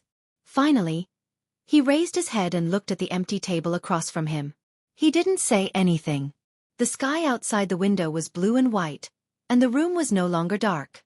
The dark clouds had dispersed, and threads of light shone in, clearly illuminating the dust that was usually invisible to the naked eye. In this room where there was only Su Fengnian, the chess pieces flew as if they were flying. As the pieces were placed, starting with the 3 words, Su Fengnian, one name after another came out of his mouth. There were names from Beiliang, Beimang, and Liyang. There were dead people and living people. Some were famous, some were rising, and some were nameless. When he mentioned Lu Su, Su Fengnian paused and said, "Under Qi Yanglong's suggestion, Zhao Zhuan opened the 6 academies and added 6 more academicians after the 6 academicians in the palace hall. After making an exception for the old master of the Han family, he took advantage of the momentum to open the way for martial artists to use the word Wu as their title. This was to appease the civil officials, and at the same time to divide the power of the 6 ministries. During this time, it was said that the son of the Zhao family intended to discuss the king of Jing and you assisted, Zhao Sun. He summoned you to the capital to enter one of the 6 academies, the Hongwen Academy. Do you want to go? Will Zhao Sun be willing to let you go? Even if Zhao Sun can continue to bear the humiliation and have no choice but to let you leave Xiangfan City in Qingzhou alive, what price will you have to pay?" Su Fengnian suddenly smiled and said, "Since it's difficult for you, and even more difficult for Zhao Sun, then I'll be a good person." Su Fengnian didn't turn his head, but he raised his voice and said, "Mi Fengjia, Fan Shaochai, the 2 of you go to Xiangfan City and invite Lu Su to Beiliang. If he doesn't want to, then take him." Su Fengnian quickly sighed and said self-deprecatingly, "Forget it. If Lu Su really doesn't want to come to Beiliang, then send him to a place where he won't have to worry about Zhao Go. Su Fengnian looked across the table and said in a low voice, I'm really bad at gambling, and I'm soft-hearted. Fortunately, after so many years, Su Xiao has often been lectured by you like this. I've seen it with my own eyes more than once or twice. Lowering his head, he saw that there weren't many chess pieces left in the chess jar. The table had also become densely packed with black and white chess pieces. It reminded him of the battle between the Great Snow Dragon Cavalry and the Ruren Cavalry outside the mouth of the gourd. Su Fengnian finally began to drink. Before he started practicing martial arts, he had a good tolerance for alcohol, but now he was drunk. He slumped against the back of the chair, his entire body curled up in the chair as he fell asleep. In his dreams, he repeatedly murmured, they're all gone, they're all gone. Emperor Zhao Zhuan clearly intended to follow in the tradition of the previous emperor's diligence. However, compared to the previous emperor's all-nighters, Zhao Zhuan was clearly more restrained. He even practiced a set of martial arts every morning without fail. It was taught to him by the great Zhenren of Mount Qingqing, who together with the residents of the Taoist master of Mount Longhu, who controlled the world's Taoism. If the young emperor was said to have listened more than he spoke in that small court meeting where the entire hall was filled with purple, he rarely made any decisive decisions. Now, he was slowly beginning to possess the bearing of an emperor. Other than Qi Yonglong, Huan Wen, and a few other old people, even Zhao Yuling, who had been in charge of the Minister of Personnel for many years, was clearly beginning to feel nervous. The re-examination of the world's editions, the deliberation of the candidates for the 6 academies, the promotion and demotion of former subordinates of the Ministry of Personnel, one after another, forced Zhao Yuling to brace himself to deal with it. This made Song Tonglu feel relieved. The Liang dynasty could not afford any turbulence at this time. If there were any signs of bullying in the center of the imperial court during the sensitive time when Liang and Liang were fighting on 2 fronts, even if Song Tonglu knew that he would be labeled as a eunuch interfering in politics, he would still blow a cold wind at some people who were qualified to participate in the small court meeting. Perhaps the heavens really did bless Liang. In the beginning, the Guangling Taoist army did not achieve victory. 2 old generals who were placed high hopes on by the imperial court, one died in battle and the other was caught like a turtle in a jar and became a laughingstock. Both of them lost to young people who were almost old enough to be their grandchildren. Fortunately, the Guangling Prince Zhao Yi's trusted general named Song Li was not only a blessing general for the emperor's uncle, but also a blessing general for the entire Liang. He quickly recovered all the lost land on the eastern front of Guangling, making those remnants of West Chu, who dared to clamor all the way north to the capital, immediately lose their arrogance. On the northwest side, everyone in the imperial court was saying that Beiliang's Beiliang cavalry was just an embroidered pillow that could not withstand a single blow. Fortunately, the Jizhou general Yuan Tingshan turned the tide and completely defeated the 2 Beimang cavalry of more than 10,000. In comparison, who in the world did not curse the good-for-nothing Beiliang frontier army, and the trembling Su Fengnian who was always hiding somewhere? Chapter 1408. Song Tonglu naturally knew many secrets that even the assistant ministers of the 6 ministries should not know. For example, Beimang's infantry had paid a heavy price to break through 2 small cities outside Yuzhou Pass, the fall of Calabash Pass, and the appearance of Su Fengnian's Yuzhou cavalry. Even the Great Snow Dragon cavalry had entered the battlefield. However, these secrets should be kept to the grave. Song Tonglu also knew an interesting thing, that he had to grit his teeth even more. The current emperor liked to collect jade dolls, which were sculpted from various materials. They were detailed and lifelike, ranging from 1 inch to 4 inches, with 3 different heights between each inch. There were a total of 9 grades. Because of Song Li's illustrious military exploits that everyone in the capital knew about, the 2 cun tall jade statue, Song Li, stood on a table in a secluded study of the emperor. After Yuan Tingshan's military exploits, he jumped from 1.6 cun to 3 cun tall. There were relatively new jade figurines, such as Sun Yin, who had argued with the group of Confucians during the Imperial College's martial arts exhibition, Fan Zhongho, who had recently entered the capital, and Gao Tingshu, who was extremely eye-catching on the border of the Ministry of War. Yesterday, when Song Tonglu walked into the small study that only he, the head of the ceremony directorate, and 2 eunuchs on duty, entered, he found a brand new jade figurine.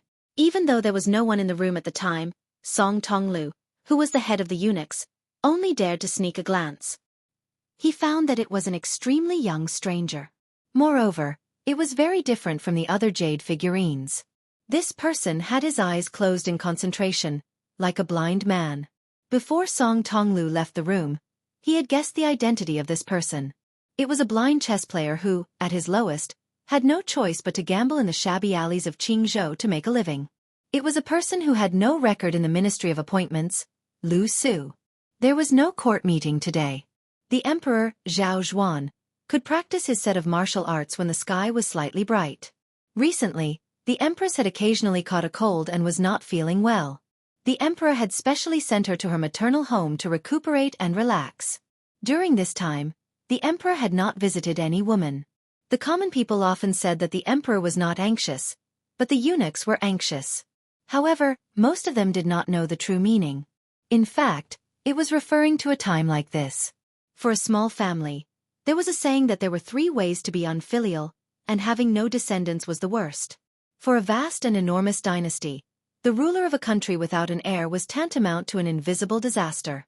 The longer time passed, the clearer the countless bloody stories in the history books were. This was enough to trigger all sorts of unpredictable changes in the sky. However, no matter how carefully Song Tonglu and Diao Si tried to persuade him, the Emperor, he still smiled and told Song Tonglu that he could occasionally do such things. When the Empress was in the palace, he could occasionally do it. But now that the Empress was in her maternal home was sick, he would not do. Song Tonglu sincerely admired him. Moreover, the Emperor practiced martial arts every day. How could it be a boring thing to do to pass the time? Song Tonglu believed that the world would not believe that the current emperor, from the moment he ascended the throne, had already begun to prepare to become the longest reigning ruler of Liang. The Emperor of Liang, the Emperor of Zhao, had sat on the dragon throne for 34 years. However, that person only ascended the throne at the age of 35. Song Tonglu believed that it would not be difficult for the current emperor to do it. After Zhao Zhuan finished practicing his martial arts, he began to walk in small circles. At this time, he would talk to himself. Song Tonglu bent his waist and quietly took 8 steps back, not 1 step more and not 1 step less. This small rule was set by the previous head eunuch of the ceremony directorate, Han Xianxia. The rule was not big, but it was enough for Song Tonglu and his next head eunuch to scrupulously abide by it until death. Zhao Zhuan walked in circles and said softly, "For the time being, Sun Yin, who does not have an official position, is right. The vassal kings of various regions cannot hold the position of Jidushi. However, this change needs to be done slowly. First, in places where there are no vassal kings, we need to add deputy Jidushi. After a year and a half, we need to find 2 officials from the Ministry of War and the Ministry of Appointments who have authority and bring up this matter. Then, starting from my big brother, we will add deputy Jidushi and promote it." According to what Sun Yin said, it will not take too long to find a vassal king with a dirty background and have the imperial censor write a letter of impeachment to remove him from the position of Jidushi. Sun Yin's choice of candidate is not very appropriate. In my opinion, the King of Han is a good candidate. Sun Yin, at such a young age, is able to figure out the emperor's intentions. He is more like an old fox like Yin Mao Chun. If not for the fact that you were born in Beiliang and had no choice but to continue observing, I would have restored you to your official position today. I would have even reserved the position of scholar of Chong Wenguan for you." Zhao Zhuan, who was walking slowly, raised his hands and rubbed his temples. Since Lu Xianxia has become a general with real power, he has to resign from his position as the left assistant minister of the Ministry of War to make room for Gu Jiantong's right-hand man who has followed him for many years. Firstly, this will suppress the influence of the martial artists from Guangling and Jiangnan. In such a large Ministry of War, Minister Liu Baijia, Assistant Minister Lu Xianxiang, and Su Gong are all from that side. This is too outrageous. Furthermore, promoting Tang Tai's Huang, who is not lacking in military merit and reputation, will prevent Gu Jiantang from becoming the second. Zhao Zhuan snorted coldly and did not continue to say the name that he had heard since he was young. In reality, he did not have much ill will toward that old man. On the contrary, deep in his heart, he had a different impression of him from the previous emperor. It was just that he had hidden it very well these past few years. Otherwise, he would never be able to take half a step toward that chair in this lifetime. But that person's son, Zhao Zhuan, really felt stifled whenever he thought of him. At this moment, he began to truly understand the previous emperor. There were 2 people from the previous generation, one was the ruler and the other was the subject. One was surnamed Zhao and the other was surnamed Su. The two young people of this generation were cut from the same cloth. Zhao Zhuan pressed his fingers against his temples and stopped walking. His voice was extremely soft as he laughed. The world is both envious and jealous of your surname, so they like to scold you. No matter what you do, it's all wrong. It seems like no one dares to scold me. Since you also feel that you can't cause your father to die in peace and are afraid that people will scold you and your father as slaves with two surnames, then I will let you die in peace. Zhao Zhuan suddenly frowned, as if he was asking himself, if I were in your position, would I betray Liang and rely on Bei Meng? Zhao Zhuan shook his head, not wanting to think about this meaningless question. He laughed loudly and could not stop himself from feeling pleased. Unfortunately, your surname will always be Su, and my surname is Zhao. My sons and grandsons will continue to bear the imperial surname for generations to come. As for you, you will be buried in the history books together with Beiliang's 300,000 steel cavalry. After you die, I will definitely ask those civil officials in charge of history to give you a few pleasant conclusions. On the easternmost front line of Bei Meng, the king of Bando Jingchong, who had just suffered a defeat in Jibei, brought only 200 of his personal cavalrymen and headed west in low spirits under the playful gazes of his colleagues. They were heading to Gusai province.